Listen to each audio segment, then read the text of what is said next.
Our story begins in the province of Negrola, in one of the alliances of the world of Murti. This wealthy man slowly walks about his business, humming a simple song. He doesn't interrupt it even when he approaches the table laden with delicacies. On the contrary, he makes the tune more cheerful. When a man sits down on this chair, it begins to tremble and creak pitifully. Great Founder asks the furniture not to strain itself so much. He is the head of the Murti Alliance. The man's eyes dart from one dish to the next as he tries to choose where to start. But then he hears an appeal to himself, and it is Vice Ocean who does it. The man asks what happened there and is told there is an urgent report. The founder says that he is busy now and asks the girl to come back in 2 hours. She expresses understanding. Her name is Weiss. She is the strategist of the Murti Alliance, and now she still greets her leader. The founder says he knew she wouldn't leave, but it's even better this way, and invites the girl to eat with him. She says she doesn't want to gain weight, but the man thinks she could use some weight to look more appetizing. Founder smoothly transitions to his appearance, prompting Weiss to admit that he looks charming. The girl moves away, wanting to avoid an answer, but the man is still waiting for him. He can't stand the silence and begins to rush Weiss, asking leading questions. The girl tilts her head to make her eyes, the mirror of the soul, invisible to hide them. Finally, she can't take it anymore and bursts out laughing, and the man nods approvingly. He expresses joy that the girl is behaving naturally, and she says that she has very important news. Weiss corrects herself, saying she has 2 pieces of news, one bad and one good, and Founder asks to start with the second.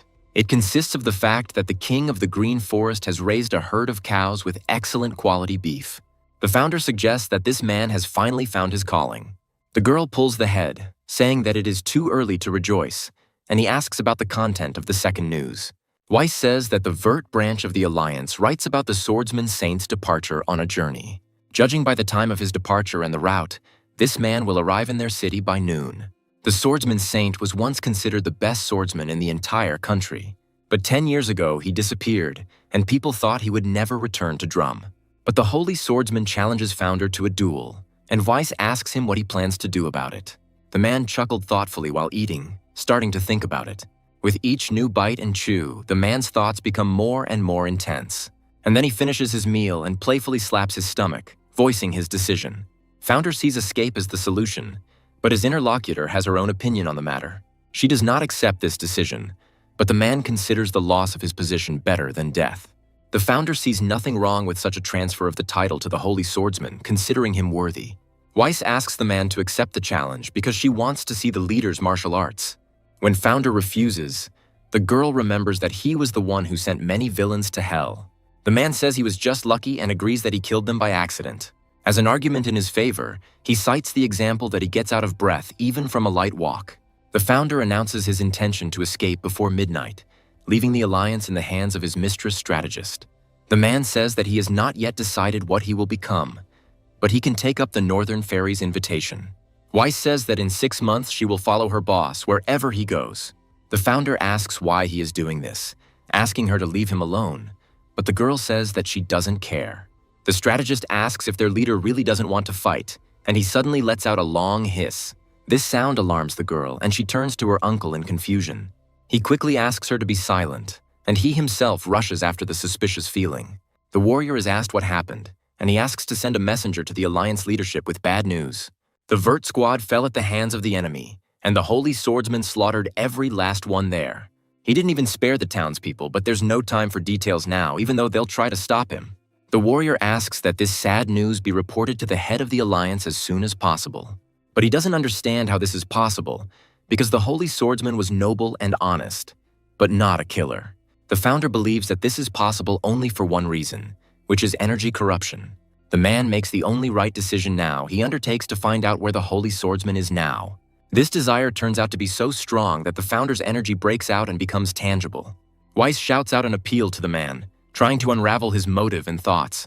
The rest of the knowledgeable ones reassure the uninformed, saying that it is the head of the Alliance who is performing the practice.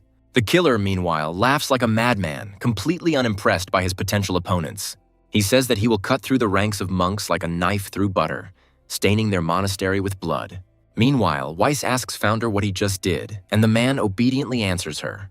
The girl feels deeply perplexed, remembering what the holy swordsman has always been like.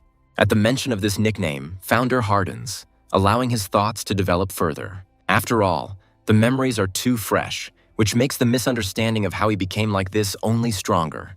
The founder says that he feels obligated to find this man immediately, but the girl protests. However, her words fail to reach the man, and the next moment Vice is forced to shield her eyes. And then all she can do is watch her uncle walk away, doomedly exhaling a prayer to him. Meanwhile, they turn to the holy swordsman, asking him to come to his senses and wake up. The monk cannot understand why he, revered throughout drama, commits such atrocities. Hearing the words that his nobility was the greatest in the world, the swordsman saint agreed with it.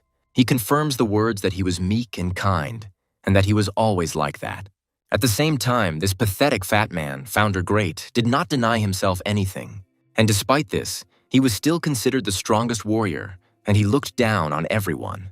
The holy swordsman believes that Founder was triumphant when he sent him into exile, retelling his words, and he himself was obliged to acquire meekness in himself, because that is what he was. And this continued throughout the entire time, and seemed to be something endless and never-ending. One day, the swordsman heard that he had to be like this, because he was unworthy of his title. And then the man began to wonder if this was really true, if his talents and abilities were so insignificant. He thought about his muscles, his stature, his knowledge, his wisdom, and even his politeness. He tried to understand what was in Founder that was not in himself. And now he makes a promise. He vows to teach this pig meekness, for he is obliged to kneel before the holy swordsman. The man says that he is now the strongest warrior and swordsman, and everyone will idolize him. One of the monks dares to say that the holy swordsman is not himself, asking him about the reason for his madness. The man interrupts him, calling him an old fool and telling him to shut up because he doesn't intend to listen to him. And yet the monk's words touch the swordsman, and he asks the part about his own madness. And then, bringing down all his strength on the old man, he asks the question of whether he is really crazy. The novice rushes to the Father Superior, asking him how he feels. And the holy swordsman says that no one can stop him, and no one can escape death from his sword. He begins to utter strange words like a spell in an ominous voice. His speeches are full of praise for his own destructive power, which literally pours out of him. He laughs like a true madman, saying that this makes him the strongest warrior in the world. In his bragging, the man doesn't notice that something is rapidly approaching in his direction. And then a wide beam hits him, causing him to be seriously surprised. The man is so confused that he can't even formulate a question properly to the impudent man. And the next moment, along with a darker ray of light, he is overtaken by reprisal. At first, the holy swordsman does not understand what has happened, and then, screaming wildly, he falls to his knees. The man, his bloodshot eyes rolling madly in their sockets, utters Founder's name with hatred. But he does not deign to say a single word to his opponent, returning his blades. The holy swordsman begins to laugh, but this time his laughter is more heart-rending than mad. He comes to the conclusion that no matter what he does, he will never be able to catch up with the Founder. The man wonders if everything he did was pointless. But then the swordsman says that Founder will not be able to maintain his power. He had a vision about this. The man continues to chatter, but the leader of the alliance interrupts his insightful monologue. A snap of Founder's fingers sets his blades in motion again, faster than lightning. The holy swordsman doesn't have time to say anything, but his final realization is terrifying. And the head of the alliance hesitates for a while, involuntarily replaying the deceased's last words in his head. He feels sorry for his old friend, who had to be treated this way because of his obsession. He closes his eyes in despair, amazed at how cruel life can be. Opening his eyes the next moment, Founder realizes that it was a dream. However, there is something that makes him wary, because what he sees in front of his eyes is not the ceiling of his room. The Founder is trying to understand what happened, along with where he is now. He thinks that this is not his bedroom, assuming that he was moved somewhere while he was sleeping. The next step is difficult for Founder, and he almost falls, but finds support nearby. Anxious thoughts rush into my head along with assumptions about what might be going on. While actively discussing what was done to him, Founder suddenly meets the eyes of his own reflection. When he hits the thickness of the glass, he doesn't even feel pain, because what he sees is more important. The Founder assumes that he has become younger, but immediately remembers that he was not like this in his youth. Thoughts about the transmigration of souls burst into his head, but in this body, besides him, there is no one else. From this, Founder concludes that he has swapped souls with someone else, and this is unfortunate, because the body he inherited is on its last legs. And then Founder remembers the last words of the holy swordsman, and it fills him with horror. Now it's much easier to believe these words. They no longer seem like deathbed delirium. The only problem is that this man has been dead for 6 months. If it wasn't him, then Founder has no idea who transferred his soul to another body and why. And if these people's target was really him, then what happened to his real body? The Founder is trying to figure out whether the owner of this body could have possessed him. And there is something else that really bothers him about this strange body. Founder unravels the bandages as quickly as his current condition allows. Wounds of inappropriate origin are found all over his new body. And Founder wonders with apprehension who this feeble-minded man is. At the same time, the mere thought that his body and soul could be dealt with in this way angers him. However, trying to understand who it could be, Founder comes to nothing. He has no enemies. He begins to examine the furnishings of the room and realizes that the family living here is far from poor. But Founder is very worried about why this young man's body is so emaciated. He is worried about his own. There's a creaking sound from outside the door, and Founder realizes that someone is heading straight there. He doesn't know what to do. Pretend to be asleep or stay as he is, in the same place. The man who entered the room quickly found Founder with his gaze, glad that he was not sleeping. Since the old man does not use his name when addressing him, Founder assumes that he is unaware of what happened. Taking a closer look at the older man, he suddenly realizes that he knows this man. He is the chief librarian of the Great Celestial Library, Spring Holy. This library has been run by a family of scholars for generations and is one of the 3 great libraries on the Central Plain. The learned men of the Holy Family know everything about ancient texts and artifacts. Spring himself is a scientist of such caliber that today's specialists pale in comparison. The Founder recalls that he met this man 5 years ago, and he looks exactly the same. Spring asks the owner of the frail body to come to him because he has decided to fulfill what he wishes. The Founder thinks about this and becomes convinced that the old man takes him for his grandson. There is no point in denying it, and he fulfills the library owner's request. He slowly unwraps the package and hands his grandson a pill, offering to take it. The Founder tries to understand what it is, suggesting that it could be a cure for healing. And yet something makes him uneasy when he looks at this old man. His gaze makes him feel uneasy. Because he is incredibly sad, and Founder cannot understand what is so sad about a wish coming true. And then he realizes that the scars he saw earlier are traces of suicide attempts. This means only one thing. This old man brought his grandson not medicine, but poison. Grandpa breaks out in a cold sweat when Founder asks about this directly, and in a voice that isn't his own. And for several long moments, there is an awkward silence between them.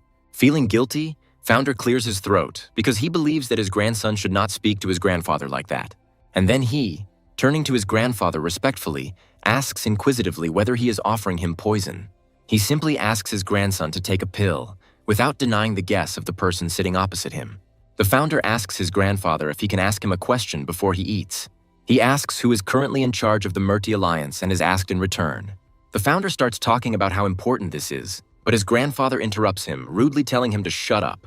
The grandfather loses his temper, reproaching his grandson for begging him to kill him, and now asking such questions. The Founder decides to calm the old man down, not understanding why he is so angry with him. He says he doesn't want to die and suggests that Spring talk tomorrow with a fresh mind. At the same time, Founder decides to find out everything gradually as things go along, and the grandfather starts talking again. Throwing himself at his grandson, he angrily calls him a scoundrel, and he doesn't like being treated like that. Founder decides to calm down Grandpa using the finger gust of wind technique. But for some reason unknown to him, the equipment refuses to work. And then Founder realizes that he has only one way out, which is escape. But even here, he does not succeed, because this body turns out to be slower than a snail. Finding himself very close, the old man pushes his grandson, pins him to the floor, and makes him scream. The Founder, gasping for breath, expresses fear that his grandfather will crush him. Meanwhile, the man moves on to more active actions, telling his grandson to finally die. To calm him down, the grandfather begins to say that he will follow him immediately. And the Founder understands that the pill is already starting to dissolve and that he needs to act immediately. At the same time, he thinks that if this were his real body, he would eat this pill for pleasure. But not now. So Founder fights for his life with all his might, and he manages to escape. Since the pill has already dissolved, he has to induce a gag reflex. And just when Founder is happy that he threw up this nasty stuff, something unexpected happens. Trying to understand what this strange feeling was, he concludes that he was poisoned after all. This is confirmed by the rapidly spreading and even more severe weakness throughout the body. The Founder curses silently, wondering if this is how he will die. And the old man's voice persistently sounds in his head, telling him to die and saying that this is all he ever dreamed of. Spring reminds his grandson of his own words about not caring about pain. The founder addresses the interlocutor mentally, admitting that he is the head of the Murti Alliance. And Spring says that it is hard for him to watch the suffering, because he is his grandson no matter what. The founder, his mind already clouded, curses mentally. He is disgusted by the idea of dying like this, in someone else's body. He is amazed that from such a huge number of people he moved into the suicidal type. And founder firmly decides that he will never die under such stupid circumstances. The problem is that he can't save himself, and he only has one last secret tool left. And then, gathering all his last strength into a fist, founder turns to the old man. He thinks that he doesn't want to do this almost as much as he doesn't want to die, but the desire to live is stronger. And trying to make his voice sound as heartfelt as possible, founder begins to beg. He asks Spring to help him with incredible respect, saying that he does not want to die. And although he watches, he remains silent, even when founder falls unconscious. The old man hesitates for a few more moments, during which realization slowly seeps into his head. The next moment it strikes with such devastating force that Spring's body is electrocuted. At first, in a hoarse and weakened voice, stuttering and then screaming, the old man calls for a doctor. A bright flash seems to flicker before his eyes, which makes him open them. But once he has done this, he sees nothing of the sort. Although the picture that appears before him is also interesting. Founder doubles over, letting out a few breaths to bring his ragged breathing back to normal. He understands that it was just a dream, but something attracts the man's attention. He doesn't remember this piece of furniture being here in the past. He doesn't remember it at all. And then the man gets out of bed to explore the room further. Walking past a stand with swords, founder stops and decides to check something. He approaches a man named Star, asking if he is here.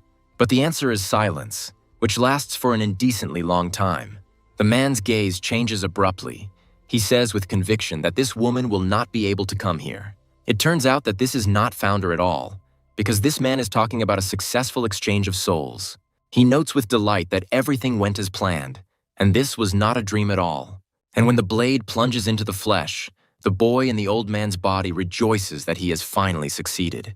Anyone who learns of this unflattering spectacle is the first to rush to the lady strategist. He tells what happened in a confused manner, so Weiss doesn't immediately understand what's going on.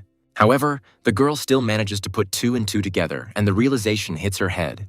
Even without seeing her beloved uncle, she can clearly imagine his mutilated body. The poison of the bloody toadstool is very strong. Even a small dose can damage the brain, distorting the mind beyond recognition. But in this case, this version is not suitable, since everything started even before swallowing the pill. Looking at the elderly gentleman, the doctor assumes that he is afraid of losing hope. After all, his heart opened to his grandson when, on the threshold of his death, he suddenly asked for help. The doctor expresses hope that the black streak in this family will end and mark the beginning of prosperity. Spring agrees with him, saying that he himself lives only with this hope. One brother asks the other if he should help him, but he refuses, saying that he can get there on his own. The young man reminds his interlocutor that he was asked not to drink so much wine, and he shuts him up. They come to the conclusion that their brother is indeed sleeping and remember how he begged for mercy. Hearing the sleeping man being called older brother, the dark-haired one tells the younger one not to do that. He curses, regretting that he came here, and, leaving, calls his brother to come with him, who agrees. Later, other visitors come to see Founder, pondering his suddenly changed behavior. And of course, an integral part is the doctor's visit to the patient, who checks all the indicators.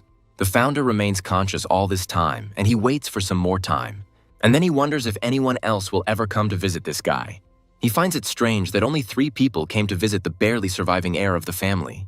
Although this is explained by the fact that the person he possessed was obsessed with the thirst for suicide. His name was Bright. He was the heir of Holy, and he had 2 younger brothers. And since no one else comes after them, Founder assumes that the boy's parents have passed away. He speculates that their death could have been the cause of the madness from which the whole family later suffered. But the most terrible thing was the suicide attempts, and the fact that no one even tried to save the heir. And judging by what Founder witnessed, mental illness affected all members of the family. But he pulls himself up short, reminding himself that this shouldn't concern him, because he has a goal. The Founder must at all costs find out how his soul got into this body. And he would be glad to start investigating right now, but as the swordsman said, all is lost. Therefore, the first point of the plan is to get Bright's body in order for him to move freely.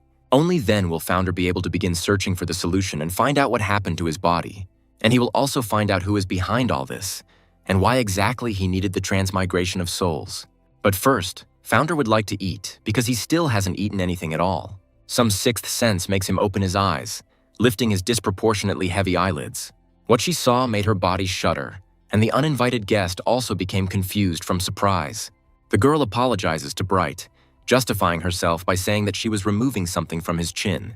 The Founder asks why she approached him because she has poor eyesight. This is depressing, because before he could even hear the movements of insects at a distance of 50 meters, the stranger cautiously asks if it is true that her young master does not remember what the doctor said. Founder mentally analyzes the girl as she introduces herself to Star, believing her to be more than just an ordinary maid. Out loud, he agrees that he has been injured and asks the girl to make him porridge. Suddenly, Founder is interrupted. Star asks why he is doing all this. He doesn't understand what exactly she means, and the girl repeats her question.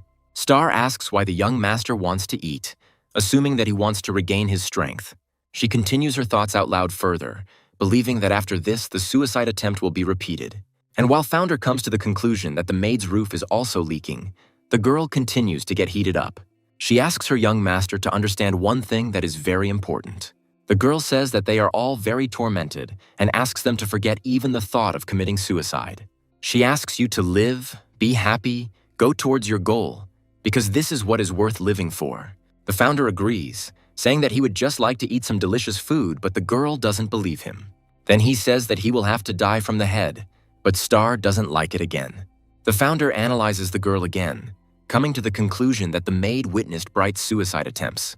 He decides to ask Star what really worries him instead of arguing about food. The Founder addresses the girl politely, first asking if he can ask her a question, and then he asks who is the current head of the Murti Alliance, which alarms the maid. Realizing that the girl is still unapproachable, Founder begins to compliment her. Star thaws, agreeing to tell about the leader of the Alliance, and begins quite enthusiastically. She calls him a fat hog, a huge fat pig whose eyes don't even open. The girl is amazed at how he can even walk and dare to call himself the strongest warrior in the world. Star doesn't believe that Founder killed the swordsman saint, but he believes that he got his position through connections. She gets to the part about the fat man's name, but the young man interrupts her. Star asks Founder what's wrong with his face, but he says it's always like that. And then he adds that the girl lacks politeness. But she stands her ground, retelling the rumors. Founder suggests that the leader of the Alliance is a great man, but Star is doubtful. The young man starts shouting, confidently repeating his words. He speaks of himself as great and amazing, saying that peace and prosperity rest on his shoulders. The young man's voice becomes quieter with each word, and at the end, it breaks off completely. But then he speaks again, saying that being overweight makes a person charming. Confirming these words, Founder adds that he wants to become like the head of the Alliance. The girl is completely confused, but she indulgently expresses agreement and understanding with him. And then she announces her intention to cook some food for her young master. The Founder is satisfied that based on the girl's words, he has not traveled anywhere in time. This can only mean that a simple soul exchange occurred, and Bright is now in his body. The Founder suggests that this child does not understand what happened, although there is another version. But he doesn't want to believe her, and after that, 10 days pass, during which Bright surprises the household. For the first time in a long time, the boy was able to stand without outside help, and all thanks to his proper obedience. Looking at him, everyone is tempted to discuss this wonderful anomaly because he doesn't look like himself at all. The doctor reassures Spring, assuring the man that there is no reason to worry. But the head of the family admits that he is afraid to hope because these changes may be temporary. But the man wants to hope that the doctor is right because he considers life to be a truly unpredictable thing. A clear example of this is that the head of the Alliance, Murti, committed suicide. The doctor agrees with his interlocutor and begins to discuss this topic, but stops short. And he is frightened, seeing how the young gentleman grinds his teeth, unable to understand what has happened to him. Spring hesitantly suggests that his boy is having a nightmare, but everything becomes clear to him. The librarian asks his grandson not to be afraid, assuring him that it is just a dream. Unable to cope with the onslaught of emotions, Founder promises to kill this damned psycho. He can't believe that he just took and died without even asking the true owner of the body. The Founder continues to rant and rave, but suddenly experiences a sharp, intense pain. When he loses consciousness, the men remain silent for quite a long time. And then the grandfather clarifies whether he misheard and whether his grandson said that he wanted to kill himself. The doctor confirms this, saying that the young master said that he wanted to kill someone else. And together they burst into words about how beautiful these words about killing another sound.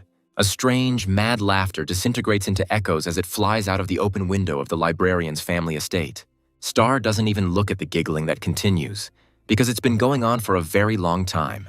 And yet, at some point, curiosity gets the better of her, and the girl again glances at the laughing man, and his thoughts are filled with regret that he will never be able to return to his body again. Yet Founder refuses to simply give up, and he turns to his maid. When the girl responds, the guy asks her to go and do physical exercise with him. Star can't even find words to express the emotions she's experiencing right now. But in the end, she shouts out the obvious question loudly and shrilly. Those on the outside experience roughly the same emotions, but showing them is fraught with danger. Grandpa can't believe their words later, not imagining his grandson doing push-ups. But it is true, and the head of the family is informed that the young gentleman has been doing physical exercise for the second day. Although at first his hands shook and he kept falling, he can now do 7 push-ups. Grandpa admits that he doesn't understand anything at all and asks why the report was delayed. He is informed that at first it seemed that Bright would give up, but he continues and even improves. After all, in addition to the simplest squats, I learned to do a horse stance. The mention of his grandson stretching makes Spring yelp. He doesn't know what to think because he thought he knew his grandson better than anyone else. And the informer continues to report, moving on to the young gentleman's appetite, which has noticeably improved. He continues talking about water and begins to express an assumption, but Spring interrupts his subordinate. He thinks that this incident is reminiscent of the past, when his grandson also changed for the better. However, as soon as he became convinced that surveillance had weakened, he immediately tried to hang himself. Fortunately, they managed to remove him before he suffocated, and thus the heir was saved. However, those who were there then still remember Bright's crazy laughter and his absent gaze. The henchman expresses confidence that this time will be the same, but the head of Holy is thinking about it. And the point here, first of all, is that the man really wants to trust his grandson. This is especially strongly influenced by the incident when Bright literally begged for mercy, and also the one when his whole body trembled with rage and the desire to kill not himself, but someone else. Spring believes that he should not interfere with his grandson's recovery simply because of his own fear for him. Later, the old man asks to bring him and asks how Bright's memory is, whether he remembered anything. The answer is negative. Founder says that he still does not remember anything. Spring doesn't back down, asking if there might be something, but his interlocutor denies it again. And he asks if something happened that made his grandfather ask him such a question. Meanwhile, the man, noticing something odd, asks if his grandson is really trying to stretch right now. The founder confirms this, saying that he has no second to lose as his body is very weak. Even though the grandfather understands that this is not a stretch, he cannot deny that his grandson is trying very hard. After all, this young man had never been able to spread his legs so wide before in his memory. Spring asks his grandson about his plans, and he honestly admits that he is going to improve his condition. The founder continues that there is a lot he doesn't know and hasn't done, and this puzzles the grandfather no end. The guy also says that he is aware that those around him do not have the best opinion of him. This also worries the grandfather, because his grandson's aspirations have always been limited to the desire to kill himself. Counting the number of times in parallel, Spring actually counts as many as 7, and his grandson continues to surprise him by jumping unusual ones and from a squat. Spring didn't even know that Bright could jump so high, but at the same time, he doesn't understand the young man's motivation. The man assumes that it is important for the guy to show the changes, and he actually starts a conversation. When he says he wants to tell his grandfather something, his grandfather encourages his grandson to continue. And Founder dispassionately announces that Bright Holy is dead, but the old man does not understand him. The man in the boy's body says that there is no longer any need to worry about the possible death of the library's heir. After all, he is as dead as is possible in this context and sense. Although the old man does not understand what is happening, he asks his interlocutor who he is then. The founder responds metaphorically, calling himself the strongest man in the world. Spring doesn't believe him, mentally assuming that his grandson has gone completely crazy. One persuades the other to make this his last cup, but he refuses, saying that he must finish the whole bottle. The third heir to the library is named Goody, and he asks his older brother to finish his drink and return home. Gov decides that this is why the younger one followed him, and asks him not to interfere with him enjoying the taste of wine. The elder brother asks Goody to tell him something, and he expresses his willingness to answer. Gov asks the younger one where he goes every morning, making him tense up with his words. The elder asks if his brother really thinks that their psycho has actually lost his memory. He believes that Bright is deceiving everyone again in order to ultimately stab them in the back. Goody sincerely believes that their eldest has changed, saying that his grandfather thinks the same. Gov says that Bright has long since turned into a demon and will never change for the better.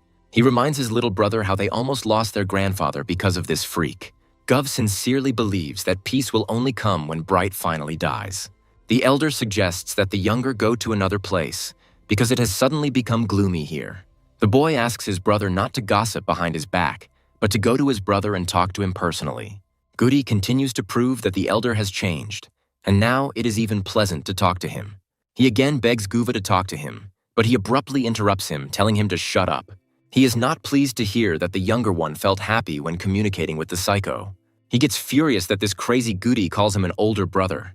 Gov reminds the younger one of his words that he would personally kill him if he heard such an address. After these words, a dead silence reigns in the room. Every gaze is riveted on the brothers. Some look at the brothers with fear, others with interest, and only one has no emotion on his face. He walks slowly, but at the same time quite quickly towards the couple and politely addresses Gov. He, unlike the stranger, answers rudely, asking what he needs. Without losing his politeness, even with such a rude answer, the man asks Guva to drink silently. But when he explains the reason for his request, his voice is no longer as calm as before. Intending to properly teach the drunk a lesson, the man strikes under the curious glances of onlookers. His surprise is great when he realizes that he has hit the wrong person. Gov asks if he really thought he wouldn't dodge just because he was drunk, and the second heir advises this uncle not to interfere in other people's conversations and to get out of here as quickly as possible. Uncle falls to the floor already unconscious, only making a reflexive wheeze as he does so. Gov asks his defeated opponent if he is weak. Why bother picking a fight at all? Goody hesitates, wanting to voice her opinion to her brother, but fearing the reaction to these words. The first one turns out to be stronger, and the younger one asks the older one how long he intends to hide. Gathering her courage, Goody states rather than asks about her brother's fear of Bright. Hearing the words that he is afraid of being deceived, Gov calls the younger one an asshole. He hesitates when he repeats Goody's words about being afraid of their older brother. And then through clenched teeth, he squeezes out a comparison of Bright to a pathetic worm. Putting more force into the push than he should have, Good asks not to be ridiculous. And the guy agrees to go to Bright, but only to convince the younger one that he is right. Not far from the estate, the encouraging and contented voice of a maid can be heard. He's already reached 25 push-ups, and that's just in one sitting. When they move on to the press, the girl mentally notes the changes that have occurred in this man. She can't help but notice that the young master is becoming more active every day. Now he can stand in the horse stands for 8 minutes, although he is still far from perfect. Star has an idea on how to improve the effectiveness of their training. Addressing the young gentleman, the girl suggests increasing the height of his jump, and taking a more comfortable position, asks the young man to get ready. Its scope turns out to be even greater than Founder expected, but the guy copes. The jump on the second count turns out to be more dangerous and a little faster, causing Founder to gasp. When the guy manages to do 5 jumps, Star praises him and suggests doing more approaches. But the Founder refuses, saying that he has enough and explaining that otherwise it will be too difficult. Star takes it all the wrong way, mistakenly believing that the guy cares about her well-being. Founder mentally tells her that this is not true because he himself is already very tired. The young man says that he died, to which the girl reacts sharply, and he is forced to correct the wording. And yet, thoughts keep popping into my head that this is not the time to chill, and that Star is getting it wrong again. Thinking that the young gentleman wants to stand on his hands, she offers to hold his legs. Noticing the movement, the guy turns his gaze to the person approaching them and calls out to the girl. She thinks that the gentleman wants to rest, but he says that someone is coming and asks to let him go. Star asks the guy to be careful. He thanks her, and the night guest expresses surprise. Gov asks what's going on here, saying that some couple decided to do something naughty in the forest. The Founder recognizes him, and he, turning to him, calls him epileptic and asks about the handstand. Star whispers and asks if the young gentleman remembers this man and explains who he is. Founder pretends not to remember Guva and is amazed by this. Otherwise, why would he insult him? At the same time, the guy compares his brother to a drunken pig, which particularly affects the second heir. The Founder explains the reason for this by saying that if Gov didn't get drunk, no one would talk about him like that. The guy shifts the blame, reminding his brother of his countless attempts to drink himself in his fits. Gov says that his Bright will not deceive him and expresses confidence that he is preparing to kill himself again. The middle brother continues, saying that in reality, everyone just wants the heir to be killed off as soon as possible. Moreover, he should do it without outside help, but independently, and so that no one knows about it, without prying eyes and ears quietly. Good stops short when his older brother looks up at him and asks why he's looking like that. The founder tells his interlocutor that he knows absolutely nothing about him. And while Star is amazed that the gentleman is being insulted, the guy asks her to give him a stick. The girl is at a loss, asking why he suddenly needed her. But Founder is adamant, and he repeats his words in a strong voice but in a harsher form. This tone makes the maid feel uneasy, and she readily rushes to carry out the order. A little later, checking the stick handed to him, Founder concludes that this is just what he needs. He thinks that in the hands of the strongest warrior in the world, this object is like a sword or an iron club. Founder realized recently that he had not forgotten his techniques, and now he is absolutely sure that he can use them thanks to diligent study. Gov asks if his brother really fell out of an oak tree and was about to hit him with that, and Founder reminds him that he himself just got into a fight, so he is ready to teach him a lesson. For a while, a silent confrontation of gazes takes place between them, broken only by the wind. Unable to bear the tension, Star gasps and turns to his young master. She asks him why the guy is asking for trouble, since the second heir also studied martial arts, and Founder turns to the four guards hiding in the shadows. He asks them not to interfere, even though he knows that they are protecting him. The maid turns to her master in a polite whisper, informing him that the guards are on the other side. But he says that it doesn't matter. What's important is the order, and Gov, calling what's happening a circus, agrees to the duel. He also promises to call Founder his big brother if he manages to land even one hit. At the same time, Gov asks not to complain later that he fixed his face. Grasping the stick more confidently, Founder brings it back, swinging it. Meanwhile, he finds himself very close, about to strike his older brother in a lunge. As the stick whistles nearby, Gov grins, thinking that he could easily dodge such a blow. However, the swing, which the middle brother clearly saw was being made in one direction, abruptly changes direction. Gov cannot believe his feelings, which are not yet fully revealed, and his older brother sends him flying, reinforcing in his head thoughts of what seemed incredible. Gasping for air, Gov wonders in his mind what that was. The middle brother refuses to believe that this psychopath could hit him, and in such a way. Meanwhile, Fountain asks if Gov has sobered up at least a little and reminds him of the younger man's promise. The defeated one agrees, but adds a harsh word to the promised address. He says it wasn't hard to say because that's just who Bright is. Gov says he would rather die than treat him with respect, and this gets under Founder's skin. Sighing theatrically, he says that in that case there is nothing to be done and he will have to continue his education. And, delivering the first blow slowly, Founder suddenly accelerates, accelerating to a mind-boggling speed. Guva can't even see all of his older brother's movements, let alone fight back. And while he thinks that this is all an accident, Star asks his young master to stop. Goody also asks her elder brother not to hit Gov so hard. But he still can't understand how all this is possible, because Bright was just recently a walking corpse. Guvu becomes very curious about how his brother could become so strong in such a short time. And although the guy refuses to accept it, recent memories come to mind, when the younger one tried to convince him that their older brother had really changed. But this goes so against Guva's personal beliefs that he continues to deny everything. In his mind, he expresses confidence that this person will definitely show his true face. And while Gov is saturated with power from his dark thoughts, Founder recognizes this aura. The boy turns to the elder in his mind, vowing that he will never trust him again. Calling Bright a demon, the middle brother prepares to perform a spin kick, and also expresses his willingness to ensure that the first heir finally calms down. But in response to this, for some reason, he doesn't look scared at all, and even on the contrary. Effortlessly dodging his opponent's blow, Founder clicks his tongue in disappointment. Feigning regret, he ultimately concludes that nothing can be done about it. And he adds that since the younger brother is so stubborn, he will have to use a different method.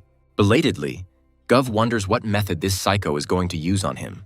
He desperately tries to understand what Founder is up to, but he is already in front. For just a mere moment, Gov silently tries to comprehend what has happened. And the next thing he knows, the pain becomes so unbearable that it seems like everyone can hear his scream. When the middle heir falls and begins to roll on the ground, a dead silence reigns. Goody, although afraid to turn to him, still does not hold back. But when he starts to speak, he stumbles. And then his cry, full of pain and understanding, still cuts through the evening silence. And in literally a moment of hesitation, Goody rushes to his older brother. He hurries to him, asking if he is alive, if he is okay, and is forced to stop. The eldest heir asks Goody not to approach Guvu and immediately explains the reason. The words that he is not finished yet make the middle brother go even colder and start screaming. But Gov cannot clearly ask Founder to stop, as he is screaming in pain. And in his mind, he wonders what he should do now, seeing no way out. Star asks the young master to stop, since Gov has become helpless even after that very blow.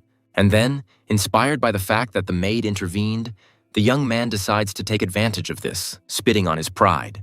Calling Founder his older brother, he asks him to spare him and admits that he was wrong. The heir asks Guva what he was thinking and who taught him to talk to his older brother like that. He starts to speak but stumbles, mentally remembering that Bright never behaved like this. Gov recalls his grandfather's request that he be more gentle with his older brother, and he accurately voices the words that Bright is the strongest warrior in the world. There is a long silence between them, and then Founder lets out his first laugh. It turns into a full-blown laugh, and then into a question about whether Gov has lost his sense of smell completely. Saying that he needs to be beaten some more, Founder tells the guy to get on all fours. Gov asks his brother to stop, but he repeats the demand because his words are not taken seriously. The Founder asks about the number of blows, and the guy says 5, but he is not satisfied. Increasing them by 2, our hero laughs in anticipation, and Gov does not understand why he asked. Founder pulls his torture weapon aside, about to perform a reverse twist, and then he puts 25 times more power into this technique. The middle brother holds back as long as he can, but everything in this world comes to an end. And just a few moments later, the entire area is filled with its piercing roar. Returning home, Gov curses, stating the fact that there is not a single living place left on him. The boy is outraged that his older brother allows himself to beat people like they are dogs. He recalls that although it was for his own well-being, he still called Founder his older brother. The guy thinks about how many years have passed since he vowed not to do this again. He recalls how Bright was called a genius and a scientist. He himself respected him and followed him everywhere. That is why, when the family's life turned into hell because of him, Gov suffered more than anyone else. Deep down, he waited for Bright to return, but time after time, his older brother killed his hope. But now Guvu finds it hard to believe that someone who had been a vegetable for many years beat him up. Moreover, he turned out to be so strong that the guy, even though he was engaged in martial arts, lost. Guva is brought out of his thoughts by his younger brother's voice, which invites him to come in. Goody apologizes to his elder, saying that he didn't realize what a kind person he was at heart. Junior believes that Gov intentionally allowed himself to be beaten to give Bright a boost of self-esteem. And while Goody continues to admire his older brother's heroism, he tries to comprehend what was said. When this happens, he asks if the younger one seriously thinks that he would allow himself to be beaten. He confirms this, and Gov suggests that Founder's blows look trivial from the outside. And if this is really true, it can only mean one thing. The younger one brings him back to reality from his thoughts, asking about that very blow. But the obsessive thought comes back into his head, and Gov concludes that Bright's abilities are beyond measure. The boy involuntarily begins to think that his brother really is a genius of the great celestial library. Goody continues to express her worries about her older brother, saying that he will not leave it like this. Saying that he will avenge him, the younger one asks Guva to trust him, which raises doubts. Star turns to his master, enthusiastically noting that he was on top of his game last night. She shares that at first she was afraid for him, but then she became afraid for her middle brother. The Founder thinks that there is something in this that causes him dissatisfaction, and this is the movements. After all, they are far from perfect, despite the well-developed speed, which is disappointing. The Founder is convinced that his soul has not yet achieved complete unity with this body. This means that his spirit, energy, and consciousness do not fully interact with matter. And while Founder's spirit and energy can be developed through his own efforts, Bright's consciousness is dead. This means that life experience and memories died with him, and they would not have been a hindrance. Star sighs, assuming that Goody won't come to him today since he beat up his older brother. But Founder thinks differently, because he has never met such a perceptive boy. Star reminds his master that he hasn't met many people in general. He corrects himself by saying that he read about them in books, and the girl laughs at this. They suddenly fall silent at the sound, and Founder calls out the youngest heir's name questioningly. Goody calls him a villain, and he cannot understand the reason for this good boy's behavior. The younger one asks Founder how he could so shamefully beat his brother, who cares about him so much. Goody is going to show his older brother what happens when he acts recklessly. Star becomes curious about how her master will respond to this meek boy's behavior. But there is no need to decide, as Gov, who appears from behind, takes matters into his own hands. He scolds the younger one for using nunchucks, since all the masters who use them have already been killed. Star grows cold, believing that the second brother is in cahoots with the third, and that together they want to attack her master. Instead, however, Gov respectfully wishes his older brother good morning and inquires about his sleep. The founder is glad that yesterday's scolding brought the middle one to his senses and says that he slept well. He notices the bags under Guva's eyes, and he laughs and says that it's all thanks to his older brother's efforts. And then the second heir announces his desire to go somewhere with his interlocutor.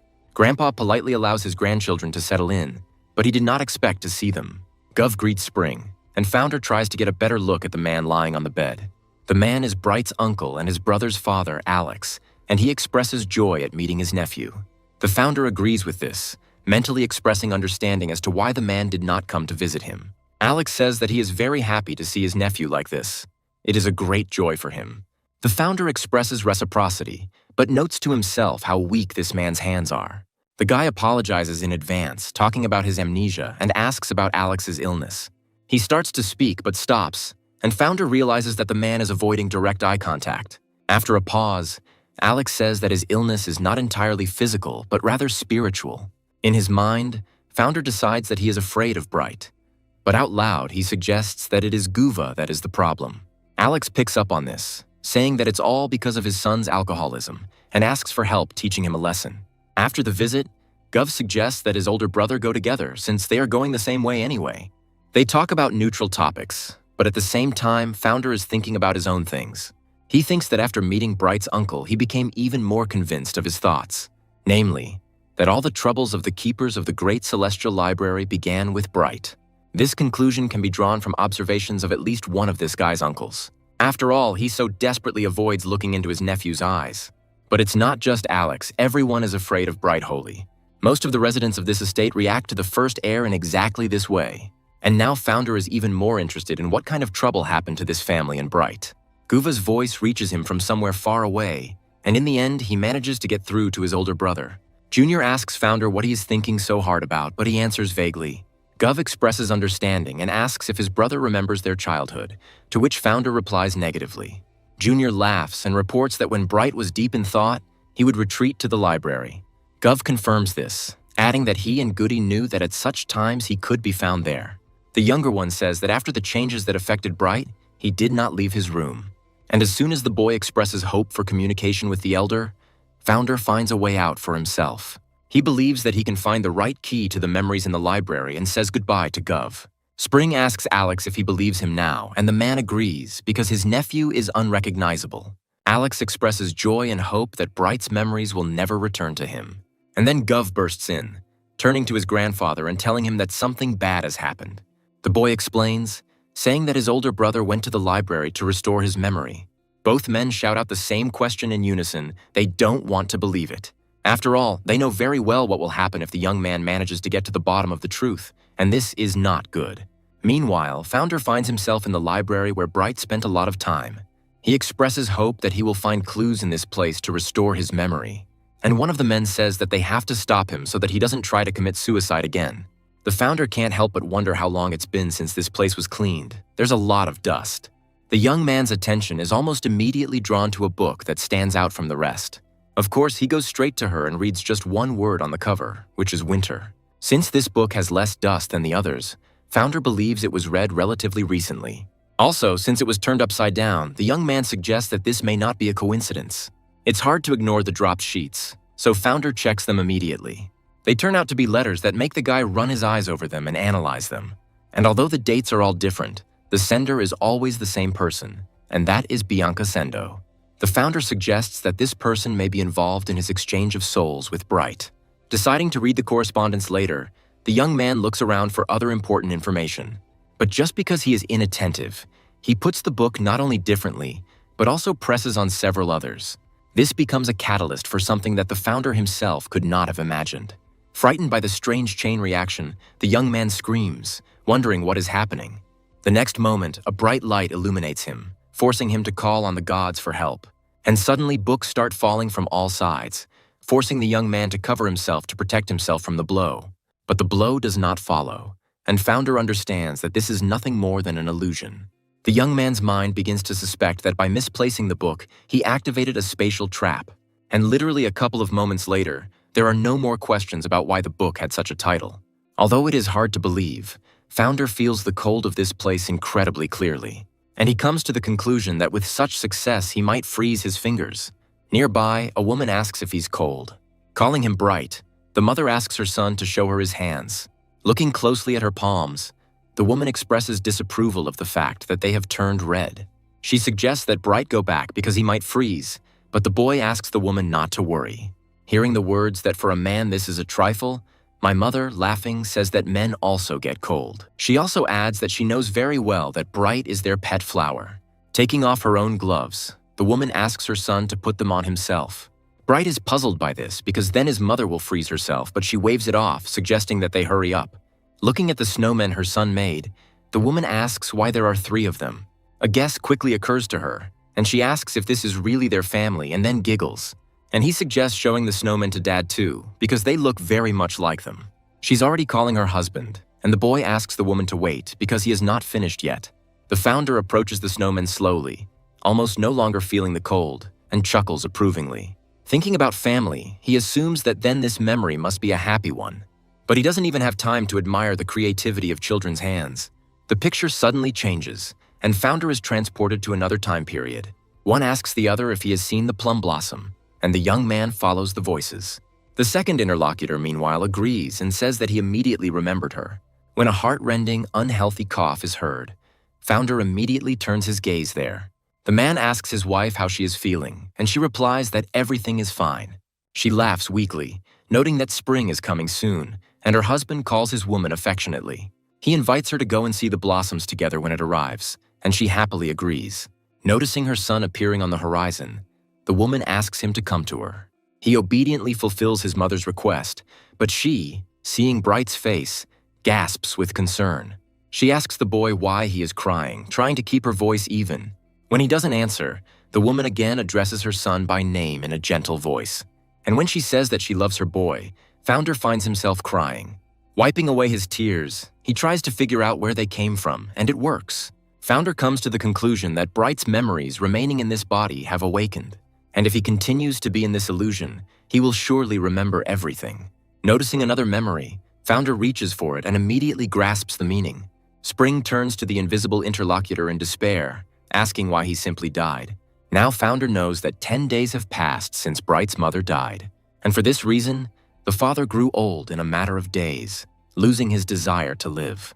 And he left his son only an apology on a piece of paper, leaving the boy completely alone on the ground. There is a heavy tread behind him, and Founder turns around to see the visitor to this place. Although it is not difficult to guess who exactly it is, others appear afterward. Alex asks his father with concern about what happened here, and as he rushes towards his brother, Gov cautiously turns to his cousin. He wants to ask if he's okay, but stops short when he sees Bright's expression suddenly change. At first, a silly smile appears on the teenager's face, and then he begins to giggle madly. Founder is again powerless against the memories of this body. He sympathetically pronounces Bright's name. The memory changes just as quickly as before. The guy doesn't see, but he is being watched. Bright turns first to his mother and then to his father, reminding his forever silent parents of the promise. He notes that the plum trees are already blooming beautifully and asks where they both are then.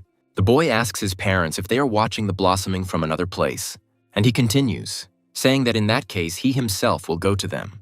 Gov does not allow his older brother to carry out his plan, asking him not to do it and to stop. He is tormenting his older brother so that if something happens, he can try to stop him again. And the one lying down asks the younger one why he made such a fuss. After all, he's just going to go where he belongs. The memory shatters into pieces, and Founder now knows everything. He is brought back from oblivion by worried familiar voices calling the young man. The maid stutters when she asks her master if he's okay. And Founder, sitting up, gasps and pauses to collect his thoughts. He laughs and then asks if they all really came to finally read books. Goody praises the elder for a great joke, and Gov admits that they were all worried about Bright fainting. The head of the family asks with concern, carefully clarifying whether his grandson is okay. He agrees, admitting that he was only in the snowfield because of a trap. Grandpa says that's exactly why he's asking, and Founder begins to answer. He asks what interests them, namely, whether he could restore memories in this way. The young man clutches his head and complains of pain, and everyone, as one, cries out in alarm in different voices. The founder asks if this always happens when memories return. The boys realize that they have been fooled, and that the young gentleman is simply playing a joke on them all. Star says his jokes have gone too far, and founder turns to her, who responds. Meanwhile, the founder continues to call out the names of those present, and each of them responds. The young man turns to his grandfather last, assuring everyone that he is okay. In a more serious tone, to be more convincing, he asks them not to worry about him. The young man assures everyone that he will never faint again. At first, there is dead silence in the library. No one knows how to react to these words. But then positive emotions take over, and those present cannot hold back. Grandpa, shaking with silent sobs, says that he will finally be able to die in peace. The rest, except for the middle heir who supports him, show free rein to their tactility. The next day, Founder mentally notes that this is his first morning since Bright's memories returned. He feels so incredibly energetic, as if he had slept well for several days. The young man feels lightness throughout his body and notes a clear mind, which he has not had for a long time. The thought comes into his head that now he can do what he has wanted to do for a long time. Leaning out of the window, the young man turns to his overseer, who responds immediately. He says he wants to meditate and asks not to let anyone into the room until he leaves. This even applies to the head of the family, but the overseers agree, obeying the will of the young master. But based on the reaction, Founder comes to the conclusion that suspicions against him have not yet been completely removed. He understands that nothing can be done right away to reverse this, only gradually gaining trust.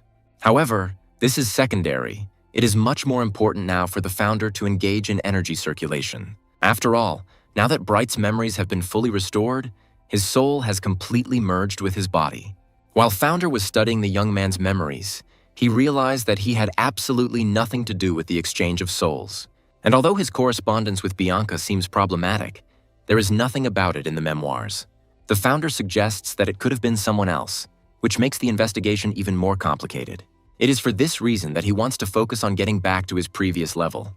After all, he had already done this before, and with the help of elixirs and mystical creatures, it could be done faster. The Great Celestial Library is famous for its impregnable fortress, Dram. When people talk about its grandeur, this building is compared to a mountain. There is no place safer than Drama, because there are traps in every zone, even in the arches. And the family that runs the library is an ancient family with a long history. The founder doesn't want to be just the eldest son. He wants to benefit from everything he can get his hands on. After all, no matter what others say, his name is Founder Great, not Bright Holy. And yet he is unable to meditate peacefully. Because right now, Founder feels observers clinging to them on the other side of the shutters. And the question involuntarily arises in the head, ahead of reason. What are all these people doing here? Spring wonders out loud why his grandson's face is so bright, and Alex agrees with his father on this issue. After all, Bright's skin used to be dull and rough, but now his tone is even better than many girls. Spring expresses his concerns, and Goody interrupts him, noting that Grandpa's voice is too loud. And then something happens that no one could have expected. The second heir sneezes. With a guilty groan, he apologizes to his elders and begins to giggle awkwardly. At this point, Founder's meditation is already coming to an end. He has achieved what he wanted. He approaches the window silently and calmly, and suddenly throws open the shutters, after which the young man notes that his grandfather came to see him, and Uncle Alex is here too. Spring acknowledges the fact that his grandson skipped breakfast due to meditation. The founder understands that the old man still does not believe him, although he understands that this is not surprising. Then the young man again demonstrates to his grandfather the changes that have occurred in his body. The founder says that he has really changed and regained all his memories, but the grandfather reacts ambiguously. And only after a couple of moments does the meaning of what his grandson said finally dawn on him. And he assures the elder that since yesterday he has not changed his opinion and attitude. And he asks his grandfather to calm down, and Spring says that his grandson has outdone himself. When all the relatives and the maid rush to hug and rejoice, Founder tenses up. In his mind, he wonders if he should also cry with these people from happiness. But he still doesn't make up his mind, not even knowing what else he can do. The young man thinks about the changes that affected him after Bright's memories returned. Now he knows that there are more than 100 magical seals placed on the Great Celestial Library. And the young man knows who exactly put them there, but now he turns to his grandfather, and he responds. The founder says they need to discuss something and invites the head of the family inside. According to Bright's recollections, there are 1 or 2 rotten places in the library. In order to return it to its previous state, it is necessary to pull out the already rotten roots. A piercing scream cuts through the area, asking in disbelief that he needs a healing elixir. The founder confirms these words, saying that he wants to speed up the process of restoring his body and soul. The loving grandfather promises to do everything to help his grandson, but for now he will give him what he has. He says he will do it himself, choosing the best ingredients, and founder accepts this help. Noticing the brothers who haven't left yet, he asks them what they are doing here, and they start giggling. The founder decides to leave it out, but since they are here, he wants to talk to them too. He asks Guva to find out what state the library is in, to document it and report to him. And this concerns not only the internal state, but also external affairs, including those living nearby. Gov says that there is no need for this because the manager has all this information, but he himself left on business, so it will only be possible to find out about everything in 10 days. The founder recalls that Bright has memories of the manager of Worthy Fence. He is responsible. But he finds it strange that there is so much trust and that the second heir is not aware of the family property. Meanwhile, Gov expresses a desire to compete with his brother since he has already honed his skills. The founder interrupts his younger brother, asking him to get on all fours. The heir asks who owns the library, him or the manager, and Good promises to take on the task. Turning to Goody, founder recalls that he has had a talent for casting magical seals since childhood. This must mean that the youngest is aware of the number of seals placed on their family.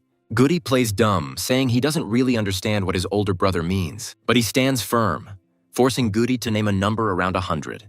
The founder asks his younger brother to get down on all fours, and he screams in fear. And then he asks the heir to forgive him and assures that he will try much harder in the future. The founder says he doesn't care about seniority because one can't treat a family so irresponsibly. He gives Goody 3 days to check who works for the library and all the seals and mechanisms. If anything needs to be fixed, the junior must fix it and immediately report everything to the founder. But Goody will also need to check not only their functionality, but also their condition. The younger one agrees. When the educational work is finished, the founder turns to his maid. She responds immediately, saying that she can be trusted with anything. She will try her best. Founder makes himself some tea and, telling Star to take a pen, orders her to write under his dictation. The young gentleman himself sits nearby, watching the girl with his sensitive gaze. She obediently takes her place, but wonders why this was necessary. The founder reminds the maid that she was going to do whatever was required, and she agrees. The young man begins composing the letter with a polite phrase addressed to Dear Bianco Sendo. Star suggests that his master write the letter himself, otherwise the addressee will not believe what is written. The founder doesn't respond to this, because his own handwriting is also not the same as the previous Bright's. He had already tried to repeat the heir's handwriting several times, but it still differed in details. The young man knows for sure that Star will report everything to his grandfather, and he doesn't want to make his life even more difficult. The founder says that he wants to look at his maid's handwriting and invite Mr. Bianco to the library. Star suddenly lets out an uncontrollable cry, unable to rejoice enough at the thought of seeing him again. Based on the way this girl behaves and what she says, founder comes to the conclusion that she likes Bianco. She asks the gentleman to dictate, promising to write very beautifully, and he understands that he should have started with this. At the same time, the young man thinks that, judging by the correspondence, this Bianco was not in his right mind. If Star knew about this, she would definitely change her mind. And founder also thinks about the manager of their library. Someone is talking about changes that have affected the heir of the great celestial library. However, the man is confident that even if the whole world changes, Bright Holy will never change. He admits that he was waiting for this to support the heir, but he got tired of waiting for so long. The man begins to speak, expressing opposition to his own words, and the flower pot, deliberately released from his hands, breaks, delimiting the words. And the man expresses the need to help the heir of the great celestial library. The young gentleman has been trying to concentrate for a very long time, but he is hardly succeeding. He can barely restrain himself from shouting out loud that he can't do this anymore. Founder hadn't smelled such a terrible stench for a long time, and it couldn't even compare to the stench from the mouths of old people. He believes that even a corpse that has been rotting in a garbage dump for about a week doesn't stink like that. And the young man concludes that he can no longer sit and breathe in this miasma. He recalls rebuilding one of his self-defense tools. It is called Whole Blood and is one of the options for using your own blood. With its help, you can easily reflect enemy attacks on energy points and use it for counterattacks. And despite the fact that Founder didn't practice much, he is glad that he was able to achieve this state. The heir's thoughts are filled with this, And out loud, he asks Star if she is somewhere nearby. When the girl goes inside and addresses her master, she almost feels sick. The girl asks if the air called her, and he notices the changes that have affected the maid. But she brushes these thoughts aside, asking about the source of the stench.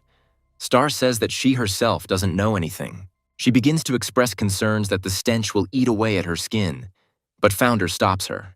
When they leave the estate, they notice that this situation is not unique to them. A familiar voice is heard nearby, praising another, encouraging him that there is still just a little bit left. Founder asks his brothers what's wrong, and Gov begins to answer him. He believes that Goody, who was repairing the eastern gate, is to blame for everything, but the younger one denies it. He explains by saying that the gate was rarely used and the protective seal on it was broken.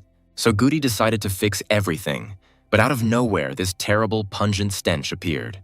The younger one says that he can prove it since there were many people with him asking his brother to believe him. The Founder admits that this guy has his weaknesses, but he has never been caught lying.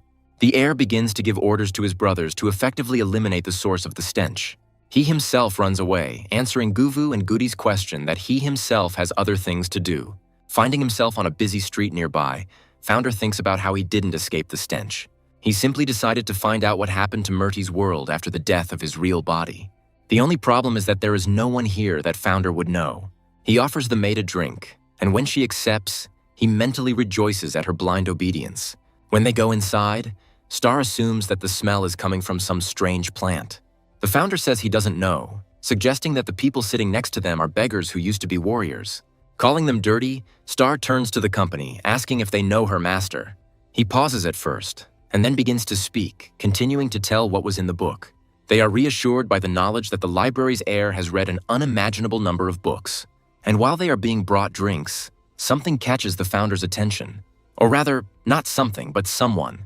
And even in the plural, because the young man knows these two guys. The first of them is Dutiful Stretch, and the second is Flo Baker. But there are no memories of the girl's identity. The Founder believes that they can find out about Murty's current condition, but he decides to wait a little. Meanwhile, someone demands that the boss be brought to him because there is a mosquito in his soup. The angry visitor says that it won't be possible to fool him, continuing to reproach the apologetic employee. The man screams, believing that they decided to hide the insect at the very bottom, since it was found at the end of the meal. The manager continues to apologize, saying that they will not charge the guest, offering a bottle of wine. But he says that he doesn't need all this, but he wouldn't refuse 10 silver coins. He says that then and only then will this matter be closed and they will part in peace. The manager tries to object, but the man pushes through, threatening to close the restaurant. The Founder mentally notes that such bastards are everywhere, but out loud he addresses his maid. Taking his sword out of its sheath, the man asks if he can make the manager change his mind. And then Star intervenes in the conversation, drawing attention to her modest person. She notes that the mosquito soup has greatly upset this guest and presents him with a gift from her master. The Founder makes a mental note of the fact that he hates it when people make noise during his lunch. Star suggests not to make a mess of this place, but to take this money and calm down. The man does indeed cool down a little, but his thoughts are directed in a different direction. He casts an appraising glance at Founder, drawing important conclusions for himself. The big guy also assumes that the Queen's bodyguards are weak, otherwise he wouldn't have offered money. And the man becomes rude before our eyes, thoughtfully sipping, thinking that such a sum will no longer be enough. He continues, shamelessly declaring that 30 coins would have calmed him down quite a bit. The Founder chuckles, saying that the man not only forgot his place, but also turned out to be incredibly greedy. The young master asks his maid what she thinks about this, and Star agrees with Founder, adding that she completely shares this opinion with him. The man doesn't understand what's going on and asks the rich parent's son to repeat his words. However, he is unable to pronounce the phrase completely, and its end is completed by a wheeze. Star doesn't stop there, twisting the insolent man's arm with all his might. The wheezing quickly becomes louder and turns into a cry of pain that is simply unbearable. When the girl comes to the conclusion that he has had enough, she throws the guy away. He gets up pretty quickly, resorting to insults and starting to threaten Star. He starts talking about how she's picked on the wrong guy, but again he can't finish. The unusual way this greyhound leaves the premises is seen far beyond the pub. Since the man is not trained in any special techniques, all he can do is scream, both in flight and when falling. The Founder praises his maid, who asks the manager of the establishment to accept these coins as compensation. Noticing that her master is already descending the stairs, The girl asks him to wait for her. The heir and his group of bodyguards do stop, but Star realizes it's not because of her. Descending even lower, the girl understands what caused this pandemonium and screams in fear. The leader expresses disbelief that someone would dare to disgrace their brother from the Shane House sect. And without waiting for an answer from his potential interlocutors, he asks them who did it first. The founder, without hesitation, names the culprit, to which Star screams in shock, not expecting such a trick. Several opposing voices appear in the girl's head in defense of or against the master. Then Star asks the gang of bandits to watch their words, asking if they know those in front of them. She becomes more and more courageous, saying that it was this man who started the fight in the first place. And then the one-eyed man, having first insulted the girl, orders his henchmen to seize her. But Star and the bodyguards are already prepared for this. They are used to facing this kind of thing. The gang that Founder had noticed earlier, hearing a loud noise, decides to check out what happened. Convinced that there is a fight on the street, the guys suddenly notice familiar faces, the most obvious representative of which is the heir to the Great Celestial Library. Star becomes more and more passionate, defending the honor of his young master. He is thinking about how good his maid is, but a familiar voice brings Founder out of his thoughts. These guys quickly descend, asking the heir of the library if he remembers them.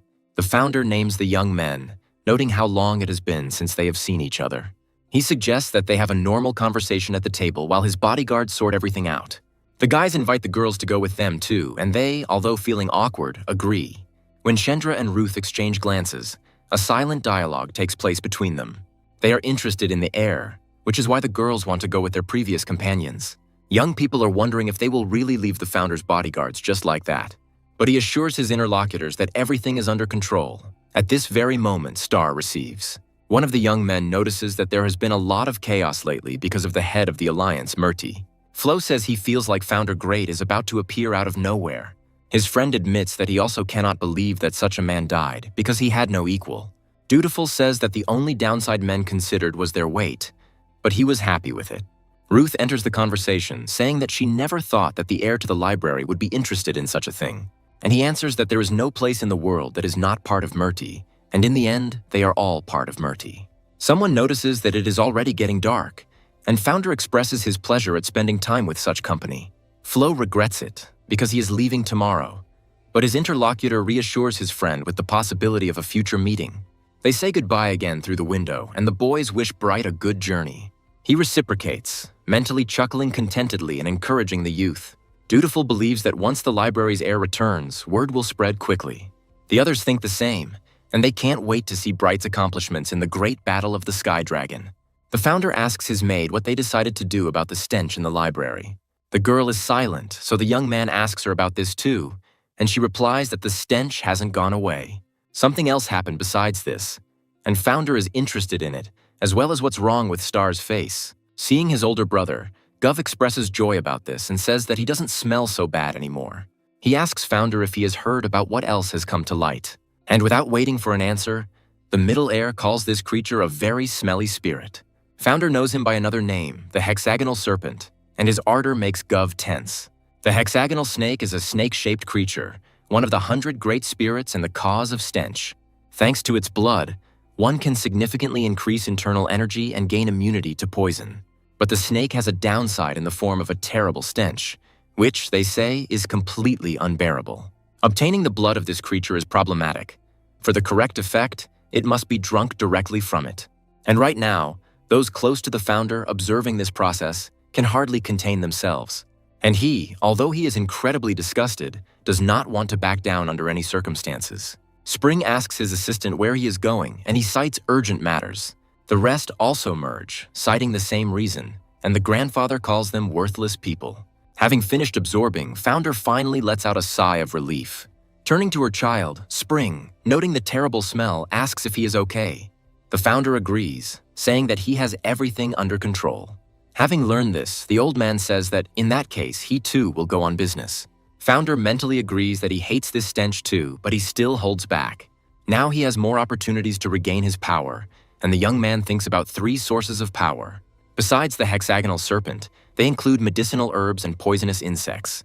Founder himself was not familiar with the benefits of some plants, but he had heard that their effect was very strong. Now the young man shouts to his younger brother Gov, asking him to come out because he knows he is there. He immediately and prudently apologizes to his brother if he suddenly did something wrong.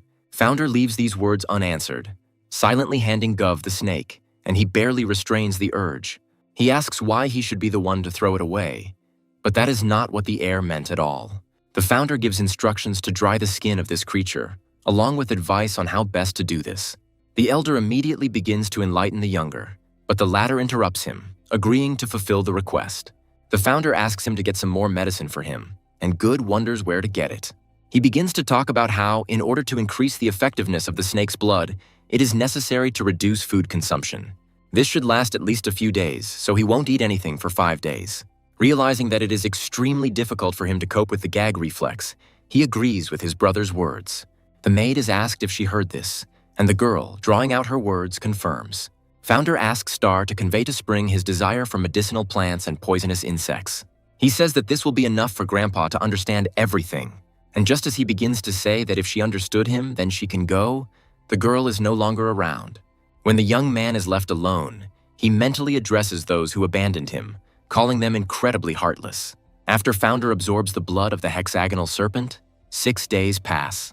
During this time, the young man not only fasts, but also continues to put his body and mind in order. All this is not easy for him in this body, but Founder is not going to back down. Breathing a sigh of relief, the young man mentally notes that he has reached 2 stars. Shifting his gaze to a distant object, Founder comes to a specific conclusion. Now his vision had become much better, approaching that of his real body. The same thing happened with his hearing. Now the young man clearly hears things that were previously inaccessible to him. The conversation that Founder hears is between his brothers, who are supporting him in his fast. The young man thinks that his new brothers are not so bad. They seem cute and funny to him. Looking at his soiled clothes, Founder suggests that this is how he is releasing the remaining toxic energy. Looking closely at Bright's face, he remembers that he couldn't get used to it for a very long time. But now it seems to him that it's not so difficult, and Founder is starting to get used to it. However, he doesn't like that he's still skinny, believing that it makes his hands look less attractive when he punches. The Founder is confident that since he has reached a new level, martial arts should also improve. But the thought comes to mind that these people will again create a stir on this basis. Founder expresses a desire to use Dogren's technique, starting with his right hand. With this technique, it seems possible to rebuild the bones in your body. Initially, it was used to penetrate where needed through small holes. Yet this technique is much more useful to use against your opponents. The Founder considers his current abilities to be quite good, but for now, the process is slow. It reminds him of one man, a monk who knew and used bone magic. He approached the Founder, saying that he was developing new technology and offering to take a look at it. Of course, the man was interested in this, and he took advantage of the happy opportunity with great pleasure. Unlike Dogren, this technique was on a completely different level, close to divine. The Founder then asked the monk if it was necessary to be locked up to use this technique. And can't you just kill those who encroach on your personal freedom? In fact, Founder still can't understand why that monk invented this technique. Star's voice is heard from behind the door, saying that she has brought her master a change of clothes. She asks Founder if he has completed his training, and he gives her a positive answer. The girl turns to her master but begins to hesitate, and he prompts her to continue with a leading question. Star says she needs to attend a staff meeting. Founder allows her not to even report it. But the girl considers this impolite, and the young man advises her to hurry up so as not to be late. In his room, all that can be heard is her farewell, after which it is replaced by the patter of little feet. There is talk of changes that have occurred in the heir to the Great Celestial Library in recent weeks. This man says that this young man's status also includes the duties of a representative of the library. It is natural that he will associate with highly respected people. This means that bodyguards must not only protect him from danger, but also from damage to his reputation. A man reports receiving information about the revenge of the Shane House sect, which wants to attack the library. Therefore, the safety of not only the heir, but also everyone in the Great Celestial Library is important. After all, this is the meaning of life for all the people gathered here. The man starts to say something else, but is interrupted by important news. Star's keen hearing picks up information that her master is looking for someone to lead the meeting for some reason. The girl begins to worry about her master, assuming that something serious might have happened. And while the man leaves, publicly announcing that his heir is calling him, Star does not stop worrying. Meanwhile, the Founder calmly studies the works he needs for restoration. But his impressive hearing detects someone approaching behind the door even before the voice. When the knock is heard, Founder is already listening to the fuss and breathing of the person standing on the other side. And he, turning to the young gentleman, introduces himself as the leader of the bodyguards. The founder asks what happened and is told that they want to share something important with the heir. The young man allows the man to enter, while simultaneously noting in his thoughts that he hardly knows him. Founder notes out loud the fact of the servants' meeting, and they agree with him, but say that the news is serious. The young man doesn't show much emotion when he asks what important information they brought him. The leader of the bodyguards expresses a desire to help his young master more actively. The founder is alarmed by this. He can't remember ever asking for this. When the man removes his hand, the young man discovers a dagger underneath it, and the leader of the bodyguards asks if the young master hasn't dreamed of dying for a long time. These words puzzle Founder even more. He tenses up seriously and begins to guess about everything. The man persistently repeats the words that they will help the heir. The chief bodyguard politely reminds him that the young master himself refused the poison. The man admits that he was confused at the time, but now he thinks it's even better this way. After all, if the heir decides to commit suicide at such a moment, the library will certainly come to an end. Noticing the confusion of his interlocutors, he asks them what is bothering them, and the leader of the bodyguards answers. He says that the heir has started studying martial arts, and the man finds this strange. But he also asks his interlocutors why this bothers them, and they begin to hesitate. The man asks them not to worry, because even if this happens, they will not be in any danger. And with all this, they must remember that the heir must commit suicide on his own. However, if he still resists too actively, then radical action will have to be taken. Then he will have to say that he did it himself, but this task should not be difficult. Now the man asks the heir if he is not happy to see the knife and does not want to use it. And then Founder understands the exact reason why this man decided to hold a meeting of the servants. At the same time, he is interested in why all this started and how deeply this man is involved in everything. And the founder says that he doesn't want to die, but his interlocutor doesn't believe him. Then the young man tells the leader of the mercenaries that he is no longer who he was before. This look turns everything inside the man upside down, and he utters something inarticulate in response. And then he decides, and asks, in this case, to simply not make any unnecessary movements. He hits Founder's sky support and strong river points, intending to paralyze his body. The young man begins to talk about Bright's desire, and the killer does not quite understand him. He recalls his words that now is the most opportune moment for the heir to die. For if he dies, just when everyone was happy that he would live, complete destruction will occur. All his relatives will die of grief. Among the first of them will be Bright's uncle and the elder. The second and third heirs will lose their minds, eventually becoming worthless people. They will be locked in their own chambers for eternity, and then it will all end. The man would be happy to continue, inserting a few more words, but Founder interrupts him. He says it's unlikely that the leader of the bodyguards came up with all this himself, so he asks about other troublemakers.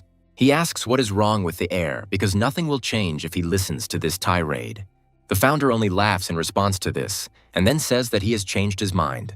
As he rises from his seat, the man cries out in surprise, and he asks the young man in color how it happened that he can move. But he quickly comes to his senses, amazed that the heir has such tricks up his sleeve. However, at the same time, he believes that this does not change anything, continuing his attack. And Founder, nimbly picking up the table, throws it into the air, calculating the distance precisely. The man furiously cuts through the obstacle that has appeared in his path, letting out a beastly roar. But after this, he finds no one in front of him, only an empty piece of furniture. Finding himself behind the leader of the bodyguards, Founder asks him not to break things. The man is frightened by such a quick reaction speed and the enviable calm of the young gentleman. And he himself is clearly losing in all of this, but he does not intend to retreat. It is already too late. And with harsh curses, the man is about to use one of his strong techniques. But Founder doesn't know anyone like that, and he wonders in his mind what that could mean. A thought comes to mind that it could be a dragon or a tiger, but only very crooked. Rather, it looks more like some kind of cute and harmless kitten, which, however, is very easy to escape, at least for the founder. The man chuckles briefly, thinking that the heir was simply lucky to dodge, and he expresses confidence that luck will no longer help him. The founder demonstrates the opposite, giving the mercenary half an hour to show everything he is capable of. The leader of the bodyguards pauses to catch his breath and calls the heir incredibly greedy. Rushing towards him with renewed vigor, the man asks if these half an hour will really make a difference. The founder doesn't respond to this, pulling off a deceptive maneuver. His opponent doesn't even notice this at first, reveling in the taste of his own victory. And then Founder finds himself dangerously close to him, and the man can't do anything about it. The mercenary leader understands that the young master is aiming to block the energy points, and he partly succeeds in this, but the man somehow miraculously manages to break contact. He is glad that he managed to prevent the inevitable, but the speed of the air amazed him. The Founder asks his opponent if this is all he can do, and he says that he is now ready to kill the air himself, because he sees that it will not be possible to force him. And the man moves on to more decisive actions, throwing his weapon at the young man. But he doesn't even make an effort when he dodges it. Then the leader of the bodyguards tries a different approach, but the library's air also takes it calmly. His movements remain just as measured and calm, and dodging remains effortless. And the man mentally admits to himself that he cannot understand how the air is evading his attack. After all this time he was within reach, but for some reason it was not possible to hit him. At some point, Founder informs the enemy that his time is up. He is simply beside himself with anger. He is filled with misunderstanding and resentment. The Founder wearily informs his opponent that he has had enough of such antics. Realizing that things are bad, he tries to do at least something, but this attempt is in vain. After all, Founder is already behind again, going through several acupuncture points. And while the man is trying to do something, he does the same thing on the other side. Ultimately, the leader of the bodyguards inevitably turns to the air with a question. He asks what he wants from him, since he didn't hit the points that could kill him immediately. The Founder calls him a comedian, asking in return why he needs someone like him. Then the man does not understand at all what is happening here, nor what awaits him. The Founder asks him to stop talking nonsense and kneel before him. Suddenly the picture becomes upside down and the man cannot understand why. For some time after that, he still doesn't have time to comprehend what's happening to him. He's only surprised. And the air's voice sounds in the ears, vibrating, like a terrifying alarm that it was not worth being so arrogant. He tries to scream, but his voice won't obey him, and Founder says he should have thought about it earlier. He needed to understand who he was going to challenge so as not to beg for forgiveness like a dog. Eventually, Founder speaks up again, asking his previous question. He asks the leader of the bodyguards who else is involved in the assassination attempt on the heir to the Great Celestial Library. The shapeless mass continues to moan, and Founder asks it to be silent, having heard something interesting for himself. He definitely hears someone's footsteps, but he just can't figure out how many there are, assuming that there are perhaps 2. Finally, the riddle is solved and Founder leaves his chambers. Calling out his brothers by name, the young man asks them to come to him for a moment. They are amazed that the heir learned of their appearance, but they joyfully greet the elder. Gov is impressed that Founder not only opened the door for them, but also invited them to his place. And then, frightened by this eerie carcass, he hesitantly guesses who it might be. Founder himself admits that this is the leader of his bodyguards, Kind Holy Heart. Goody thinks it's the plague and is going to call a doctor, but her brother says it's not that. And now he turns to the man-like mess, ordering him to speak about how they decided to do this, and also about who started it all and who is involved in it, with names and everything that goes with it. Good tries to find out the details with a trembling voice, and the mush of a man asks for mercy. Kind literally begs, squeezing out the words that he made a big mistake. He promises to tell everything he knows, if only he would be granted a pardon. Besides Kind calling them the manager's leader, Worthy names those involved. There are 8 bodyguards in total, including him and his deputies, and a person from the scientific staff. And 5 people from the accounting department form a company. This information makes Guva curse. He doesn't understand how a person can be so evil, but Founder delicately parries these words. He admits that he went crazy back then, but he doesn't understand how others could have let something like that happen. Goody answers for both of them, admitting that they were all a bit nuts back then. The Founder agrees with his brother mentally, coming to the conclusion that this body is to blame for everything. He asks Goody to activate the outer seals and raise the barrier around the library so that no one leaves it. The Founder begins to give orders to the middle brother, but he takes the initiative into his own hands. He plans to use the Black Thunderstorm Darkness technique to catch those involved in this crime. This technique prevents people from finding each other even in a crowd, causing impenetrable darkness and lightning. But the Founder believes that everything is not so serious. He believes that the main thing is to find the manager, the main organizer of the Sabbath. The young man asks Guva if he knows the weaknesses of those whom Cain named, and he thinks about it. The guy says he heard something about one of these people and he loves his family very much. Hearing that this man is ready to betray her in order to protect her, Founder suggests starting the operation. Meanwhile, the servants' meeting is still ongoing, and the deputy leader of the bodyguards continues to stall for time. And while he says something obvious out loud, he wonders in his mind if Kind has everything under control, Something falling suddenly from somewhere above makes everyone flinch, and some even scream. Negotiations begin between the bodyguards. They try to understand what it is. One of them is the first to realize that it is a ball of flesh and tells everyone else about it. Meanwhile, the lump makes a voice, albeit a weak one, and Star is among the first to understand who it belongs to. The girl mentally tries to understand what happened, because their leader went to meet with the young master. Horrible thoughts creep into Star's head, and she involuntarily imagines the worst possible outcome. After all, if something happened to her master, it means that she is a terrible bodyguard. But then Guva's voice is heard, shouting that this man was overcome by a curse because of the attempt on the heir's life. Turning sharply and seeing Founder safe and sound, Star expresses boundless joy. Approaching her, the young man mockingly expresses the assumption that her leader is lying there. He asks the girl why this man has a face as if he has never seen anything like it. Star looks over the other bodyguards, noticing 6 who stand out just as much. And then a thought comes to her bright head, and the girl can barely contain the anger that is bursting out. This situation is resolved shortly after this scene. The bodyguards who took part in the conspiracy did not even deny their guilt.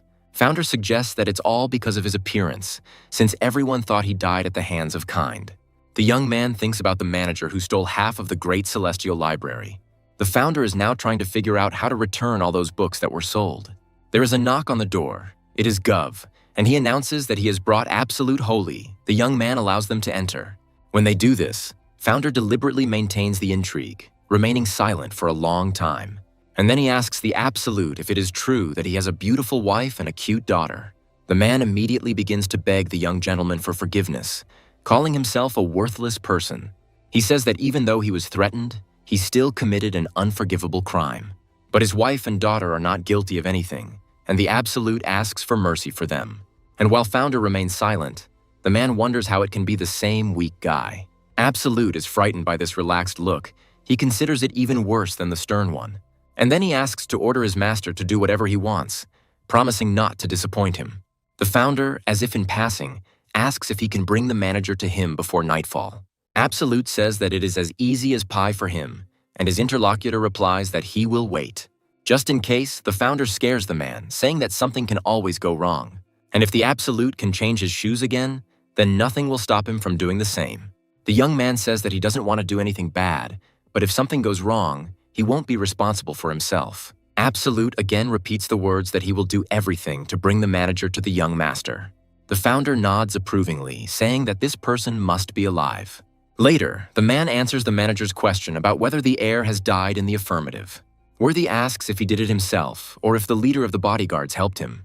The Absolute replies that the young master's death was nothing other than suicide. Worthy turns to the invisible heir, asking him why he did this. He asks what those who loved him should do, how to live with this heart-wrenching sadness. And then, changing abruptly, he asks his observers how convincingly he managed to portray grief. Absolute replies that it was so good that his heart even skipped a beat. Worthy revels in it. But then he suddenly becomes interested in why this particular man is the one reporting the death of the heir to him. He reminds him that he is on his side, so there is nothing strange here. Worthy points out the oddity to him, because until the very end, he doubted the Absolute's involvement because of his family. He says that this was indeed the case, but now everything has changed, and today is a special day. Worthy laughs, switching gears, and suggests that they'll have more work to do now. And at the end of his fiery speech, he proposes to drown the library in his own tears. Sometime later, the manager, together with the Absolute, returns to his post. As the heavy door slowly opens, he squeezes out tears again, and he's about to start showering words of condolence. All that remains is to understand who is in front of him. But imagine his astonishment when, in the dim light of the lamps, the features of the heir appear. Even the Absolute feels embarrassed for the manager, and a stupid question bursts out of him. Meanwhile, 2 more silhouettes appear in the background, and the man becomes even more uneasy. The tears dry instantly and are replaced by sweat that starts to pour out like a stream. One of the heirs gives the order to seize the manager, and sometime later he pays for his sins. Spring tries to soften his child's heart by reminding him that they are not in a forest sect. But he reminds his grandfather that this man tried to kill him, and he is already too soft with him. Worthy cherishes the hope that the head librarian will be able to persuade his grandson not to kill him. When the old man leaves, Star asks his master for permission to beat the traitor. He reminds the girl of his words about how he ordered her to leave the room, but the maid is adamant. Exhaling heavily, the young man turns his gaze to the manager and addresses him. He starts to talk about being the head of the alliance, but stops short, catching surprised looks on him. Having heard the first part, those present become interested in the continuation. But the heir quickly corrects himself. He says that he is now the boss in this room and tells the manager to tell him the truth. The man actually begins to speak, but it is clear that he is choosing his words carefully. Starting with the fact that Founder is very wise, Worthy says that the Black Company is to blame for everything.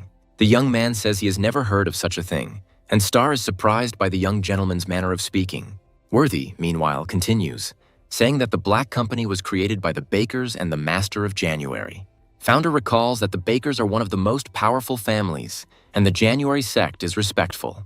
And although those two didn't seem suspicious to him, he wouldn't be surprised if everything was as Worthy said. After all, the library has become a tasty morsel, and the head of the Bakers, Seth, doesn't really look like a good person. But Founder has never met Master January before, and he presses Worthy aloud harder. He says that if he wanted to lie, he would not have named these particular names. The man says they resorted to Plan B because they failed to eliminate Bright and Spring. The Bakers and Master January were planning to blame the Black Company for everything once they had completed the task. It was for this purpose that the protective seal was broken and the internal traps were destroyed. But since Worthy wanted to minimize the library's losses, he opposed this plan. Star asks her master if this is true, because she herself cannot believe it. She suggests that all of this could have been faked, although she believes that everyone will deny everything in any case. The Founder wants to confirm everything, so he asks the maid to go to the manager's house to find the sign. He himself takes upon himself the responsibility of making bait for these idiots. The girl doesn't understand what is being discussed, so she asks the obvious again. Later, Founder calls a meeting of the bodyguards and walks to the pulpit at a deliberately leisurely pace. While occupying her, he deliberately settles in slowly, maintaining the intrigue and tension. But the bodyguards, as if on command, blurt out in one voice the words that they are awaiting the heir's orders. The young man wonders in his mind whether they have become so determined after what happened to the manager. And yet he believes that they can be trusted, because they have not turned away from the library despite everything. The young man speaks of dying in battle, saying that this is what makes everyone a true warrior. They answer him with unanimous consent, but Founder says that they will not die today. He suggests that everyone take a rest today, spend the whole day outside the walls of the library, and return tomorrow. The Founder asks to spread rumors that the Bakers and the January sect have created the Black Squad. He asks that the entire province be made aware of these people's attempt to seize the Great Celestial Library. And all these boys respond to their young master with unquestioning consent. He believes that if the Black Company exists, these rumors will force them to suspend their activities. Confident that if the manager was lying, everything would be easy to settle, the young man is distracted by a maid. The Founder asks if they really found the sign that quickly, and the couple starts to fidget. This man, apologizing to his master, reports that the manager's house is empty. More precisely, it had been dug up before them, so they were unable to find anything worthwhile. Star confirms this, saying that she saw it herself, but Founder says that it doesn't matter. After all, if something like this happened, it confirms the manager's words, and the young man is satisfied with the result, wishing that now the rumors would spread. His plan turns out to be successful, and soon the entire province is talking about the Black Company. And while some consider these to be mere rumors, others say that there is no smoke without fire.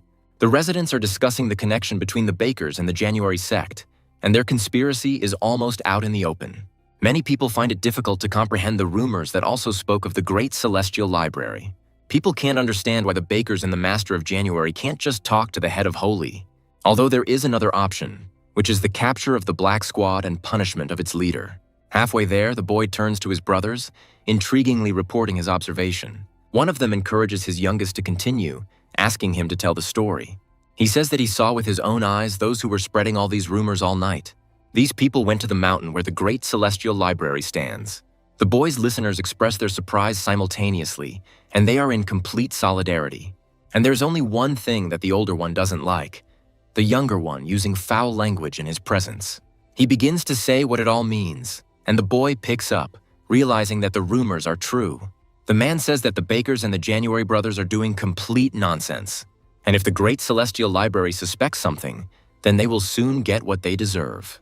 The man believes that while these two are laughing, the library is about to catch a big fish. The little one asks if he means the Bakers, and his brother responds with a gruff agreement. The boy reminds that there is no evidence, but his interlocutor believes that everyone in the library is a genius. Be that as it may, he is on this side and his brothers reciprocate. A heavy sigh and a disappointed voice come from the walls of the great celestial library. Goody is sad that they couldn't get everything back and only found 3 books about magic seals. Gov assumes that the rest of the items are either with the Bakers or the January sect. They, along with Goody, express a desire to take advantage of this opportunity and take revenge on the traitors.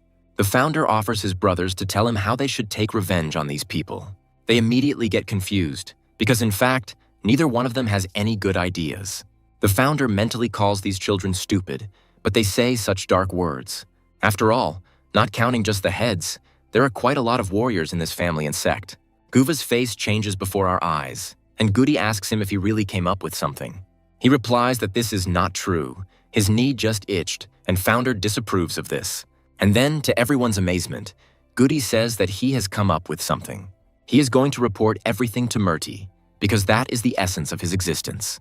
Gov reminds him that the head of the Alliance committed suicide, and Goody agrees, showing concern. They discuss it a little more, and then the younger one asks Founder about his own opinion. He mumbles something under his breath, and Goody hurries him, carefully asking what it is. The Founder reproaches the brothers, saying that instead of solving everything themselves, they blame everything on others. He says that he will come forward himself and say what he knows about the Bakers and the Januaries, but he is interrupted by a strange noise. Bursting into the room, the maid respectfully addresses the masters, and they ask her what happened. The girl starts talking about the January sect, but stops, but quickly picks up again.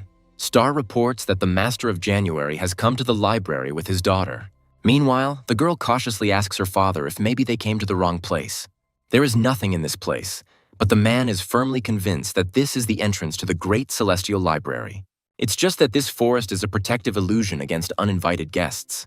Walking up this slope and slowly examining the area, the man says that this is it too.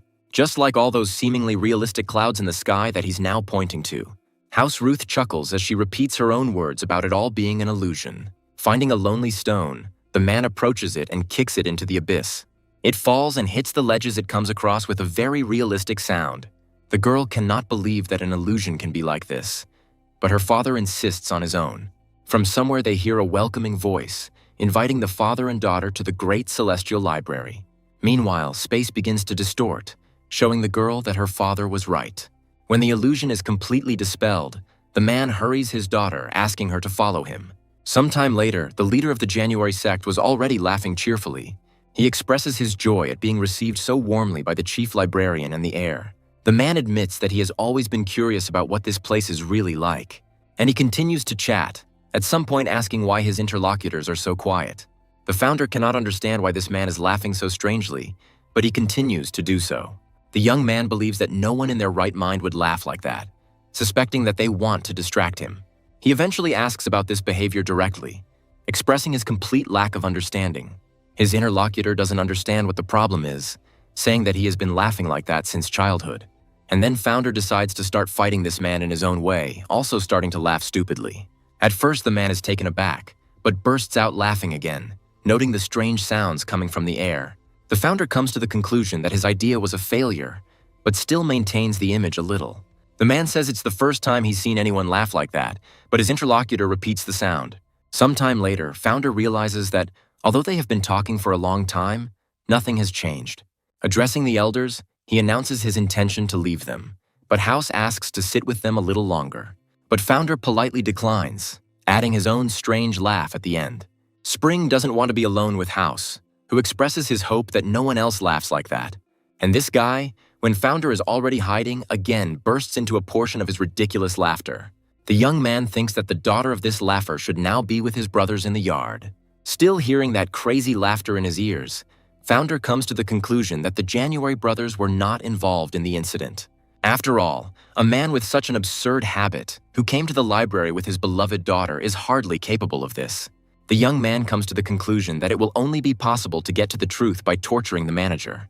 Coming closer, Founder asks the guys what they are talking about so nicely. Goody answers him first. The heir politely inquires about the young lady's comfort, and she says that she is having a good time. Then he asks about the rumors that discredit the January sect, and the girl agrees that they surprised her. Ruth says that taking advantage of these rumors, she just wanted to visit the library and began to beg her father. The founder expresses satisfaction that they met, and mentally sighs with relief. Gov calls the girl educated because she told them about interesting paralyzing techniques. The founder says that he would like to hear about this too, which makes Ruth embarrassed. And she thinks that at their last meeting she didn't know how to treat the heir of the library, but now everything is different. And in general, at first glance, she considers all the brothers to be good, but she does not understand what rumors they were talking about. A louder voice makes the girl abruptly leave her thoughts and flinch in surprise. Gov suggests that he asked her too impolite a question, to which Ruth tries to wriggle out of it. The founder jokingly scolds his younger brother, and the girl tries to understand what is being discussed. And he turns on, saying that his father once told him about the method of energy point rotation. Gov playfully points out to his older brother that he was right, and the lady did indeed say that. Ruth reiterates that this is just a legend, and it is impossible to say for sure that this method exists. It turns out that these two decided to play a joke on the heir, and he drives them away. Founder clears his throat, still feeling awkward, and Ruth lets out a low laugh. And then she suddenly asks if the heir would like to know anything personally from her. He is mentally amazed at the girl's foresight, because he really didn't drive his brothers away for no reason. He agrees with Ruth, asking the girl to tell about the bakers because he wants to put an end to the scandal. Later, House's laughter reaches the sky, and the man promises to invite the heir to his place someday. Ruth thanks Holly for accepting her and her father, even though it was a surprise visit. While his daughter says goodbye, House restrains the urge to question her because something is bothering him. The man asks if his daughter thought this heir was strange, but Ruth doesn't understand what he means. House says that although the young man looks normal, his laugh is truly strange. Assuming that no one in this place notices this, the man bursts into his own personal laugh. Later, Founder takes a walk alone with his own thoughts and theories. He thinks of the Bakers, one of the most respected families with strong warriors. And although the Founder hopes that the library will not give in to them in this, hope alone is not enough. It is precisely for such a case that the young man has prepared a plan, one of the links of which is the manager. In the process of its implementation, the Founder wants to take advantage of the Baker family's vanity, and his combat skills and knowledge of the Great Celestial Library will help him in this, among which one of the leading ones is the talents and knowledge of Bright Holy, and the experience of the former head of the Alliance, Murti, accumulated over many years of life. Founder plans to use all of this as a weapon against the Baker family. Although to do this, you will have to improve all your skills at least a little more. But if you bring in someone else to help, things start to look pretty good. Good suggests that their older brother is up to something, and Goody agrees with him. Star doesn't understand. The second heir believes that it's all about Lady Room, because after her visit, Founder has been on his own. Noticing the maid's face that had changed dramatically, Gov asks her what's wrong with her face. Next comes the assumption that two girls fell in love with him at once, and Goody sighs languidly. Star says she thought Founder was developing a plan to counter the Bakers, but it seems she was wrong. The young man, hearing this, mentally expresses relief that his shadow understands him. Meanwhile, the girl begins to voice her new version. When the maid says it's never too late to have a late dinner, Founder loses hope. The heir comes out from around the corner, agreeing with Star and suggesting that everyone eat their fill tonight. Founder stops Good, asking him to come to him, and then lowers his voice to a whisper. The heir gives his middle brother 2 days to extend the library's protective barrier beyond the abyss. The guy starts asking Founder why he needs this, but he asks him to be quieter. And he replies that he just wants to strengthen the defense just in case. Good accepts this answer. Later, Star catches up with her master almost silently, but he still hears her. Feeling the drowsiness emanating from her, Founder sends the girl to bed, but she tries to object. When the young man enters the place where the manager is being held, he asks for his release. His wish is immediately fulfilled without complaint, and Founder moves deeper towards his goal. The young man asks about the plan's participants, and Worthy says that he only discussed it with the Baker heir. The Founder clarifies whether the captive is sure that it was indeed the family heir, and the answer is positive. The man says that if it weren't for this person, he wouldn't have dared to go so far. Expressing his understanding with this, Founder says that he asked this only out of curiosity. As he leaves, the young man reassures his interlocutor that he is not up to anything. The next day, Founder's brothers ask him why he called them. He praises the younger ones for coming and tells them that he wants to write a letter. Hearing that their brother dreamed of God, the boys are eager to find out what he advised him to write. And already beginning to answer, Founder maintains the intrigue. And then suddenly he shouts out the only word that makes him run. He says that after shouting this, the God he dreamed of disappeared. Gov will not understand what he needs to run from. The Founder assumes that God meant the Baker family and begins to discuss this topic. and also list what they have managed to do in this matter, how far they have progressed. The young man agrees that inaction will lead to bloodshed, so he wants to send the bakers a letter of reconciliation. But the brothers fundamentally disagree with him, because this family tried to destroy their own. In response to Guva and Goody's heated provocations, Founder asks what's wrong with living longer. At first they ask what he means, but soon the boys get it. They apologize to the heir, and he says that none of them will die. And suddenly he shouts out the name of his maid, calling her, and she appears just as immediately. Noticing the stick in the girl's hands, Founder says that he doesn't need it, but it wouldn't hurt to clean the room. He suggests that the brothers return to writing the letter, since they now understand his point of view. The young man begins his message with who it is intended for and from whom, smoothly moving on to the essence. The founder admits his guilt because he could not control the tongues of his subordinates, wanting to suck up. He mentally admits to himself that he was wrong, because figuring everything out turned out to be difficult. And this despite the fact that he spread rumors about the captured manager. The young man believes that if he grovels before the bakers in this letter, they will agree to end everything quietly. He suggests that after receiving this letter, the head of the family can send them an invitation immediately. And then the bodyguard appeared before his eyes and reported that a serious problem had arisen. The manager had a seizure. Although no one touched him, no one knows what the matter is. Gov is the most surprised of all, asking how something like this could even happen. And Founder, while no one is looking, smirks secretly, remembering last night. He decided to do it all then to increase his chances of success and secrecy. The already strengthened youthful body began to rapidly shrink, reaching the desired size in a matter of seconds. The founder made a mental note that he could replenish his energy faster by saving time on sleep. He thought about the acupuncture points, remembering that the technique had worked then, and all that was left was a small matter. Only one thing puzzled the young man, that Gov asked Ruth about this. Founder found it strange. He heard that some masters use this secret technique, but few understand it. Perhaps the reason is that the person who came under its influence did not know when it happened. A cunning plan to take revenge on the bakers using this technique appeared in Founder's head. But everything needs to be done carefully, and for this it would be best to personally verify everything. And it was at that moment that Founder paid a visit to the manager in his prison cell. And while the young man gives the order to find out everything, he mentally convinces himself that his plan worked. He is delighted that due to the difference in the time of the attack and the start of the technique, no one will know anything. In his mind, the young man addresses the Baker family, promising to make them pay for their dirty tricks. A little later, in Northern Peaceful Beauty, the gentleman is asked about what the letter says. White Brain, the baker's strategist, is informed that the great celestial library appears to be frightened.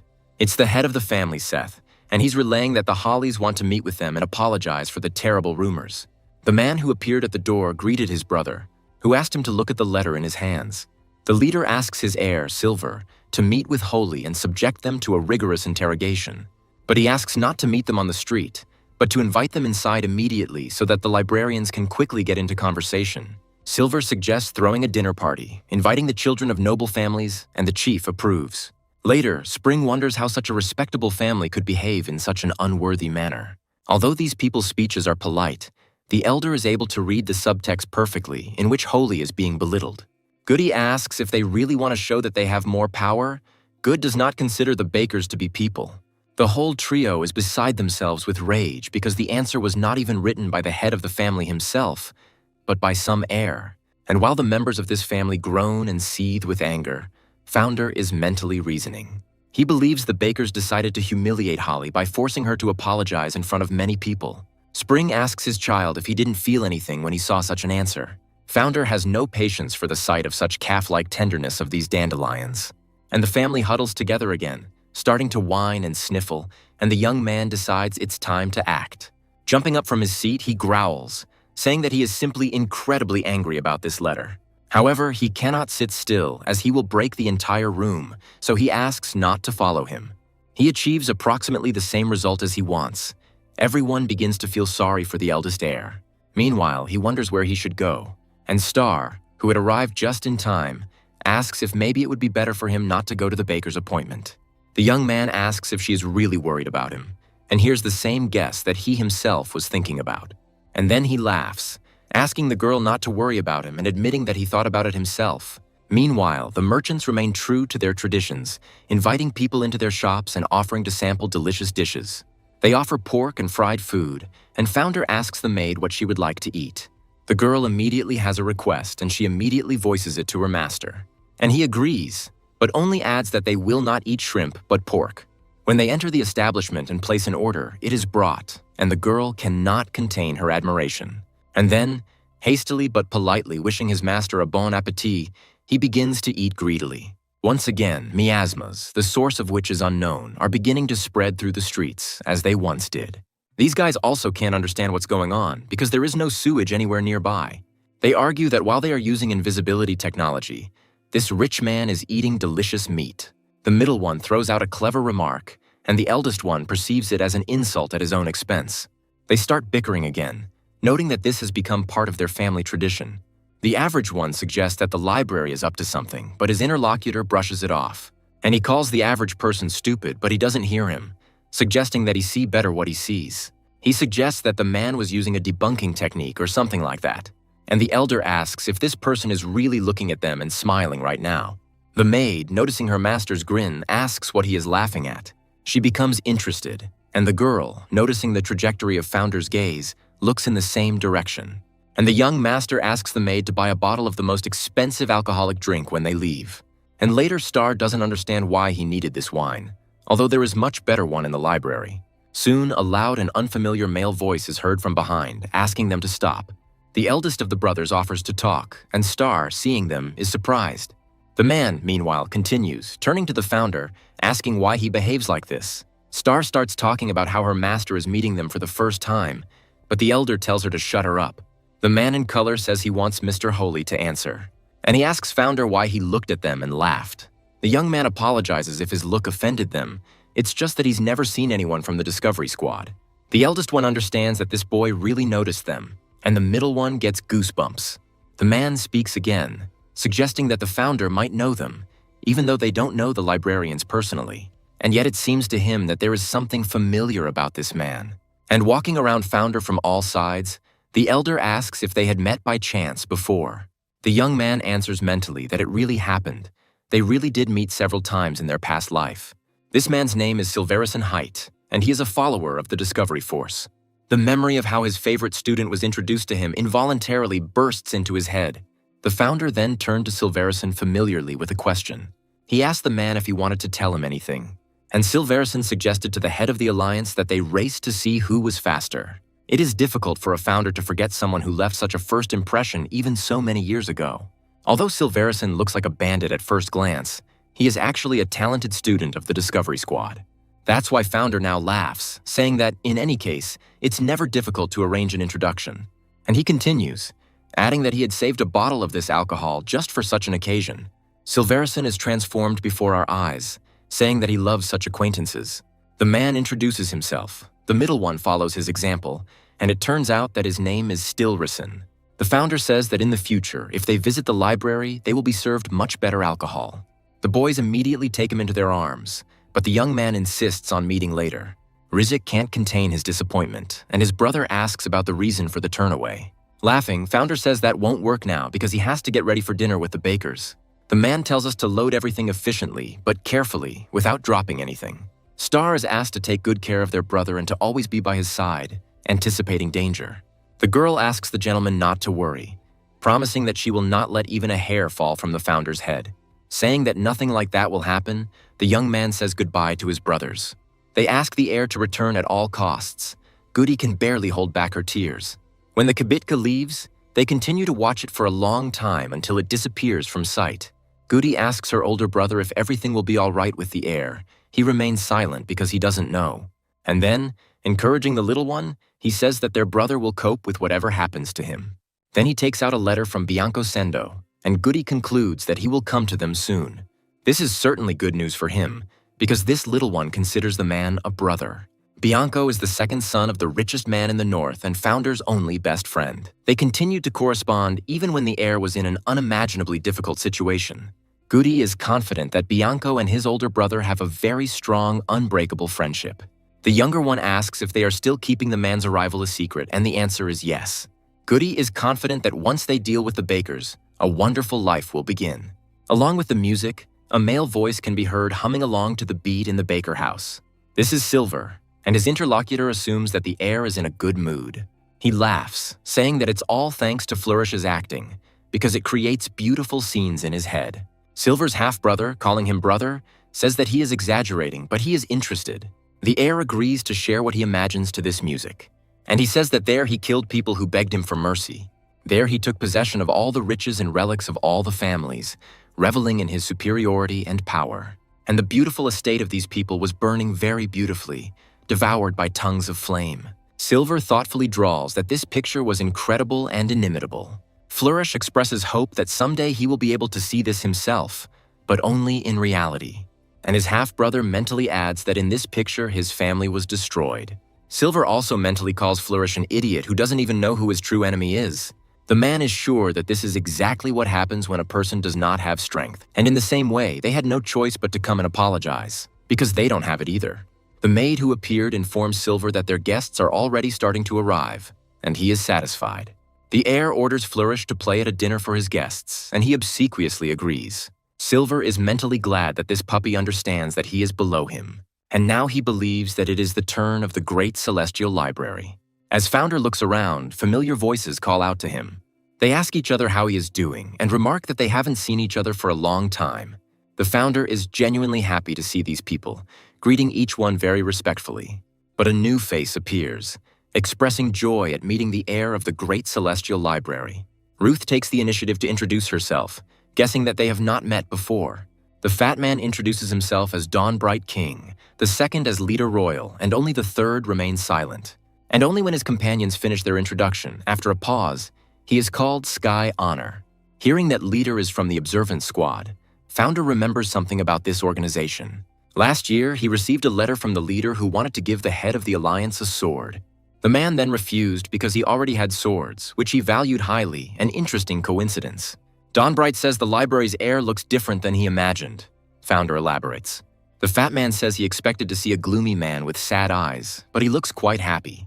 The Founder suggested that this man was someone to be wary of because of his potential marriage to the Bakers. But now he understands that this is not so. And Sky, meanwhile, declares that the library has neither shame nor conscience. He asks if Bright shouldn't be depressed, and he dares to smile and spread rumors about the Bakers. Ruth is outraged that Sky would say such terrible words in such a good place, he retorts. The Founder asks the lady not to think about it, but she still tries to defend his honor. The young man reminds her of her own words, agreeing that this place is not suitable for such conversations. The Founder recalls that the society Sky is a part of is the Baker's mongrels and elegantly points this out.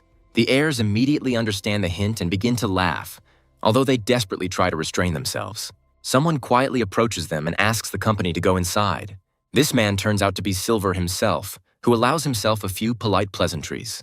Dawnbright openly and unrestrainedly welcomes the Baker heir. Sky acts as his opponent. Silver exchanges the usual polite greetings with each newcomer. And now it's the Founder's turn, who is in no hurry to enter. Silver hurries him, asking if this is really their first meeting, and the young man mentally curses him. The Baker heir greets the library heir respectfully, inviting him to the estate.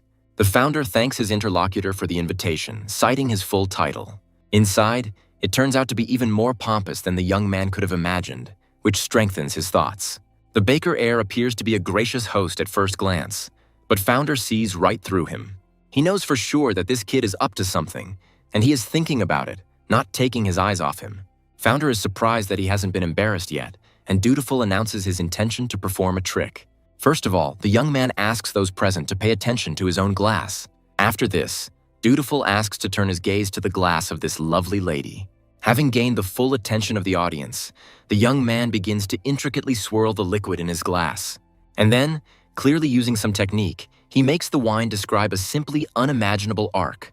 Those present shout almost unanimously, beginning to praise the magic of the House of Fiery Loyalty. Even Founder finds this young man's skills truly quite unusual.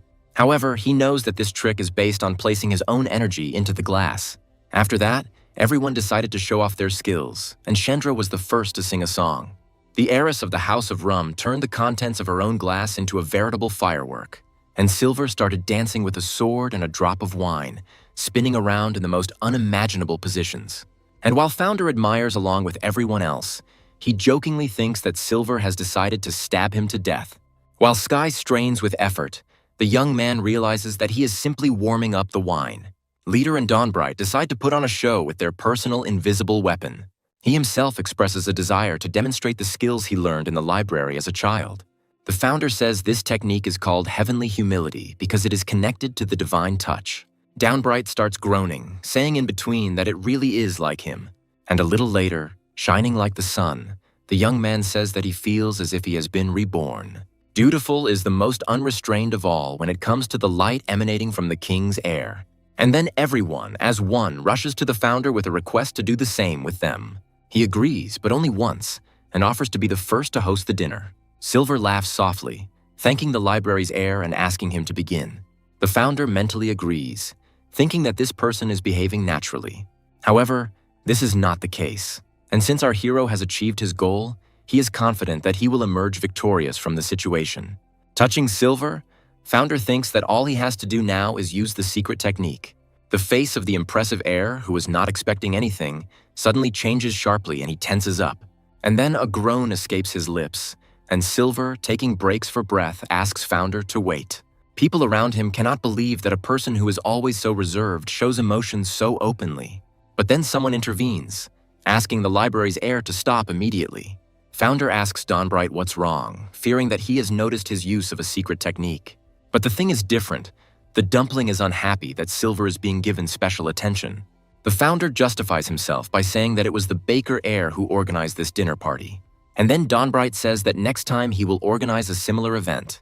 The girls laugh knowingly, now understanding what the king's heir was trying to achieve when he suddenly screamed. Sky is irritated by this behavior because he considers Founder's technique to be an ordinary massage. But many don't think so. Dutiful is the second to book a dinner party, asking then not to miss his invitation. Saying goodbye to his heirs, Founder chuckles to himself, calling them the most ordinary children. But he is seriously puzzled by the fact that nothing happened at dinner, because he was sure that Silver had a plan. But one way or another, he fulfilled his mission, so now the rest does not matter. And as soon as Founder turns to Star, Silver calls out to him, offering to talk before leaving. The baker heir asks how he enjoyed his dinner tonight, to which his interlocutor replies that he had fun. Saying that he wanted to tell him something, Silver adds that he didn't want to spoil his appetite with these words. The founder intervenes, informing his interlocutor that he too has something to tell him. He gets straight to the point, saying he'll send Silver his former manager. The young man explains this intention by saying that the man has caused irreparable damage to the reputation of the Baker family. Silver now understands what his interlocutor meant and relaxes, agreeing with his words. The founder continues, saying that despite all the efforts, this man's tongue could not be loosened. Silver thinks that the manager could not help but tell the library everything, and he is her only proof. The young man can hardly contain his laughter, assuming that this man is so afraid of them. By exchanging pleasantries with Founder, he believes that he is trying to beg for mercy. The library's heir says he will give orders for the manager's transfer immediately upon his return. Silver invites Founder to begin a truly close brotherly relationship. He is amazed at the audacity of this man, because he literally wanted to destroy the great celestial library. Founder starts laughing, politely declining and saying that someone like him is no match for someone like Silver. The latter emphasizes the interlocutor's reluctance to accept the proposal and asks to discuss it later. He is in a hurry now, but he assures Founder that he is already like a brother to him. Starting to laugh, he mentally wonders if he should kill this hypocrite right now. And later, in the kibitka, the young man once again sighs heavily, attracting the attention of his maid. Star offers his master something tasty to eat when they return, as it has been a difficult day. The founder agrees with her, and the little one who suddenly appears says that he also wants something tasty. Screaming, Star asks the boy who he is and learns that his name is Keisha Free. The boy asks Founder if he is really bright holy and says that his brothers told him to follow him. When asked where his brothers are and what they are doing, Kesha replies that they are sleeping on the street. The boy says that his turn to sleep outside has already passed, and now his older brothers do it. The founder asks Kesha to tell his brothers that today he will sleep on the street next to the Baker house. After all, today a very entertaining performance will unfold there, which will interest the little one. Later, while taking a bath, Silver begins to mentally list those who have visited him. In conclusion, he states the fact that they all gave him the same wine. It looks like it came from a regular market, but the young man thinks it's better than silk. One of the gifts is different from all the others, and it was given by the observance squad. Looking at these 12 needles, Silver comes to the conclusion that his mother will like them. The aroma that comes from the next box is pleasant to him. The man assumes that it is cedar. and the great celestial library gave it to him, which gives rise to certain thoughts. Silver doesn't understand this, because after the offer to become a brother, the heir had a strange expression on his face. The man is already dreaming about how Bright Holy will give massages to each of his family members. In the box, he notices the gift itself and involuntarily remembers how, through Worthy, he stole 3 books from the library. When the man looks at them carefully and reads the names, he suddenly feels uneasy. After all, these books look and are named exactly like those he stole from the library. On a sudden impulse, Silver quickly opens the books one by one. And he doesn't understand what kind of tricks these library bastards are doing, because the inside of the pages are blank. The heir decides to immediately inform his father about this, because he is overcome by a bad feeling. However, he suddenly realizes that he doesn't want to upset his parents since the dinner went well. He thinks that if the library asks for the books to be returned to them, he will gladly agree. It will not look like a complaint. He will accept disobedience with an open heart, but then he will take revenge. At first, Silver doesn't even notice the changes that have occurred in his body, but then it becomes too late. He is thrown back so abruptly that the man does not have time to really be surprised and digest it all. Luckily, there is a bathtub behind him, and the heir's body falls straight into it, softening the blow a little. For some time, the water surface remains motionless, only spreading residual circles across its surface. But then the seething that began beneath its thickness immediately became too active, and the heir emerges from the bath with a piercing yet inarticulate cry. He desperately tries to at least crawl closer to the exit, but nothing works. Silver desperately tries to attract the attention of the servants on the other side, but in vain. It twists him so much that it seems to the man as if his insides have long since turned to mush. And then his body simply falls, exhausted, into the water, and the baker heir's strength leaves him. Even though it is so, and he cannot say anything, Silver's thoughts are incredibly loud and desperate right now. Throwing himself between pleas and curses, he sees the image of this man most clearly before him. Well, the trio from the Discovery Squad listens to every rustle, trying to become among the very first witnesses. The inconsolable man remains silent, and his interlocutor assumes that the young gentleman had no enemies. He is told that this did not happen due to an oversaturation of internal energy, which means that there was clearly someone involved in this matter, a master who knew which energy points to press. The head of the Baker family is asked who he thinks could have done something like this to the heir of his family. He can't stand it anymore and shouts at Seth to not remain silent, because he needs to do something about all of this and start acting.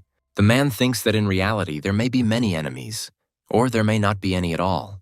The doctor asks the gentleman to think about it and promises to do everything in his power to help. He thanks him, and the man leaves, saying that he needs to make some important preparations for this. He himself thinks that the one who did this to the heir is not an easy person. After all, even with his knowledge, he cannot guess who could have pressed on Silver's 7 energy points.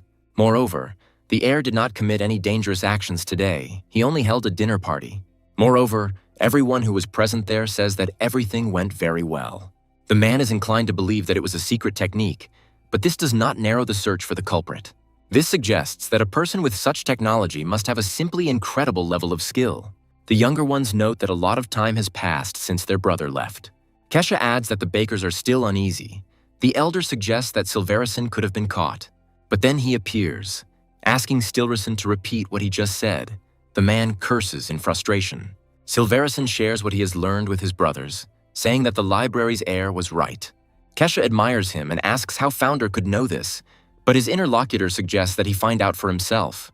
Little One is happy that they are going to the library, and his older brother tells the boy to shut up. And only Silverison remains silent, immersed in thoughts about what happened. Later, their delighted cry fills the entire area, notifying everyone that they are very tasty. One of the 3 admits that this is the first time he has eaten something like this, and the other asks the heir to bring them some wine. Still Risen asks the dissatisfied people why they are staring at them with such strange looks. Goody tells the homeless people to mind their manners and not treat the library's heir so rudely. A small squabble ensues between them, in which neither feels guilty and is willing to back down. Goody says that now he will teach these homeless people a lesson, and Founder egged him on. The middle one says that he can ask the 3rd brother to forgive him for this offense if he brings them a drink. But Goody refuses, saying that it would be better for him to teach his dear guests etiquette. Silverison informs the heir of his intention to take a walk, arguing that it is good for the stomach. Later, he asks Founder how he knew in advance that such a disaster would happen to the Baker heir. The young man replies that the stars told him about this, to which his interlocutor bursts into loud laughter. and then he asks him to tell him just this once who was the one who did this to the baker heir. The founder speaks in a veiled manner, suggesting that this man has the power to destroy all the bakers. And after he asks why he would reveal his identity, Silverison makes a guess. He asks if, in that case, maybe Silver was killed by Founder himself. He stops and slowly turns only his head towards his interlocutor. And then he asks him to clarify. That is, he wants to say that he is capable of doing this. Silverison is at a loss, thinking that, in fact, he thought that the heir of the library was innocent. The man is about to continue his thought, but suddenly begins to feel something strange. The founder slowly asks him what happened, whether the gentleman is really unwell. Silverison asks in turn whether the heir received a reward for this or kills indiscriminately. Founder pauses for quite a long time before answering, and then he asks the man to follow him, saying that he wants to show him something. He tells Silverison that this man, in collusion with the bakers, was destroying the library from the inside. The man expresses joy at being strengthened in his convictions, but for the founder this is unexpected. Silverison says that he too tried to get to the bottom of this, but was unable to, and asks the library's heir about his next steps. The young man replies that he is going to invite the head of the Baker family to his place. But until then, he needs to meet other people. Silverison clarifies their identities. The founder answers evasively, but says that his interlocutor knows them well. The white brain informs its master that it has managed to collect all the pages of the torn books. They were a gift from the great celestial library, yet each sheet was blank. Seth begins to get angry, assuming that the library is playing a joke on their family. The brain agrees and says that a large chest and a letter were recently received from this family. The man mentally goes over all this in his head and orders the chest to be opened immediately. They do this very carefully, using people they don't feel sorry for in order to avoid unnecessary problems. When the lid of the chest flies off, those standing nearby recoil from the unimaginable stench. The same thought comes to everyone's mind, and only one dares to start speaking. The head of the family needs all his self-control not to burst into anger. He immediately asks for the letter and, starting to read, sees lines about his own crimes. As a result, the heavens sent a curse on the heir of Seth, but the library, by the will of the heavens, also changed its mind. She won't let the manager go, but since there was an agreement, she sent the baker's leader of the bodyguards to check everything. As he reads the final lines, Seth loses the last of his composure and screams at the top of his lungs. He openly, leaving behind all evasions and hypocrisy, pronounces the name of the Black Squad. And the head of the Baker family publicly announces that today the library will disappear from the face of the earth. A little later, having made the necessary preparations, he sets off with his subordinates to the enemy camp. Seth is in charge of everything personally, wanting to punish negligent librarians with his own hands. Stopping at the limit of the illusion, the man mentally calls upon himself to calm down a little, and then he expresses hope that the library is ready to answer for everything to his family. Instead of an intelligible answer, a mad laughter echoes throughout the area. But then, when it stops, Seth and his henchmen hear words about gifts sent to the head of the bakers. The founder asks if they are still threatening his family after this. Seth tells them to put the chatter aside, asking if he is to blame for what happened to his son. The founder asks in turn whether this man wants to believe that he is the culprit. After all, others are not to blame for this. The bakers themselves are to blame, and they are not thirsting for revenge, but to take out their grievances on him. The founder asks inquiringly about Seth's plans to destroy the library tonight. Or the Black Company will do it, and the head of the bakers will come running after him and play pranks on his grieving friends. Seth compliments Founder on his intelligence, but says it won't be enough to survive. A strange laughter is heard nearby, and Seth is approached, questioned about the sincerity of what he said. After all, if this is really true, the head of the Rum family promises to use his blade against the bakers. The Black Squad begins to shrink, not understanding where House is coming from, but he says that he is not alone. And indeed, soon the heads of other noble houses, Smart Stretch and Grace Seidling, make their presence known. The leaders of the Continental family and the Observant Squad are also shocked by the intentions of the head of the Baker family. But that's not all. Another one of those present is highly respected, but for some reason remains silent to this day. Seth, when he sees him, gets the shivers. Seeing him here is the most unpleasant thing. This is Elder Baker, who is supposed to be in exile outside the country. Seth remembers being exiled from his family when they seized power and wonders how they were able to find him. Silverison acknowledges the genius of Founder's plan, and Founder thanks him for his assistance. The man turns to the head of the bakers, asking what he will do now. After all, now it doesn't look like there's any way to get out of this situation.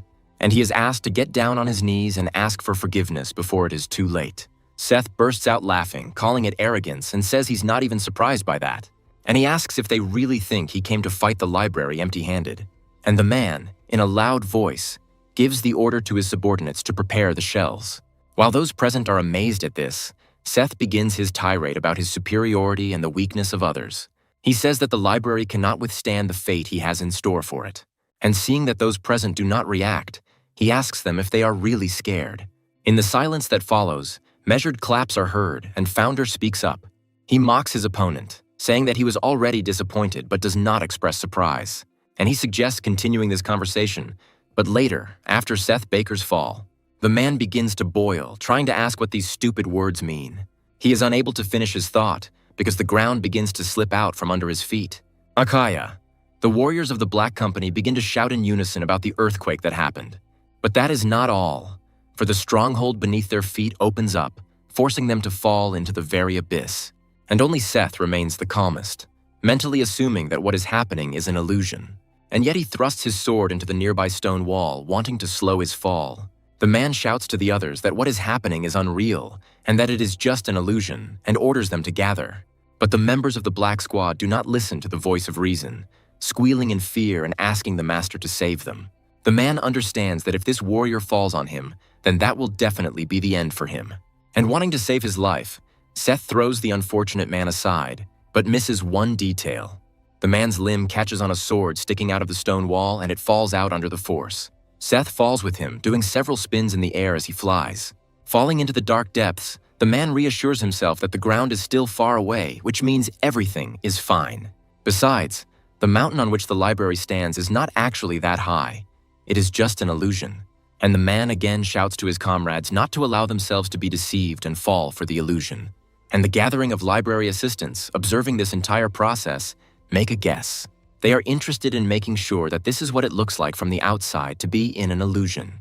And while they praise the library, Founder mentally expresses joy at the expansion of the protective seal's range. And someone caught in the trap warns the others that the Earth is approaching. They burst into cries of pain and fear in a variety of voices, moaning from hopelessness. And the very next moment, those who were just alive and well commit suicide. Wing and Royal can't believe that these people behave like this in a normal illusion. Grace understands what is going on and explains it to others, saying that the soul and body are one. Someone asks if all these people really believed that they were falling inside the mountain, and he receives in response the words that this is quite possible if you sincerely believe. In this case, the so-called illusion may also be the cause of death. The Founder turns to his bodyguards, asking them to take away all these bodies, and they accept the order. Smart notes that the library's heir didn't even hesitate, and the others pick up on his alarming thoughts. They suggest that they were called not to protect themselves from the Bakers, but to show the true face of the family. The elder, having looked at all these senseless sacrifices, shook his head in resignation. And then he approaches the heir of the library and addresses him directly. The old man tells the boy that among the Black Squad there are still living people, albeit seriously wounded. He asks for relief from their suffering, and Founder responds with understanding consent. And when the library's heir gives the signal to his warriors, Elder Baker thanks him. Later, the head of the family in exile publicly admits that he considers what is happening to be a colossal disgrace. He couldn't even imagine that Seth not only wanted to strengthen the Bakers' power, but was also so unscrupulous. Grace and Smart reassure their grandfather, saying that even they could have fallen victim to this insidious man. Silverison calls on everyone to put an end to this oohing and ahing and end the meeting, as it is already late. Many people support him, and the council is slowly starting to close down its operations. And yet the question arises of compiling a list of the best warriors to once and for all reign in the Bakers. Founder's mind can't help but be reminded of the times when he was the head of the Murti Alliance.